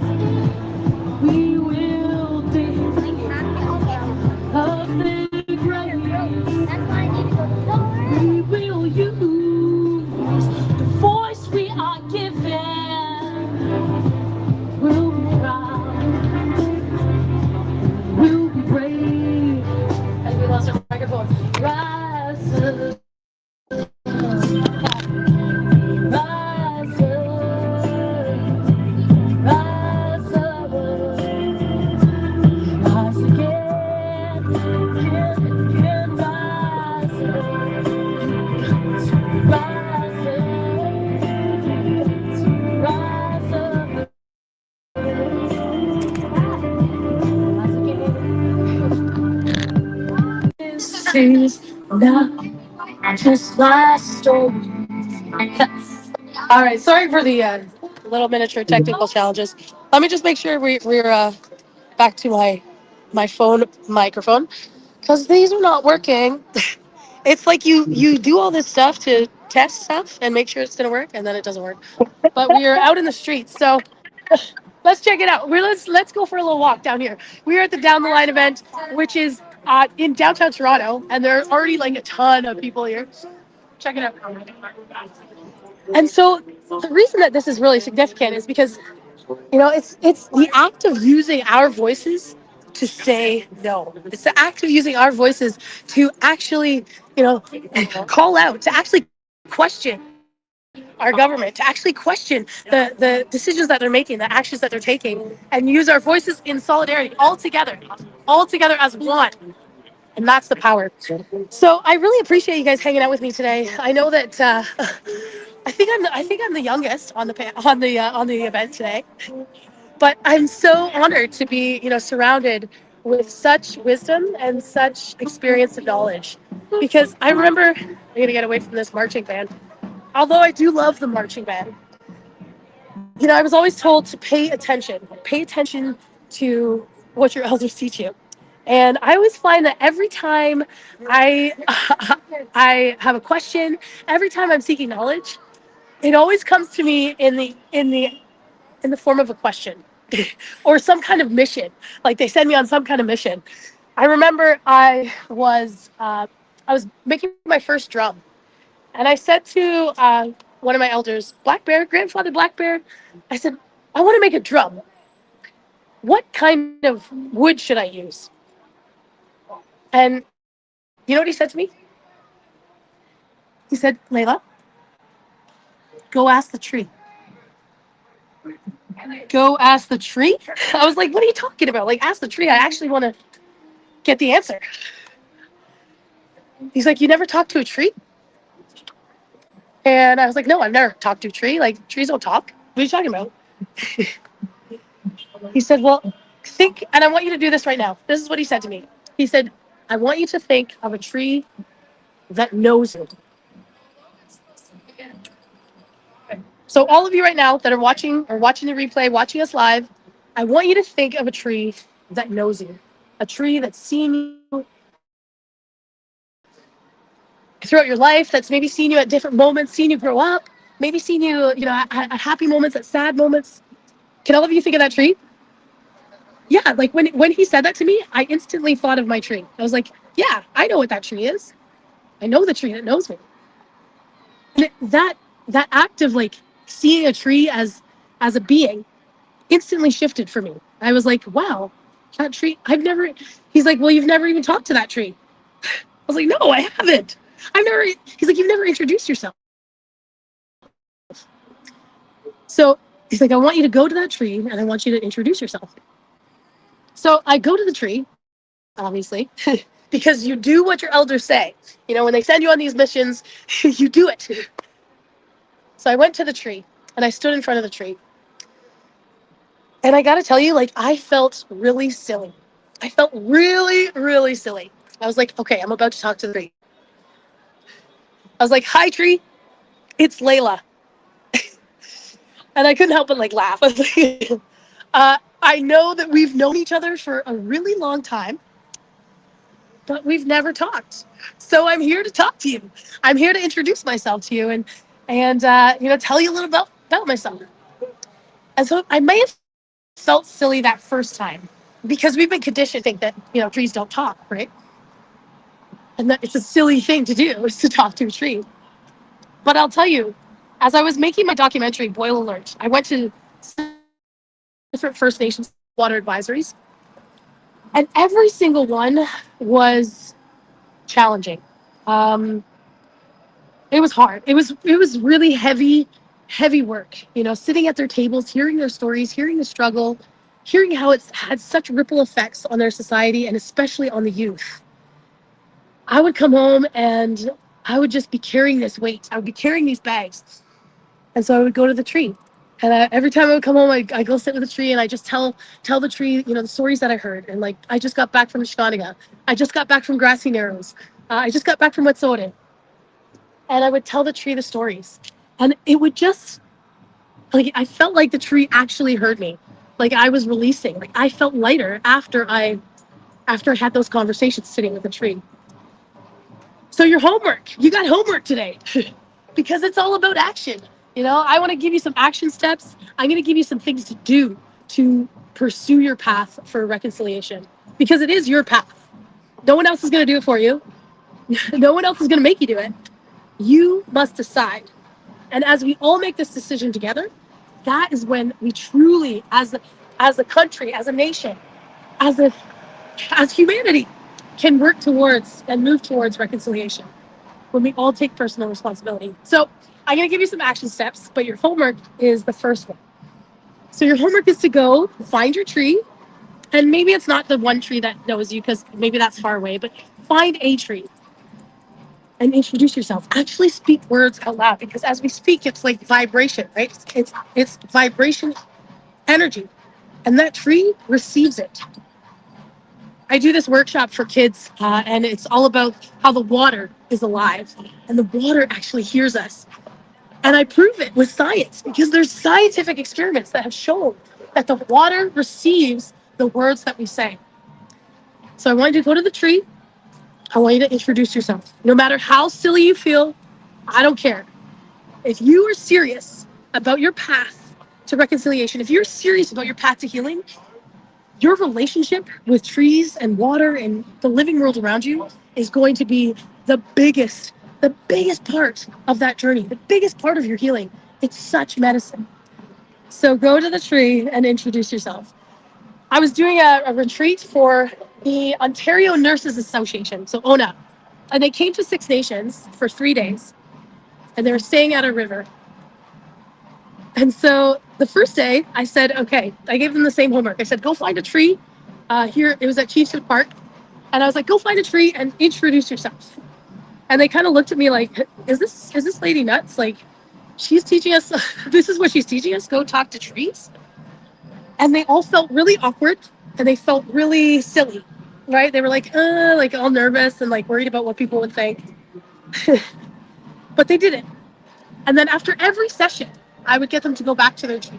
I'd be like, okay, I want you to talk to your tree. I want you to tell your tree what you did today. I want you to tell your tree what you learned, what you experienced, how, your story of the day, your impact moment. And so they did that every day. And then by day 3, the last day, I said, okay, it is time to say goodbye to your tree. And there were real tears, like real tears. These women, it was all women. These women were crying with their tree. They were taking selfies, like with their tree. And this woman comes up to me and she says, Layla, I'm 50 years old. And this is the first time in my life that I've had a tree hug me back. And she was, in tears. This feeling of this tree hugging her back, this feeling of this tree holding her and giving her that support and that care and that love. She had never felt it before. And I bet there's many of you out there that have never felt the love of a tree, never felt a tree hug you back. So that's your homework. I want to actually talk about my documentary for a minute because part of the the process for reconciliation is taking it upon ourselves to be aware, of what is happening in our country, to be aware of what is happening in communities and what suffering is happening. So I ask people all the time, every place I go, I'm like, okay, who here has heard of Nishkaniga? No one raises their hand. It's like crickets in the audience. No one knows Nishkaniga. I'm like, okay, don't feel bad because it's pretty much the same everywhere I go. So Nishkaniga is the longest boil water advisory in Canada. 30 years now. 30 years. So people in that community have never known clean water. Like the youth there, they have never known what it's like to have clean water. We got warriors walking past. They're getting ready to take the street. Yeah. You guys want to take the street? Yes. It's so awesome. So yeah, Nishkaniga is up northern Ontario, and right now they are in the battle. They are in the fight. You know, they have Ford coming in with his roads and his mining plans, and all of these plans are open pit mining and things that will absolutely destroy their water. They're already on a boil water advisory. So when I was there, I spoke to the youth, and they said, Layla, we feel like we don't exist. We're ghosts. No one's coming to save us. No one's coming to fix it. No one even knows that we're here. And it's true. No one knows about Nishkaniga. So Jody, I'm actually going to share a little clip with you guys from Nishkaniga when I was there. And if you guys want to check out the full documentary, I have a super secret link. So you have to send me a message on Facebook or Instagram, anywhere you can find me, and just say, I want to watch the doc. And I'll send you the secret streaming link. But I'm going to share just a little clip with you. So Jody, if we could do that, get that prompted and press play.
Okay, so that looked a little bit choppy. I don't know. I could just try again. It's getting crazy down here. That could just be my signal here because it's been a little dodgy. Is this? Yeah. Okay. So I apologize if that didn't work properly. No, let me but try that one I more will time. definitely send. Okay. Sure. Sorry. Thanks for the patience, everyone.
All right. I got to take you guys on a little tour here.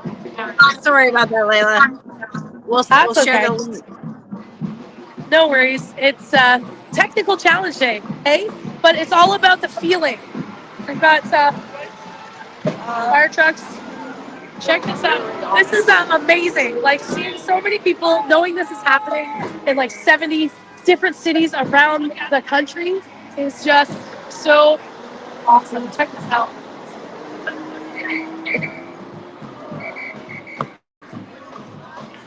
And it just makes you want to dance, right? So, yeah, I wanted to talk to you guys about action. Because it's almost come to a point. I'm going to get away from the amazing band. My cousins. Oh, here comes the cops. Triggered. So it's interesting, my reaction to cops now. After being arrested in Wet'suwet'en so violently, with so much force, with so much aggression. There was like 8 of us standing on a bridge, and they had about 100 RCMP. They had helicopters flying through the air.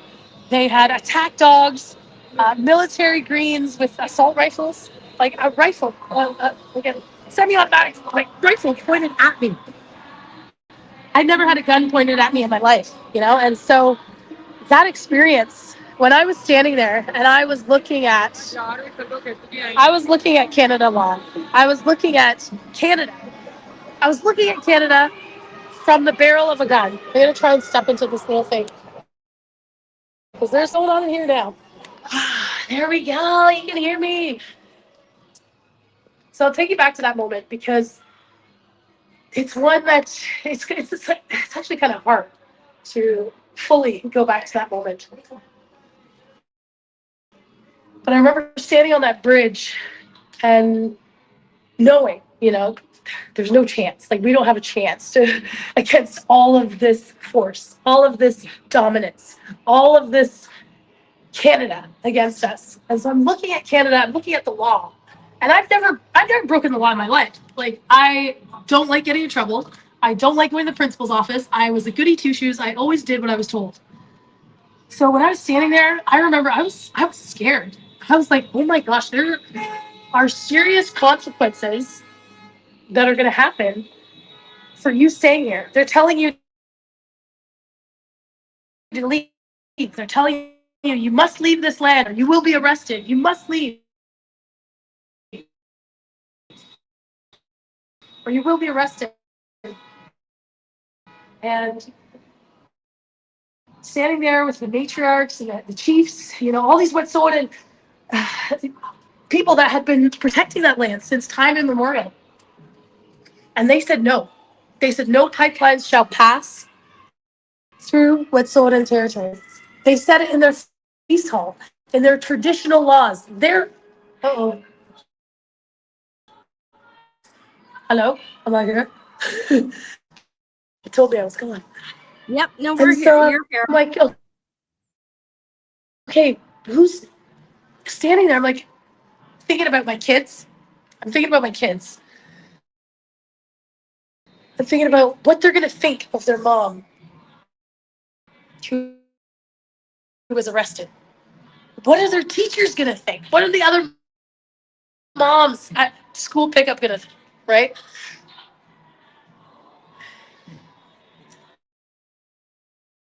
Because we've been conditioned to think that when you are arrested, you are a bad person, right? Might not forget me. If you are arrested, so I was struggling with that in that moment, planting my feet on the ground and saying, are you, I could feel that law of the land. You must say no. You must, no matter what happens, no matter the consequences. A weird chat came up or something. Like, I don't know. And so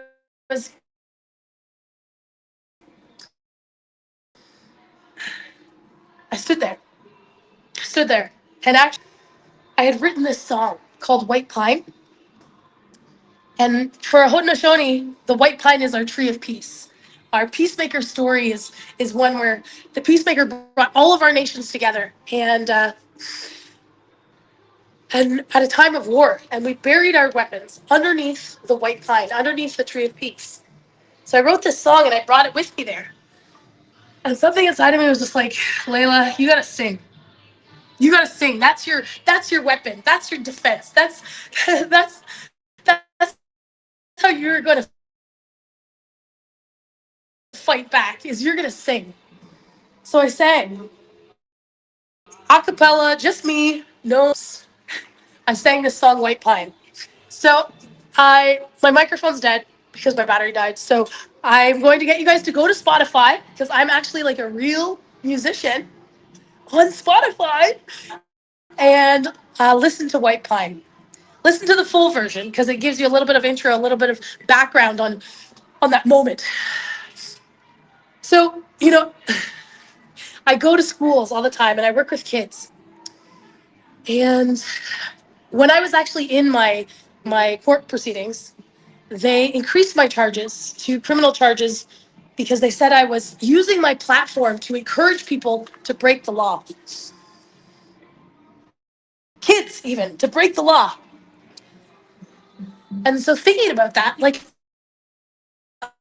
I'm not encouraging you to break the law. I'm encouraging you to question it, to have that power within yourself, to know that you have the power to question our laws. Just because it's a law doesn't mean it's right. When you see something wrong, you can stand up and say no, because you have your own internal law. We live by the greater law, the law of the land. So the cops went by, right? So in that process, we got arrested, we got paraded through court in shackles, like my ankles and my wrists were shackled basically in my long johns, so like my underwear were stripped down, and yeah, It was we were transported in the back of these SUVs, and they had like these steel dog cages in the back, and that's what they put us in. Like all of these extra measures to make sure that we felt their power, their dominance. We felt like we were completely powerless. And so when I got home, it was hard. It was hard to process. It was hard to understand. Did I do the right thing? Was I actually a criminal? Because I felt like a criminal. When I was paraded through that courtroom,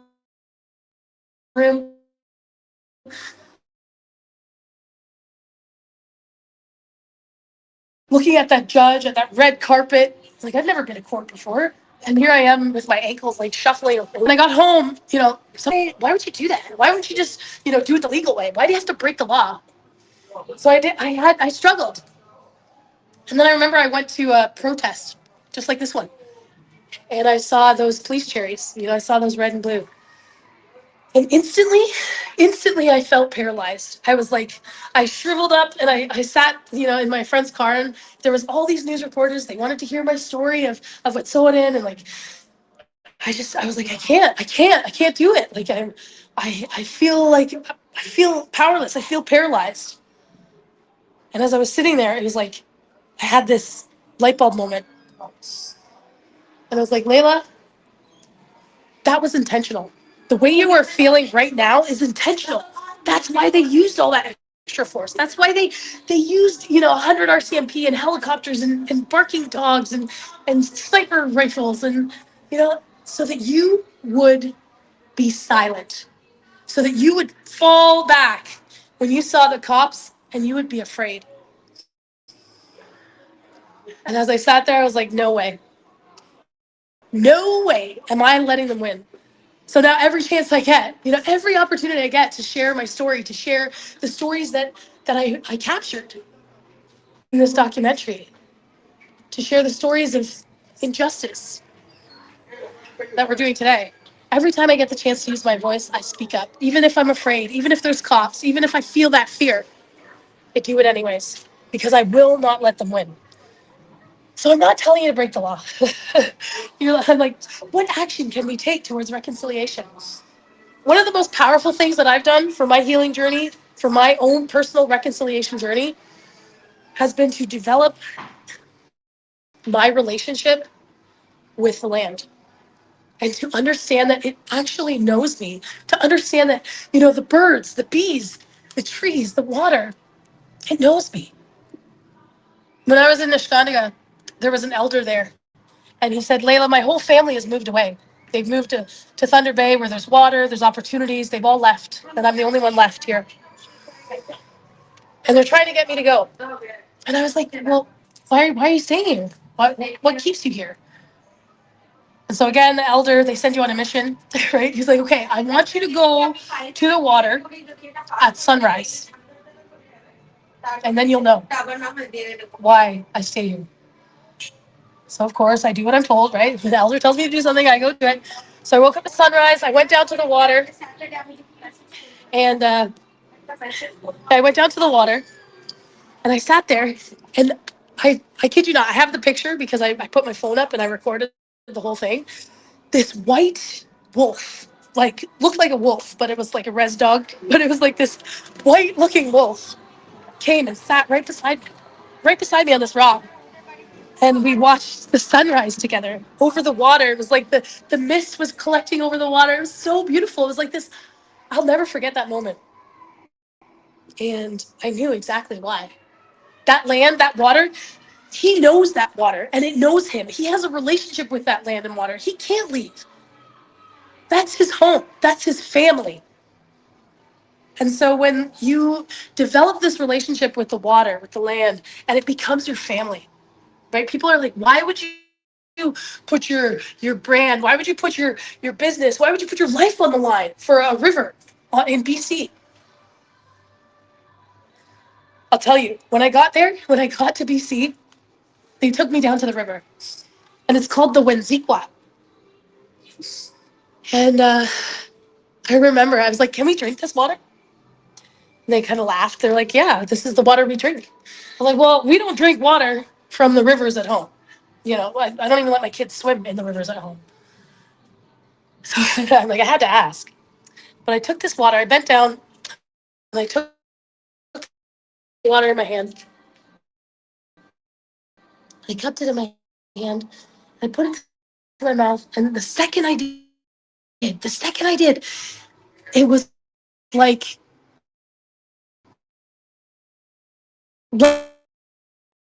lightning bolts in my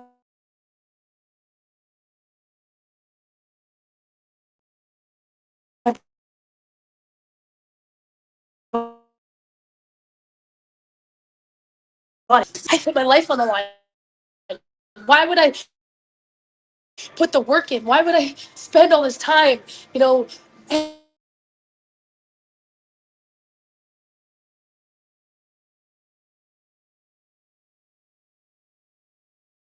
it's my family.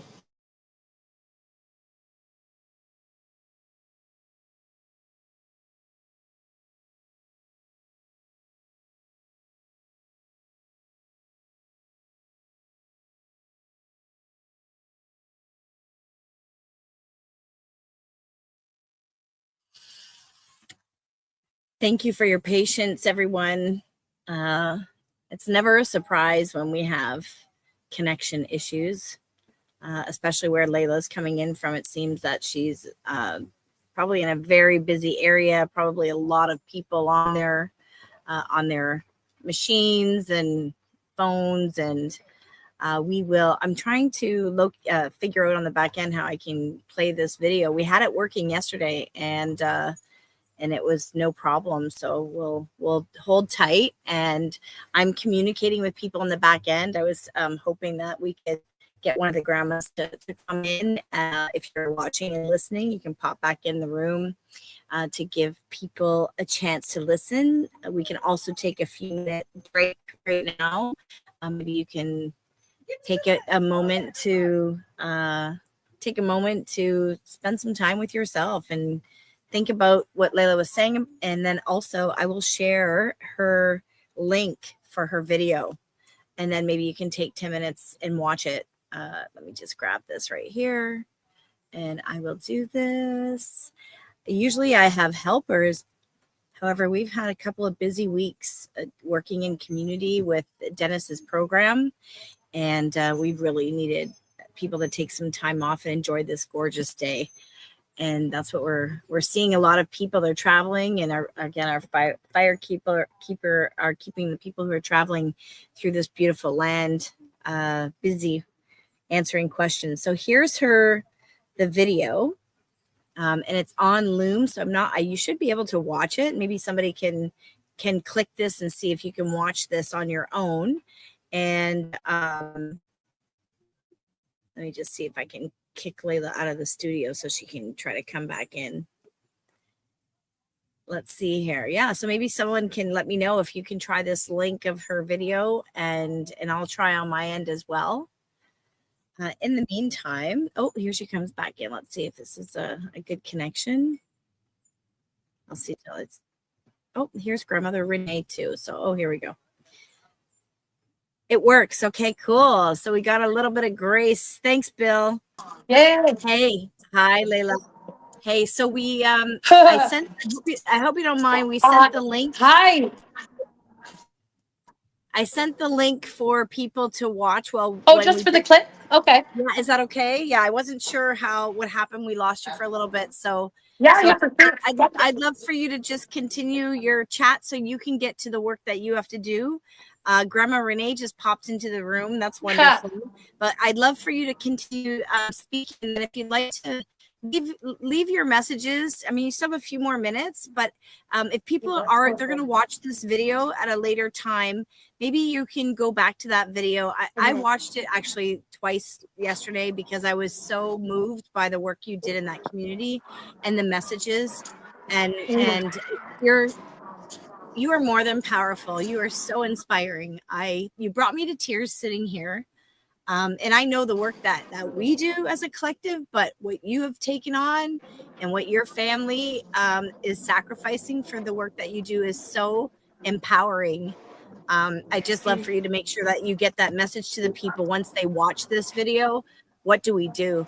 What do we do? So Yeah, go ahead, stay on. for sure. Yeah, I just thinking about Nishkanaga, I want to ask you guys a question. Do you remember during the pandemic when we ran out of toilet paper? Do you remember when there was a toilet paper shortage and there was no toilet paper on the shelves and people were freaking out, right? And now it's toilet paper.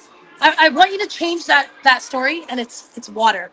And there's only a limited supply, only certain amounts come in. People are fighting over it. People are hoarding it. There's not enough. Scary, right?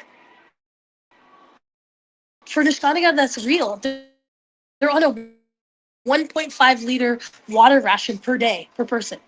1.5 liters per person. That's your ration of water. Like and it's like, no wonder these kids feel like they don't exist. The chief actually issued a state of emergency, not because of the water, but because of the youth suicide.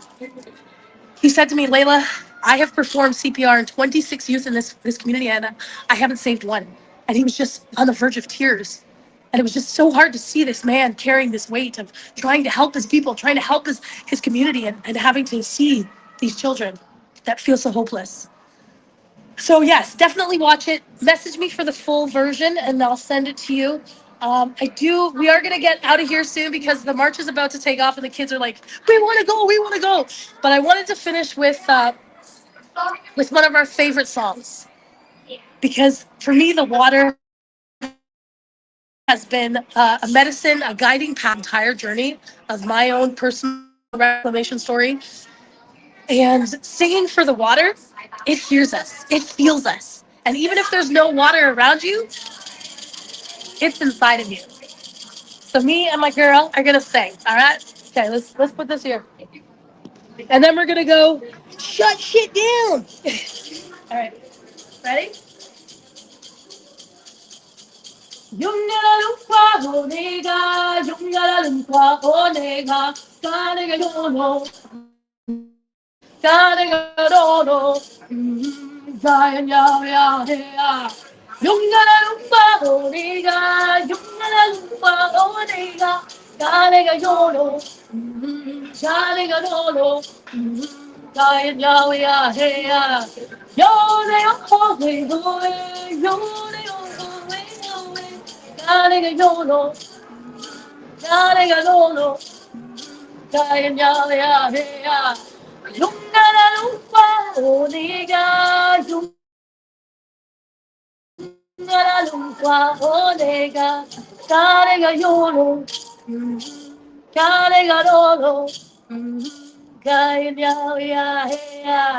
Hey! So Yalagoa, thank you so much for hanging out and dealing with all the technical challenges. It's been amazing to just sit in this virtual space because I'm in this like real world, huge energy space, but bringing it back down to this virtual like heart to heart is just so special. So I hope to connect with you guys down the road again. And as far as what you can do, make sure that there's not a single person that you know that does not know what Nishkanaga is. Take one thing that you've learned here today, take one thing that's impacted you, and tell people about it. Use your voice to share these teachings, to share these moments, and have it come from you. And if you want to shut the streets down, you can do that too. Thank you so much, everybody. Nyawa, thank you. And Grandma Renee popped in. I just wanted you to know that she was in here so you can give her a message. She's setting up her computer. So thank you so much, Layla. So powerful as usual.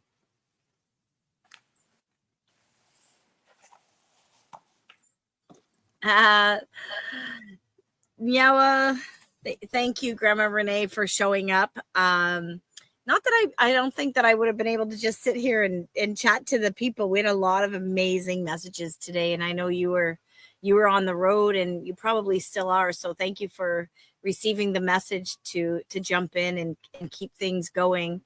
You know, sometimes, well, we don't have control over a lot of things in our lives, and technology definitely keeps us on our toes, we'll say.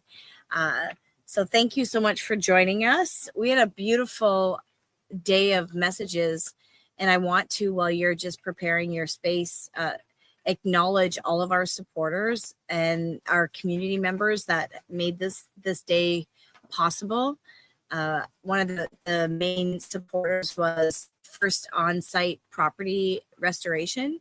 And they're an organization that we have been building our relationship with, talking about how we help them build stronger relationships with Indigenous communities that they work within. And that is something that we're hearing more about from corporations are really reaching out, that, you know, they feel that they, you know, are not clear about what their next steps are after creating a land acknowledgement.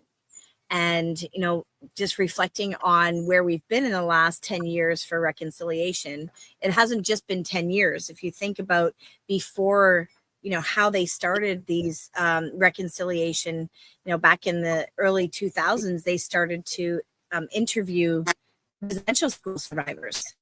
You know, so there were a lot of, you know, there's been a lot of work being done. And even before then, the Indigenous people have been advocating and protecting their people, their lands, their communities from as long as we know. There have always been people doing the work of advocacy. And Renee, are you okay with your sound and everything? Did you need to check that? Oh, we hear you. Okay. I wasn't sure. Okay. Good.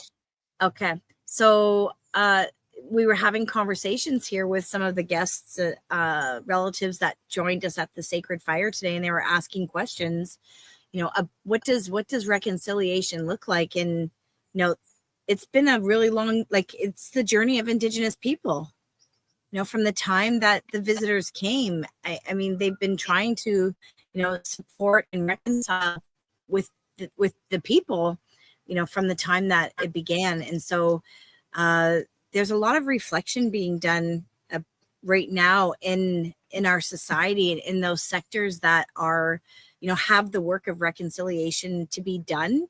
And what they're realizing is it's not just about that performative, you know, checkbox about, you know, land acknowledgements or policy. It's about the actual people within, and creating those safe spaces for urban Indigenous people or all Indigenous people to feel safe in community, at work. And so there's some really amazing work being done by organizations as they're reaching out to Indigenous organizations, saying, you know, how do we really do better work? And relationship is a really important aspect of reconciliation. So that's what's been coming up today at the conversations in the Sacred Fire Circle, and in here is people really want to be in relationship with Indigenous people. And the reality is our government and funding has spent a lot of time educating non-Indigenous people about the realities, and we hope that the work that we do is calling in also the Indigenous people to really start to reconcile with each other. So today has been really inspiring, and I'm so happy that you're here to bring your beautiful voice to the platform. You know. Thank you. It's been amazing. We're all getting ready for tomorrow. How many know what tomorrow's all about? How many have checked the moon? Nature's talking to us. Are we listening? You know, reconciliation is connecting to ourselves. It's all about integrity. Nature has integrity, and it teaches us integrity. And, you know, if you're not doing right, things will turn in the other way. And, you know, ever since the beginning of time, we were to represent integrity because we were chosen. That was a very powerful responsibility as Indigenous people is to remind of integrity. Integrity to our Mother, the Earth. Integrity to creation. Integrity to the coming faces to children. And so many of our wampums and our treaties was always with integrity. Working together is so important. Working together to build bridges is so important, not division. And not saying who is better than who. We all have gifts, and those gifts is integrity inside us. That's that sacred water. When you were born, you were surrounded in water.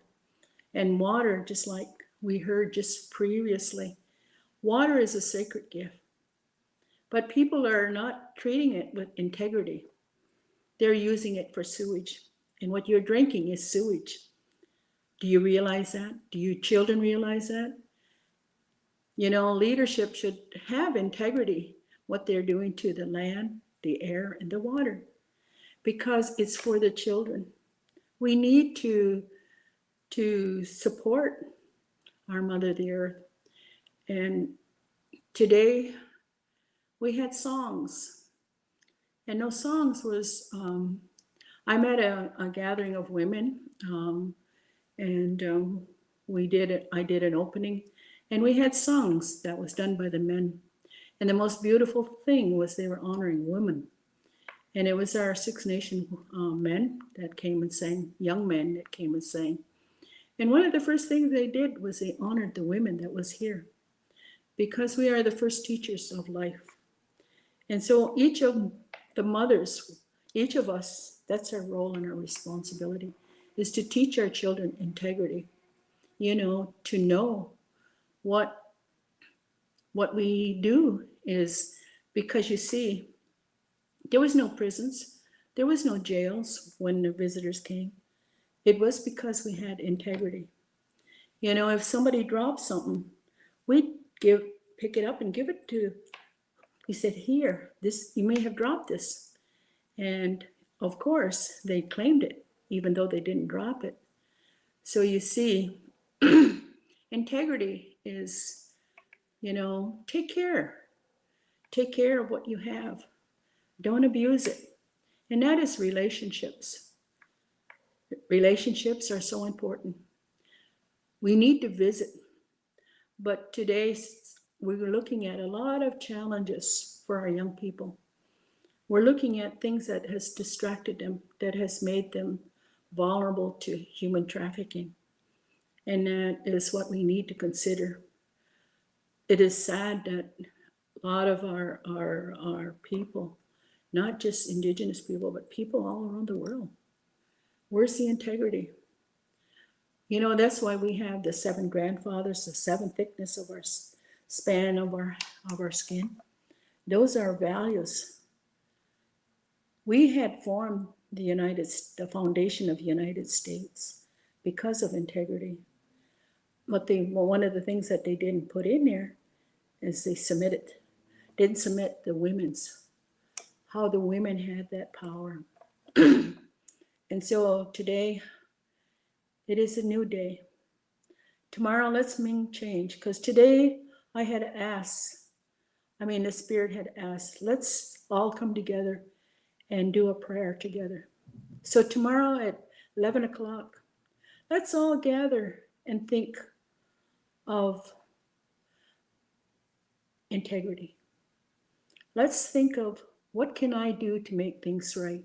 Because that's you. You are sacred beings. You are very sacred. And when you don't follow integrity, things will go amok. Things will happen that will cause a lot of chaos. It's just like once you put negative in you, all the negative will come to you. And so this is why we were taught that, you know, integrity is so important, ethics. And every child was to have structure. Every child, this is what the cradle board taught us. The cradle board bound us. So to teach us to have, not to react and go out like this, but to hold ourselves accountable. And so our babies would wrap. But the most important thing is why they were wrapped is because for 9 months they were wrapped tightly. They knew that they were loved and secured and protected. And so when they came out, our duty as mothers was to make sure that they have structure, they have boundaries, because that leads to ethics and principles and values. And so my mother, she would, every time there was a baby came to our family, into our family, I was taught how to wrap them. My brothers and my sisters was to wrap them tight, because I was wrapped tight. And you know what? To this very day, one of the most precious things is my son got me this weighted blanket. This weighted blanket represented that here I was, a little baby again, and I couldn't move under that weighted blanket. It was like I was snugged.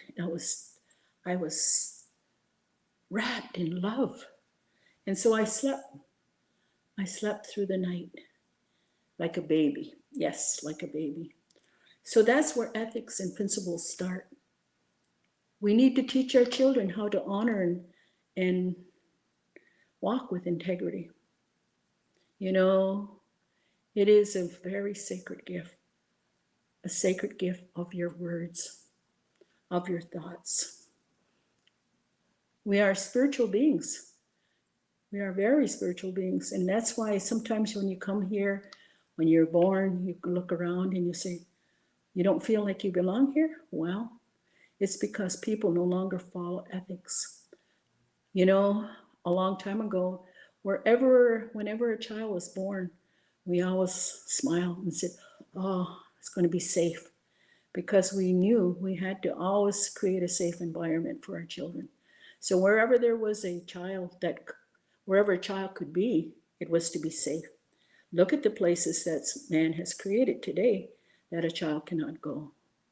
So we lost ethics. It goes back to even carrying your baby to have ethics. You know, a long time before even modern society said alcohol was bad for our children. I mean, carrying a child. Smoking was dangerous to carrying a child. We already knew that. We knew that. We knew that it would burn their blood. And so we had to teach them, to remind them, not to teach them, but to remind them that they are pure. And so to all of you, I want you to just recall, I want you to remember how sacred you are. Do you remember that that first drink you took? You know how it burned you, how you kind of choked? Well, I did, because my grandma said, you're going to try it. Sure enough, I did. And I remembered what she said. She said, that is your body telling you how sacred it is. You want to barf. You know, every time you drink a lot, you barf, you puke, you have big head. That's because your body was not meant to take that. Your body is born with integrity, sacredness. And so when we do anything that is not sacred, this is what happens to our body. Now, today, we're not eating the foods that our body is used to. You know, our food helped us to think clearly. Even drinking herbal teas like all these mint teas, these mullein tea, all these different teas, they are here to help us to think clearly. The animals are a lot smarter than us. They're a lot smarter, and their smell is so enhanced. And because I caught a cold, I was taking all these different teas. And I noticed one thing that about me was that my senses become really enhanced. I could smell things way over there, and I could almost tell the difference what it was. And I said, oh, this is what a wolf must feel. This is what a bear must feel. I could smell the plants. I could smell the different things. And so when my body was used to the natural things, the natural plants, wow, it just enhanced me. And my mind was, as you would say, it was like, wow, I was interested in life. There was more. What is that? I was always inquisitive. And so, you know, they call today IDHC how the children are out of balance. Well, they're not. It's because what they're doing is they're bringing back a memory of being inquisitive and learning and wanting to know. We weren't to be, as they say, conditioned to be programmed. We were to live with peace within ourselves, because then we would know we have ethics. That's what peace is all about. And peace is a very powerful gift. Every part of our body talks about peace. So this is your left hand. So Peace. This is my left hand. And so anytime I want peace, I go like this. I want to bring peace back into my spirit. And I'll hold it over my heart if my heart has been broken. And I take that deep breath. Take that deep breath and I put it back. And then this hand, SHARE, share peace. You know, our people a long time ago, this is how we greeted the people. We had our hands out. It wasn't to ask for anything. It was to share what we had been given, and that is peace. Because when you share, you are living with ethics, because you're not hoarding, you're not keeping to yourself. You're helping others to be a part of a way of life. So this really hit me one year, because I was to teach a class on ethics. And every day I had a problem, because all the things that we would take a newspaper and we look and we check for ethics. And so the students were really becoming aware of what society has. They kind of put ethics over here. Isn't that true? We are to question about truth, and that is this time. So today we are to learn more about truth. Are you being truthful to yourself? Are you being, as they say, walking in truth? Because every part of our body, when we have a headache, when we have any pain, pain is a messenger that our body is out of balance. Pain has been assigned to help us to get back to ethics. Am I eating right? Am I doing things? You know, even what they call, they give that word chores to us. And a long time ago, it was called doing. It was doing. Today, nobody likes doing chores, so they grumble and they complain. Well, I like doing. And that's what my grandma would always be doing. She was saying, somebody would say, "Oh, sit down, Mom." My aunties would say, "Sit down, Mom." Oh, she says, "I'm just putting. I'm just doing." And that was her. And that was because she was in ceremony. She was honoring her body. Today, we have too many couch potatoes. And that's so sad, because it's because of the food that they're eating. The food, the drinks, all these things that's been put in front of us. These are the tricksters. Read. The other day I was given a drink. I thought, oh, this will be a good one, because it was supposed to be sparkling water or something like that. It was supposed to be. And so but it was supposed to be fruit mix. But when I looked at it, I read it, it says no calories. Wow. I thought, isn't fruit supposed to be abundance of goodness? And then it wasn't until after I took a drink, then I read it more. And it had, under the disguise of another word for sugar, that's what it had in there. And you know what? My body reacted, because it was not truth that I was drinking. And my body reacted because it was more sugary than anything else. Yes, it gave me a buzz, but I sure paid for it later on. My body was telling me that was not truth. How many of you have something and you ate it and you felt not good afterwards? Well, you see, our body is of truth. And so I always ask Spirit, help me to help others. Give me, as they say, give me a resource that I can help others. So I came across this book a long time ago.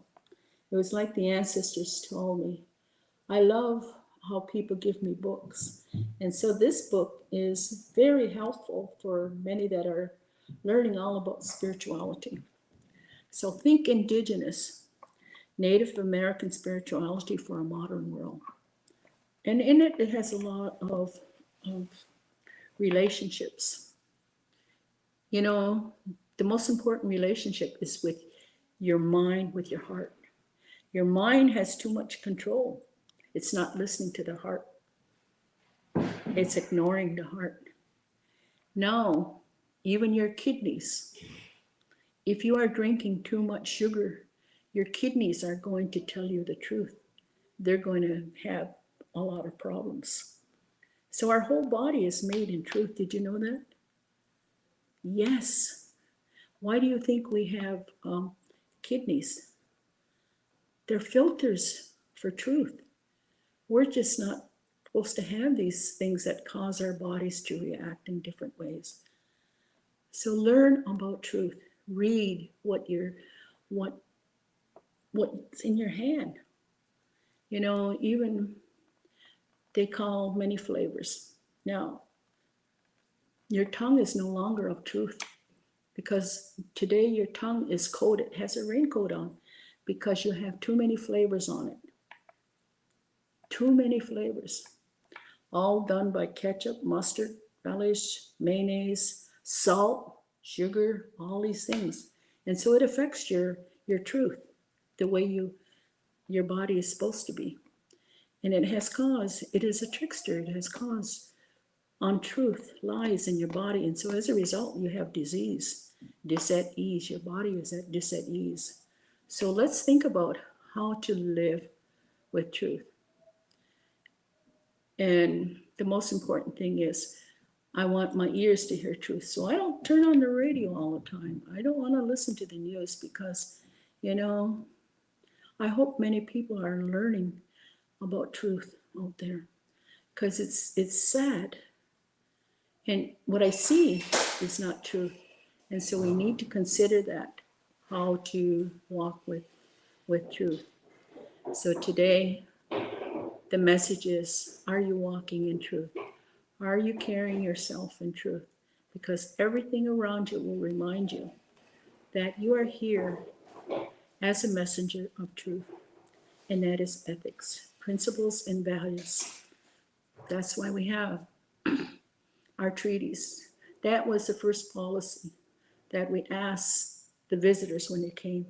As long as the water flows, the grass grows green, we ask that you take care of the land, the air, and the water so that no child will ever suffer.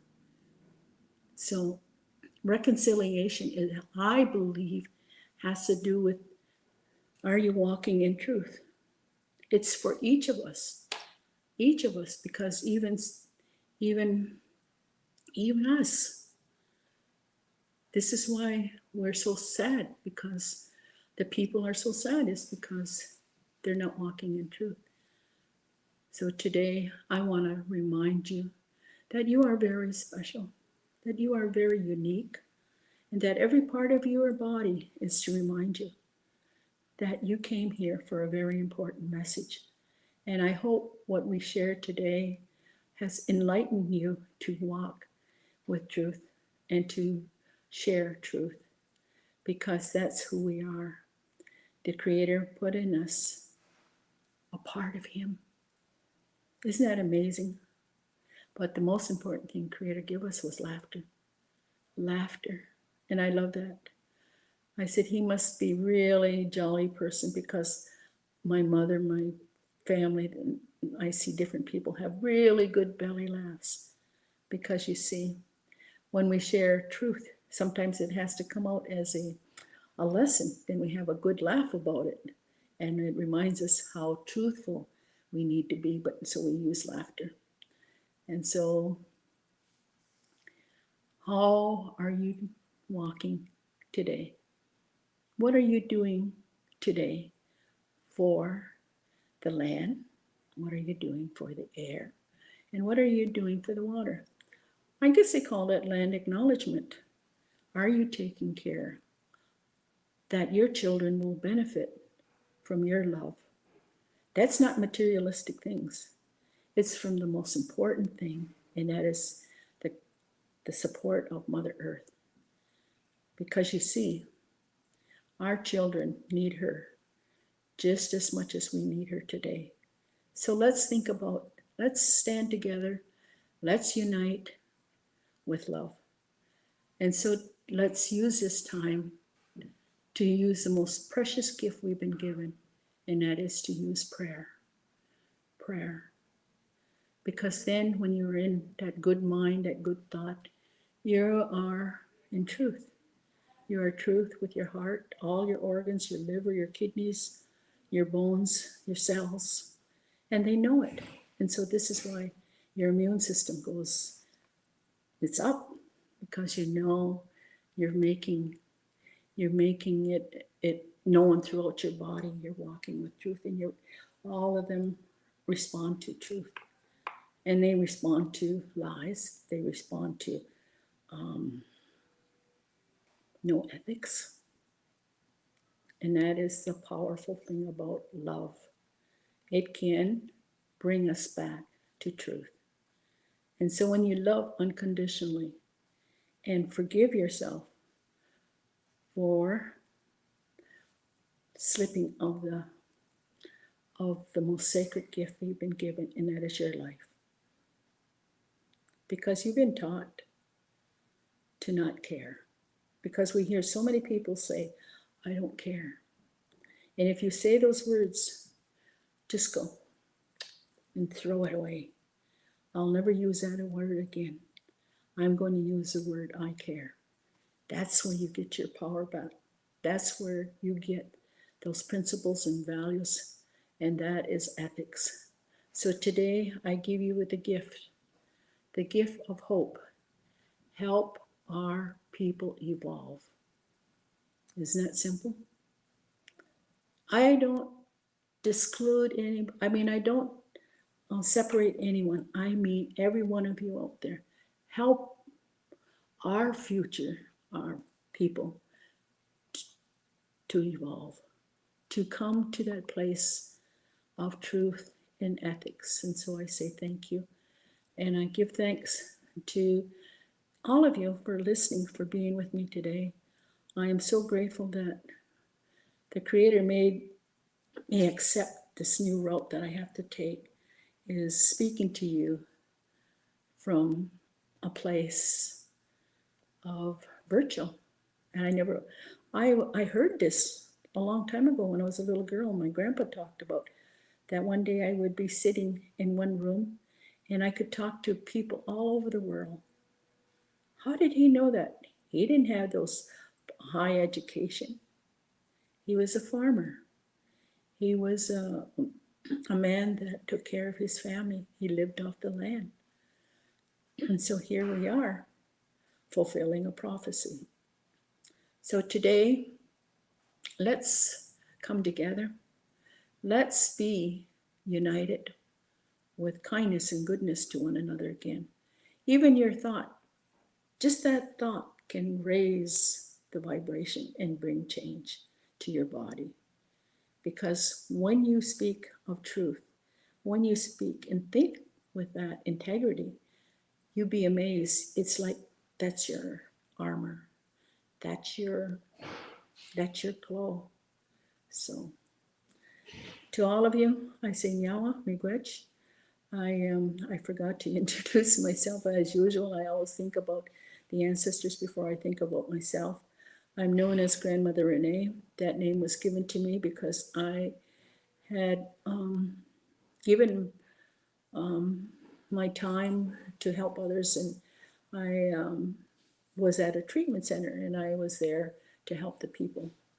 I volunteered and eventually became part of the staff, but I always wanted to be there to greet them and to be with them in the evenings to help them get through each day. And so a group of them came forward and they said, You remind me of Grandma. You remind me of my grandma.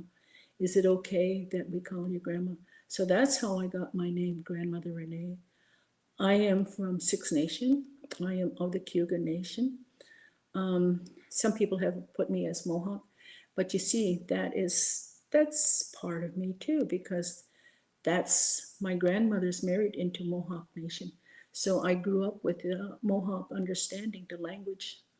And so my dad's mother, she spoke Mohawk, even though she went to residential school.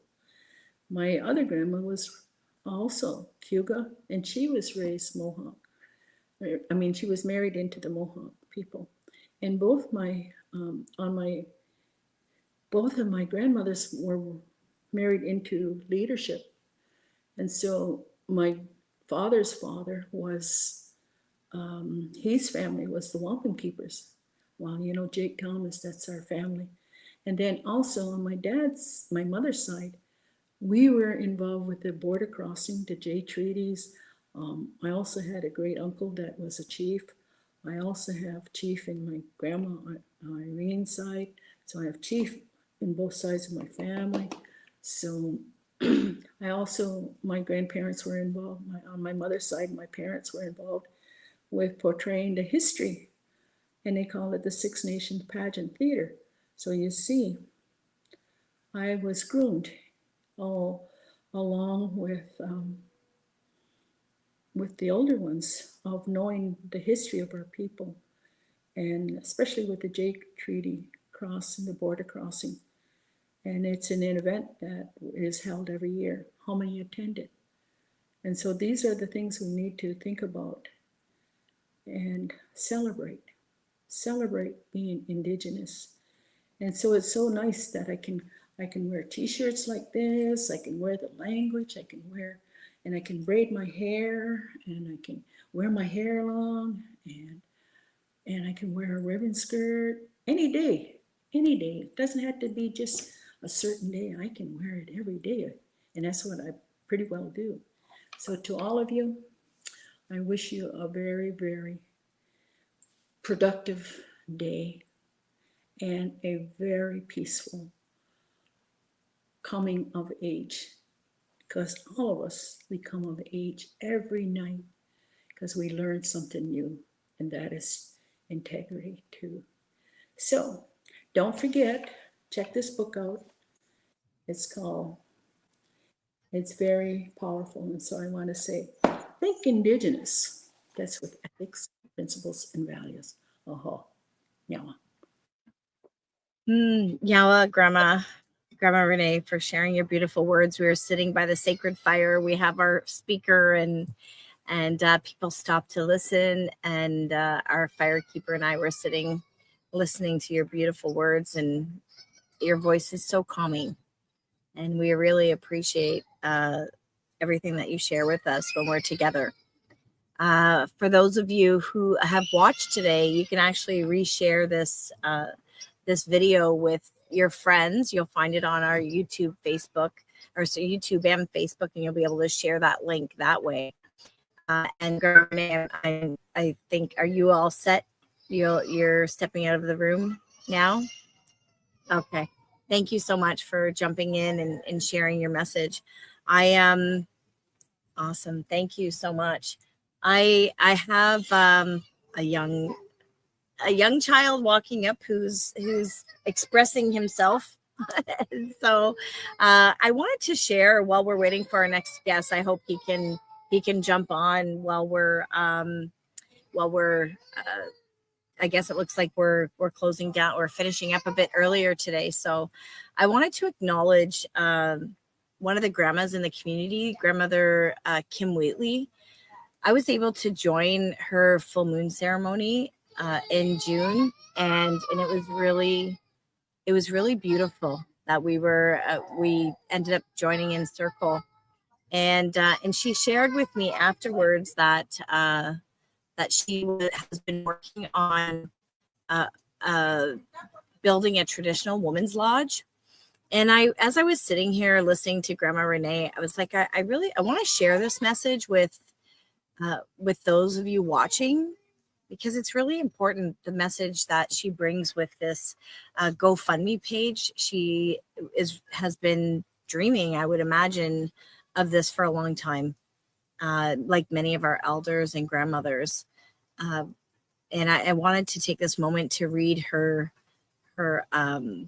page while we're sitting here, and I hope she doesn't mind me sharing this. And these are the words that are on her page, and I will share the link for it, because I think it's so important that we help or support our Indigenous community members and elders who have been doing this work, who have been preserving the wisdom for this time. And she is so committed to multiple communities in the work that she does, and she really is beautiful. And the energy that we felt in the circle with her really removed our circle of women that we're with in this area. So I wanted to read this, and I hope that you can hear me. I know there's a lot of background happening right now. And here we go. As we walk the road of reconciliation, there's a growing need to reclaim Indigenous ancestral knowledge practices. Together, we can create a safe ancestral knowledge haven to reintroduce ourselves to the lands that sustain life. It's time to pick up the wisdom of the ancestors by reinvigorating food harvesting, food forests, traditional environment housing builds, preservation techniques, resource management connected to seasonal harvesting practices, growing gardens, saving heritage seeds, honoring ceremonies, relearning our ancestral languages and songs, honoring the earth and all our planet and animal relatives. Together, we can revisit food sovereignty and set our younger generations up for health, wealth, and true relationships with the lands and waters. It's a big dream to support the greater good. Will you join us in making this vision come true? And you can find, I'll share her link right now. She's so cute. Her picture just popped up in my feed, or in here, from her, let me see here, her campaign. And I just felt like I had to share this, because in our Grandmother's Voice women's circle, we said to her that we'd love to go and help build this. This is something that is so powerful. And the fact that she has already started this campaign, it speaks to us as women that we want to learn how to build this, how to support her vision and what she's building. And so I really felt like that would be, that's something those of you who are watching can share with others and visit it yourself, and also share within your circles, your workspaces, because this is happening. And I know that she's already begun clearing the land, and just like Grandmother Gail at the Land of the Dancing Deer, this is one of her visions as well, is to create a healing center. And we're talking probably, well, their life's work that they've been thinking about doing, creating this space so that the teachings can be done in a traditional way on the land, and also at the same time, taking care of the land. And so I would like to again mention that there's a lot of, like, on our Facebook page, on Grandmother's Voice, actually on our website, you can find more, I guess, of the people that we support as a collective. And when we had this vision, Grandmother Renee, Gail, and I, when we traveled in the mountains, they questioned, I guess they quizzed me. This is how I say, we had hours to drive together, and they quizzed me in my dedication to the work that I was doing. And for those of you who have not heard my story or how I connected with the grandmas, was that I had met Grandmother Renee and Gail at Gail's Ancestral Voices in Ohsweken, Six Nations. And I was doing my research on my genealogy, and found out that Grandmother Renee Thomas Hill and our great grandmothers were sisters. And so Grandma Renee said, they brought us together for a reason. What is that reason? And so when they shared the work that they've been doing for decades, I wasn't sure if I was ready to do that, but when you have the sense inside and it just moves you, it propels you anyway.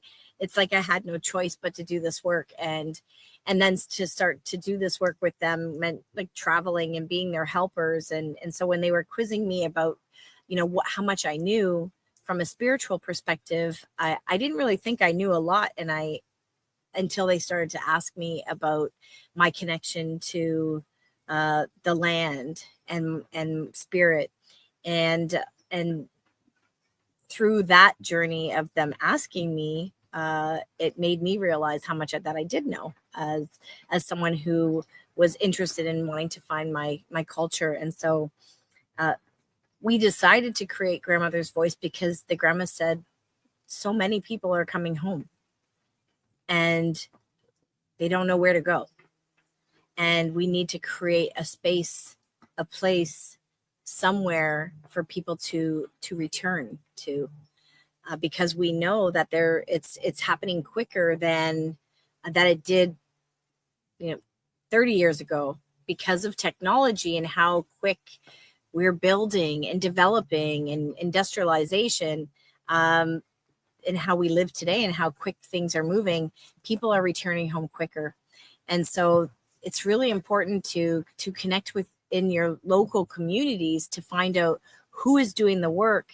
And then as Indigenous people, even how do you get connected with the Indigenous people in your community so that you can become a part of these communities, like Land of the Dancing Deer, like Grandma Kim Wheatley's.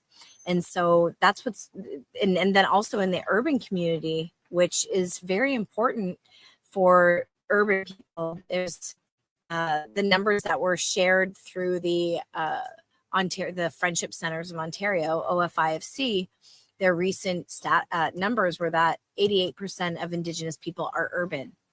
And so as urban people, we are figuring out where we fit into the system, and maybe we don't need to be serviced. Maybe we don't need a traditional friendship center, but maybe we need more of a cultural place where we can go to and gather and return back to the land and ourselves in a way that honors every individual. And so I guess I'm taking this time right now to share our the words that have been transferred to me, and we have to and I guess just taking this time to fill the space till the next speaker comes, because we did move a little quick today.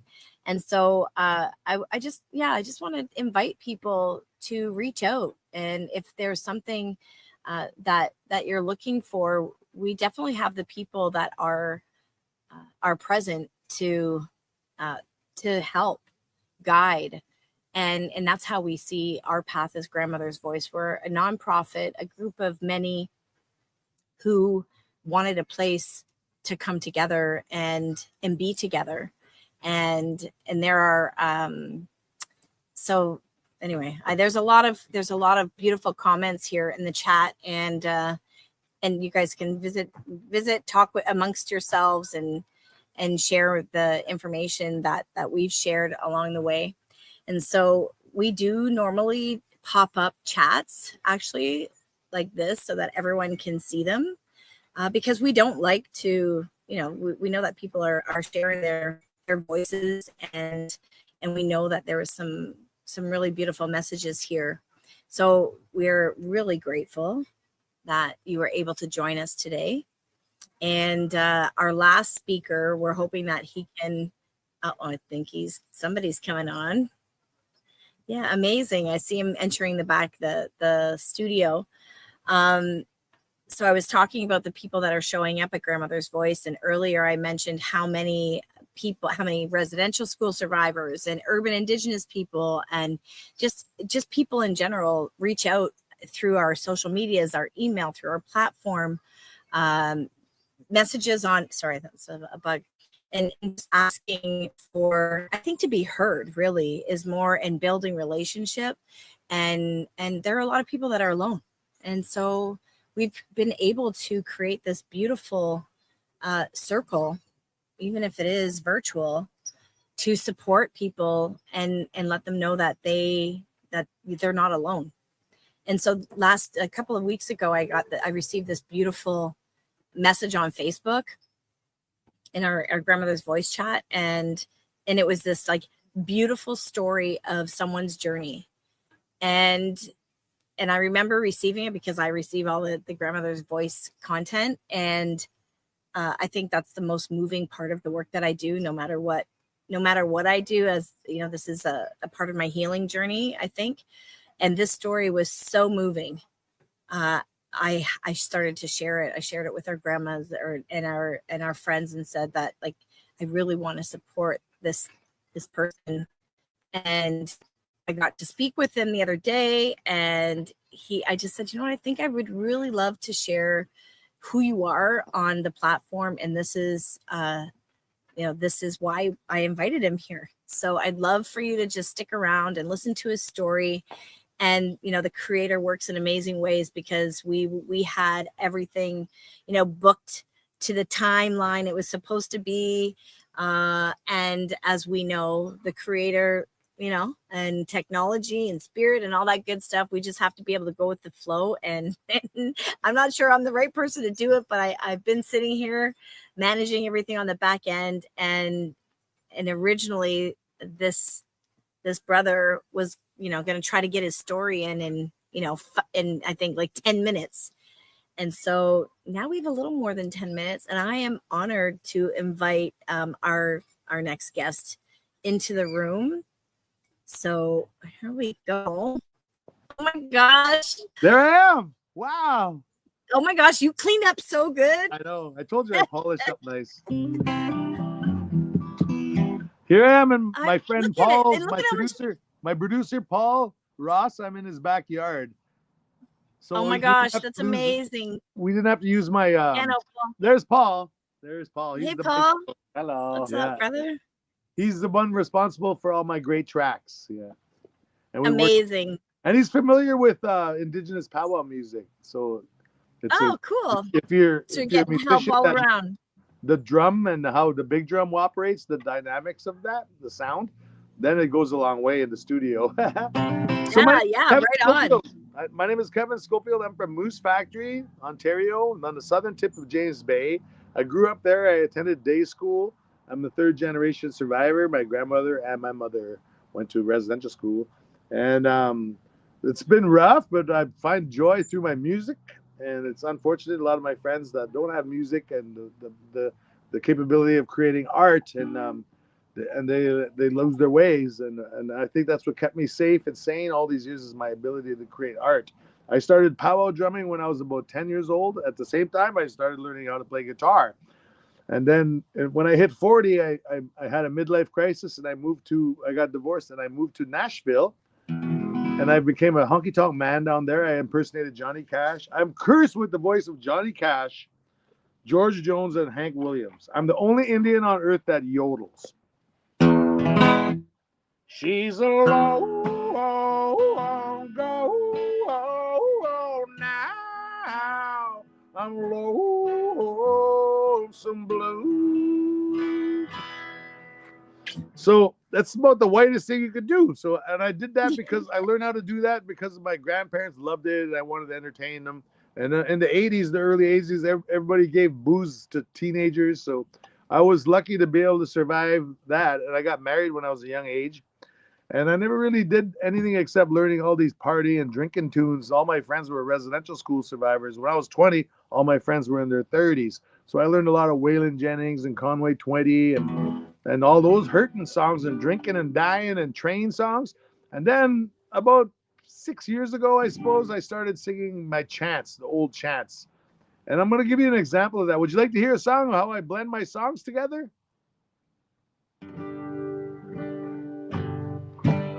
Are you responding? Oh yeah, I'm by myself. Okay, I'm here. I'm gonna sing a song.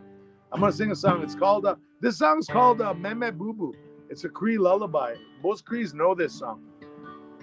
Meme means sleep. Me me me me me me me me me me me me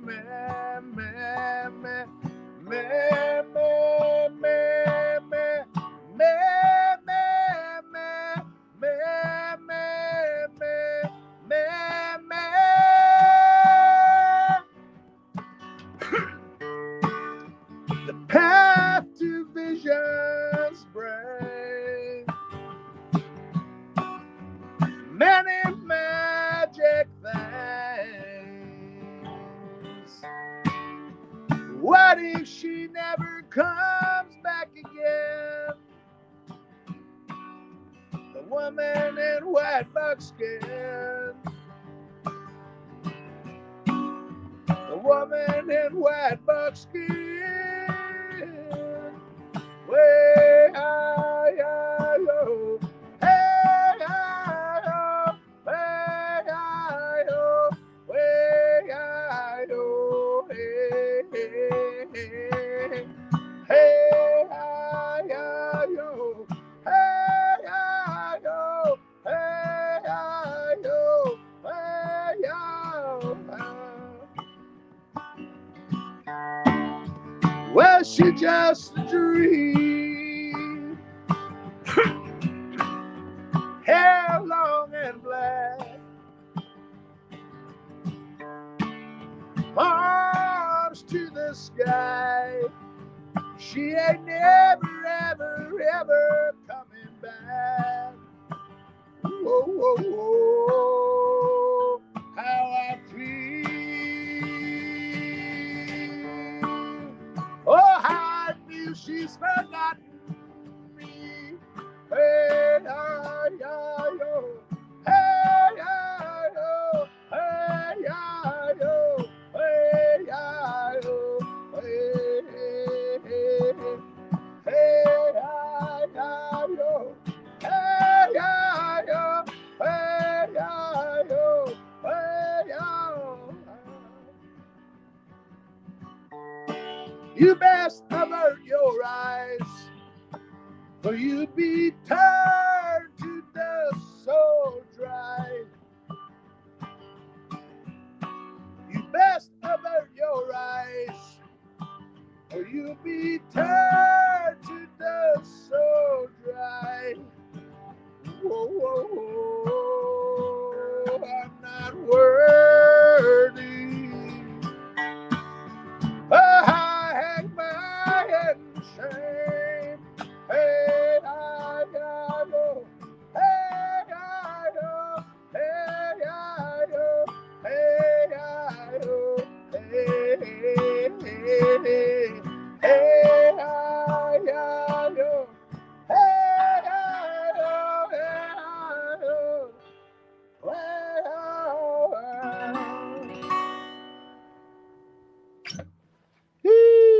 So hopefully you guys are out there listening.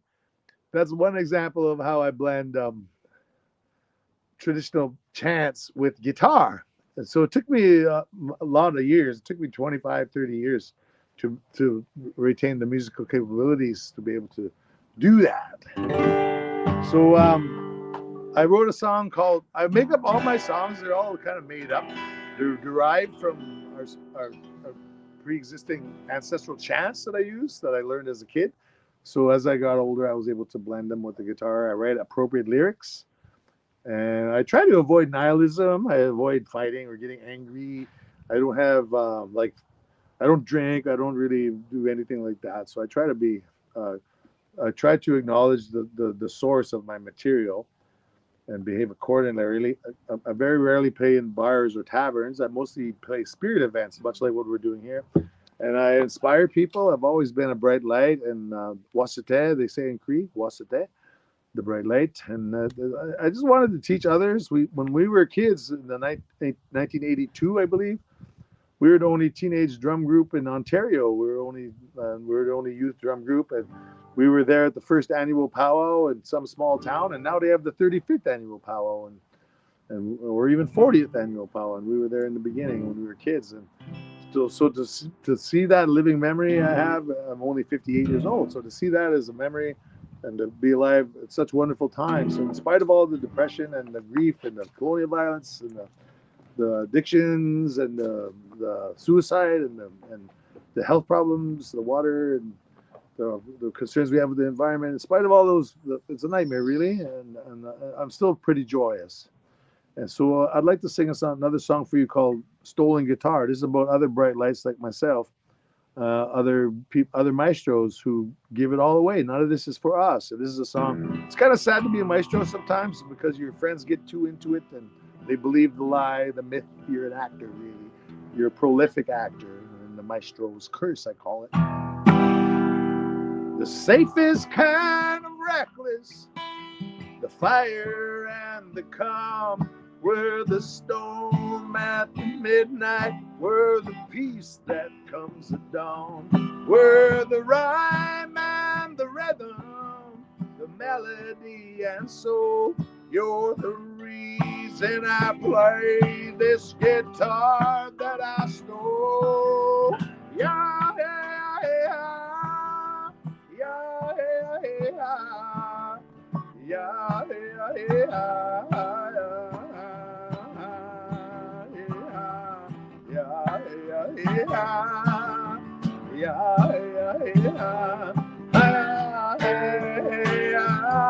yeah.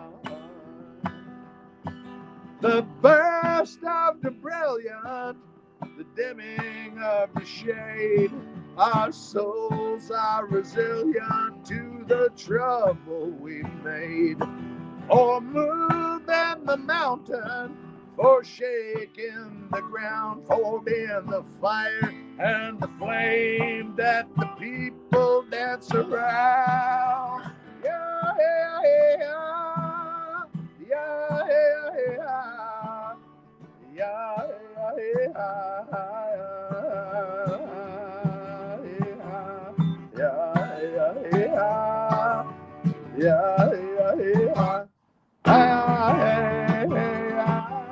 Yeah. The hope and the healing, the sweetest kind of pain, where that old familiar feeling takes you right back home again. The fiercest kind of tender, the shyest kind of bold, where the magic note benders will never go. The method and the madness, the actors in the roles, where we'll teach you all our songs in exchange for your soul. Yeah, yeah, yeah, yeah, yeah, yeah, yeah, yeah.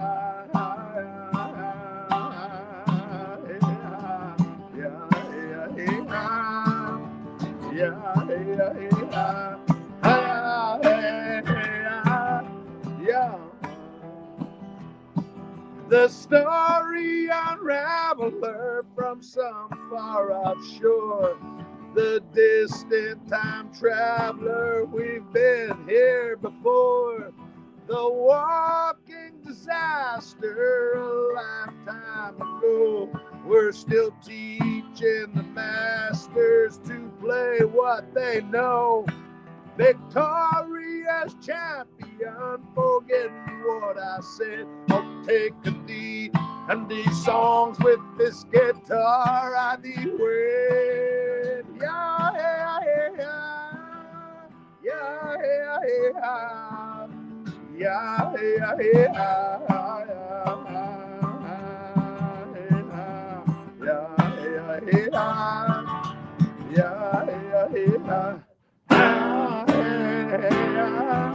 Yeah.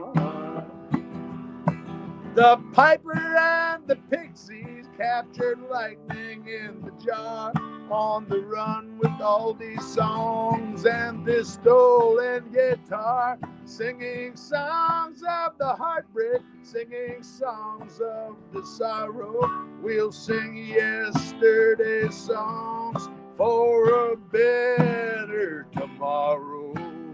The vices and the virtues entices all our friends. Just know he never meant to hurt. He's all in the end. So that's an actual song that I learned as a kid. It goes, the original version goes like this, you know. So I'm glad you're back. I was wondering, who am I talking to? I told you that you have to sing to yourself. Yes, I did it. I did it. I have my own biggest fan, I suppose. Okay. This is why I love what I do. I wish I could make this a job. Just meeting people like this, like you, and having those conversations.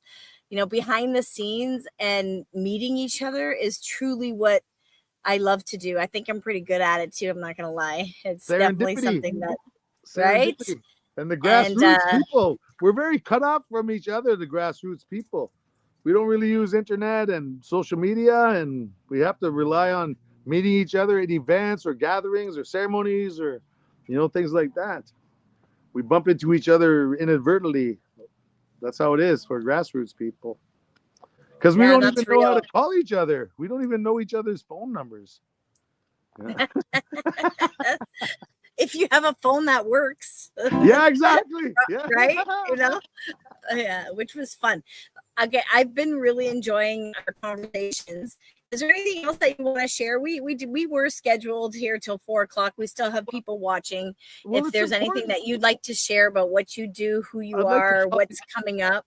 For sure, I'd like to share what it's like. It's a very interesting genre to be involved in, to deliver such songs, ancestral songs, such as what I do. It's very, very few people do what I do. And it's very unique difficulties I face regarding protocols and sacred space. If I'm an entertainer and poet and artist, sometimes I have to maneuver in those, and I don't get immunity all the time. And I believe that we should get immunity, because some Indigenous people live outside of identity and culture, and some artists therefore would live outside of that. And I try to avoid commonly used phrases or terms that we use always, because it's all been said. The elders, the women, the children, and it's all been said, and the grandmothers and the sweetgrass, the medicines and all that, it's all been said. So I try to do it something different, and I don't mean to be provocative. I'm just very prolific, and I want other artists like myself, the younger artists, I want to inspire them so they don't get accused of being bad medicine, and they're welcome in circles, because I often feel that my work allows me to be pushed aside in terms of protocols, and they're afraid that because of the nature of my work, where I perform it on a stage, whereas other people would do it in a powwow or a lodge or a circle, it's different. So I should get artistic, not immunity, but a license to be able to use our music. So I would like people will say, as long as it's respectful, and that in itself is you can't say that. Like, who's to say our kids would want to take our chance and make like real hard music that reflects their culture, Can I just interject for a second and go ahead, ask that? Because please. we've been having this conversation today around the fire, and having those hard conversations about all of that, the protocols, and who gets to say. And actually, I'm gonna also bring up another conversation, because all day long we had some really good messages here about realities. And there was a message here. I'm gonna put up, Jeremy. I'm gonna call this out because these are real conversations about Jeremy. The realities, right? Yeah, he does good work. I respect what he does, his message, and you have to draw the line somewhere, and he takes the brunt of a lot of that, unfortunately, and a lot of scorn is heaped upon him because of the nature of his work. But he does things a lot of us wish we had the courage to do. And so respects to Jeremy. Right? Yeah, and also knowing that we have to challenge those. I hear you too about these statistics, and but the conversation we've been having is about if it's coming from your heart. That's what all this is about. We have people that have no idea their truths, no idea where they came from, no idea where to start. And if we create these barriers because we think we know, and these are the teachings of the elders. Who are we to tell somebody that you can't do it? But because you can tell when someone is doing something from their heart or their head. That's what our teachings of our elders are what, like, right? When somebody, and this is what's so beautiful about being connected to spirit, is that you can tell in a circle, if somebody's talking from their head or their heart. Yeah. And that's what I don't think, those who aren't connected realize, is that when you're in these circles, like Layla was saying, you're sitting in these rooms that have all these policies in these old ways, and you stop and you have the courage to stop them. that's the heart work, right? Yeah. And I try having to do that that. courage, that's when you see it. It's there. We and have you to be can't avoid aware it. the effect of these accusations and outings will have on people. We have to be mindful of that, because often the case is that's all they have, that community. Perhaps they're into crafts and making leathers and selling them at booths, and if they get called out, they'll lose their foundation, they'll lose all their community, and often that leads to distress, and we have to be compassionate to those kinds of people, you know. I always find out you have to be compassionate. You can't be so hostile, because we're a loving people. And when I was a kid, when we first started doing powwows, there was always cats like that. There was always families like that around, and we knew they were there, and we just kind of, you know, the way natives are, we just kind of tease them like, hey, there's your uncle. Oh, there goes your auntie. Things like that, you know. Go get your uncle. Tease each other like that. So keepers laughing. We were always nice to them, and we respected them, and they were always one of us. And then later on, it became aware of what like people being CEOs and being government staff, and it's so bunch of stuff that it's so heavy, and a lot of people are struggling with that right now. And I wish us all just to take a breath and take a stop and just see each other. Like, imagine our ancestors' time when for much of the winter, we wouldn't see any human beings. You'd only see your family, and you'd walk 10, 20 miles a day to go get your food. And if you'd seen another human being, you'd sit down and make a fire, and vows were made, prayers were offered, and a meal was shared and a hot cup of tea, and then they'd continue on forward. And it didn't matter who you were. And what I remember in the Cree culture, we say backstam. Backstam means the taboo, I suppose. And when you're on the land-based culture is the closest thing I can figure out, can describe it as. It's like a marine reconnaissance mission. 4 people leave, 4 people are coming back. And while you're out there, you're taking care of business. There's no time to discuss ideology, what you believe or what you think, unless it's about the weather and it's about the water conditions or something like that. Because there's no time for talking about ideology or concepts, because you're facing danger and you're going to do what.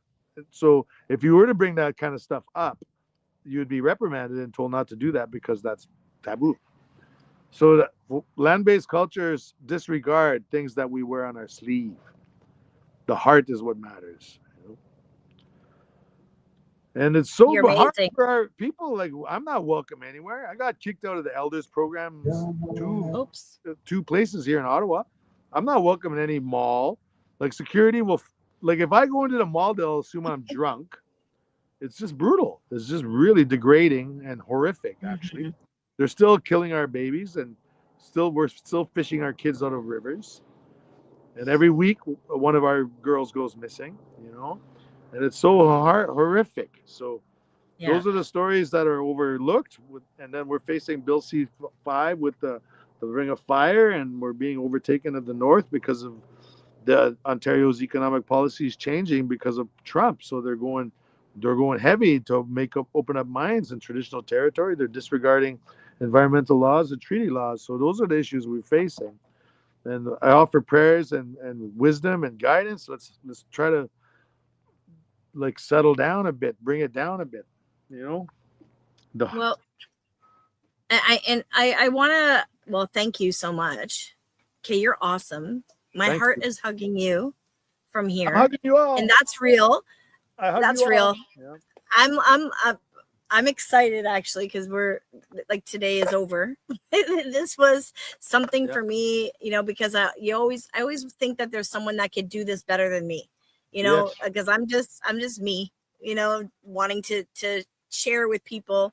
And the space, I should have prepared more space for me to maybe, you know, share things that are important. I think I did a pretty good job, but I really want to reflect on something you and I spoke about last night, and it hit me, and I thought about it last night, and I woke up to it, and I just because I walked away a little bit, I didn't hear everything you talked about.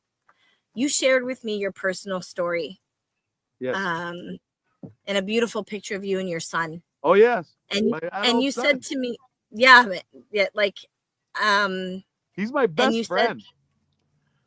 We're thick. that's what, yeah. Okay, Kevin, let me cry, okay, for a second. We're thick as thieves. We get escorted out of the building. When we walk into the room, they think we're there to rob it. It's like Okay. imagine two Tony Sopranos walking into the room, one an old one and one a young one, and everybody just stops. So it's really quite the adventure because we live in a tough neighborhood, so we can handle ourselves pretty much everywhere we go. So people they assume that our bravery means that we're bad people. So, but we're from a bad neighborhood, so we have to project strength everywhere we go. And we've been together all his life. He's 29 years old, and he's a dependent adult. He has autism, and he can't really function. I'm the only one that can handle him, and he's the only one that handles me. So we're very close together. He's coming with me all these adventures, all these years. He's my roadie. He carries my guitar. And he's my best friend. Well, and I struggle with everything. I struggle with all the grief and trauma and colonial violence. Often I wipe his blood up off the floor, So it's a really profane story. But we have blessings and we have a beautiful journey together every day, in spite of the darkness. We're surrounded by darkness, yeah. But we find lights. We find lights. So he's my best friend, and very rarely does one get to go through life with their favorite person on earth. So I love my son so much. We're thick as thieves. You're becoming my favorite person. Okay. Well, maybe not on earth, but sure. Today. Anyway, when I hung up with you last night, and I had to go get that pizza. Yeah. And I had to make my burgers. Pretty, right? And but you had shared with me your beautiful story, and you said to me, we've accepted poverty.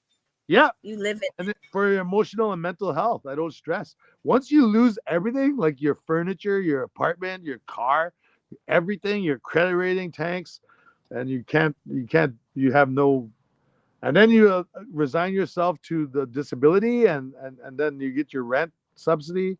It takes a while for that to happen. But once that happened, I had some kind of reprieve from chasing the dragon, chasing $3,000-4,000 every 2 weeks. And that's what was killing me. They never trained poor indigenous people what to do with their money. And I pissed away probably $1 million deep in addictions. And now I've been sober about 14 years or so. Woo. Yeah. Brother. Lucky. I got free beer for life. I got free drinks for life. Sounding like Johnny Cash. I could drink any day of the week, anytime I wanted to. All I had to do was ask somebody if they wanted to hear a song. And now you're singing. You're ready to the next. You're in the next level, right now. You're like, so after not doing this for a while, that was your message. Was that you're ready now? Yeah. Kind of to go to the next level with your music again and get out there, or what? People can confuse the two personas. That's why I have an alter ego, the Tennessee Cree. The two personas I project. Kevin Schofield is the humble chanter, and the Tennessee Cree is this boombastic, fantastic Mr. Freddie Mercury mixed with Johnny Cash, the golden Elvis, So that's all fake, though. People they confuse the two, because I can entertain in the bars, but I don't really like drinking. I don't really like what happens to my fans after they leave the tavern, and unfortunately they think they're supporting me when they indulge too heavily, but they're not. I don't get any of that funds. I just get the door. So they're always surprised to hear. I said, no, you'll be better off giving me that money instead of buying beer. Right? Yeah. Well, I know. Well, go to those places. There's some bars out there that are no longer serving alcohol, so you can do that. That's what kind of looking out for. Community events and festivals. So if anybody knows where they could make use of my music, please refer me and do keep me in mind. I'll be happy to come. And I travel light. I get on the Greyhound bus and I'll travel 12 hours on the bus and go and sing at the end of the bus ride. Well, and that's the reason why we brought you here. I loved your heart. We had great conversation. It was like I knew you already. We're going to do this again, right? Yeah, of course. Okay. Of course. Anytime you want. Anytime you want. you do this every two weeks? What did you say? We do it whenever you want. Whenever anyone calls me and says, I have a message to share, we create space on the platform. And this was the vision from the beginning with the grandmothers and the elders. I'm honored to be a part of it, and I'd like to return. And next time I'll come, I'll sing some Kitty Wells. Mm-hmm. Well, why don't do you feel like singing something before we go? Yeah, sure. Okay. And then what I'll do is we will share on our Facebook page and in these comments how you can follow Kevin. He's got some good Facebook. Yeah, we can tell people what's your Facebook page again. Your name? Like Tennessee Cree, Kevin Schofield, the Tennessee Cree. And my email is tennesseecree@gmail.com.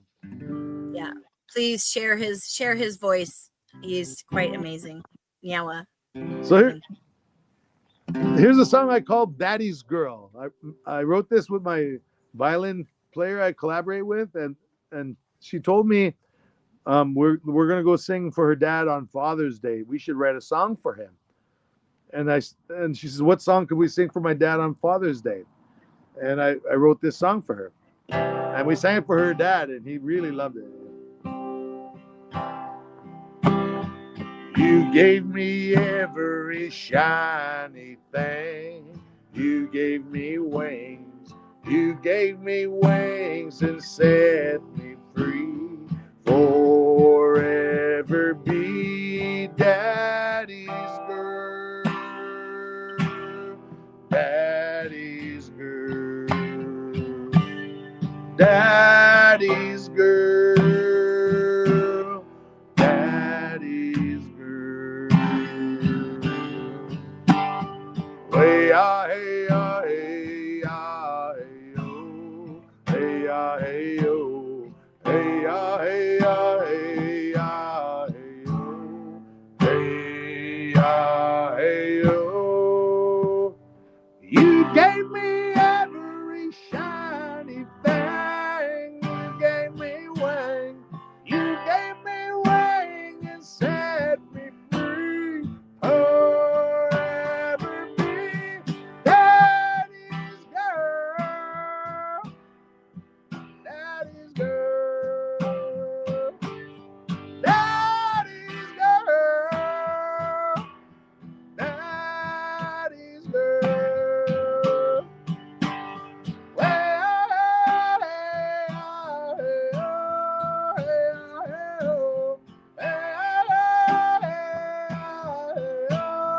Forever be. You gave me every shiny thing. You gave me wing. You gave me wing and set me free. Forever be Daddy's girl. Anyways, that's my little song. That's amazing. Thank you so much. That made me I feel nourished. I feel like totally full. My journey was the message from my father. You know, you are an Indian and don't ever let anyone tell you different. Yes. Yeah. Okay, I love you. Ottawa, I love Paul, man. What's that? If anybody's in Ottawa, they can seek me out. I'll be happy to go for Tim Hortons coffee. Right?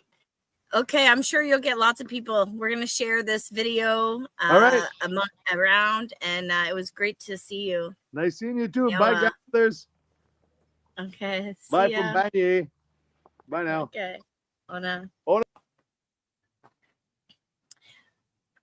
Nyawa to our firekeeper who's been here all day, and he's just we're just finishing up over here. And for all of you and these beautiful messages for you that are they're watching, yeah, full of joy for sure, Brenna. Thank you for being here, and thank you for loving us and supporting the work that we do. And Monday, join us for our Grandmothers and Grandfathers Speak from the Heart of the Mother. That is a 52-week campaign that the grandmas said that we need to do to continue to uplift the people and connect us all. And so We also have another live coming from Alan Sutherland. So watch that. And it sounds like Kevin might come and visit some more too.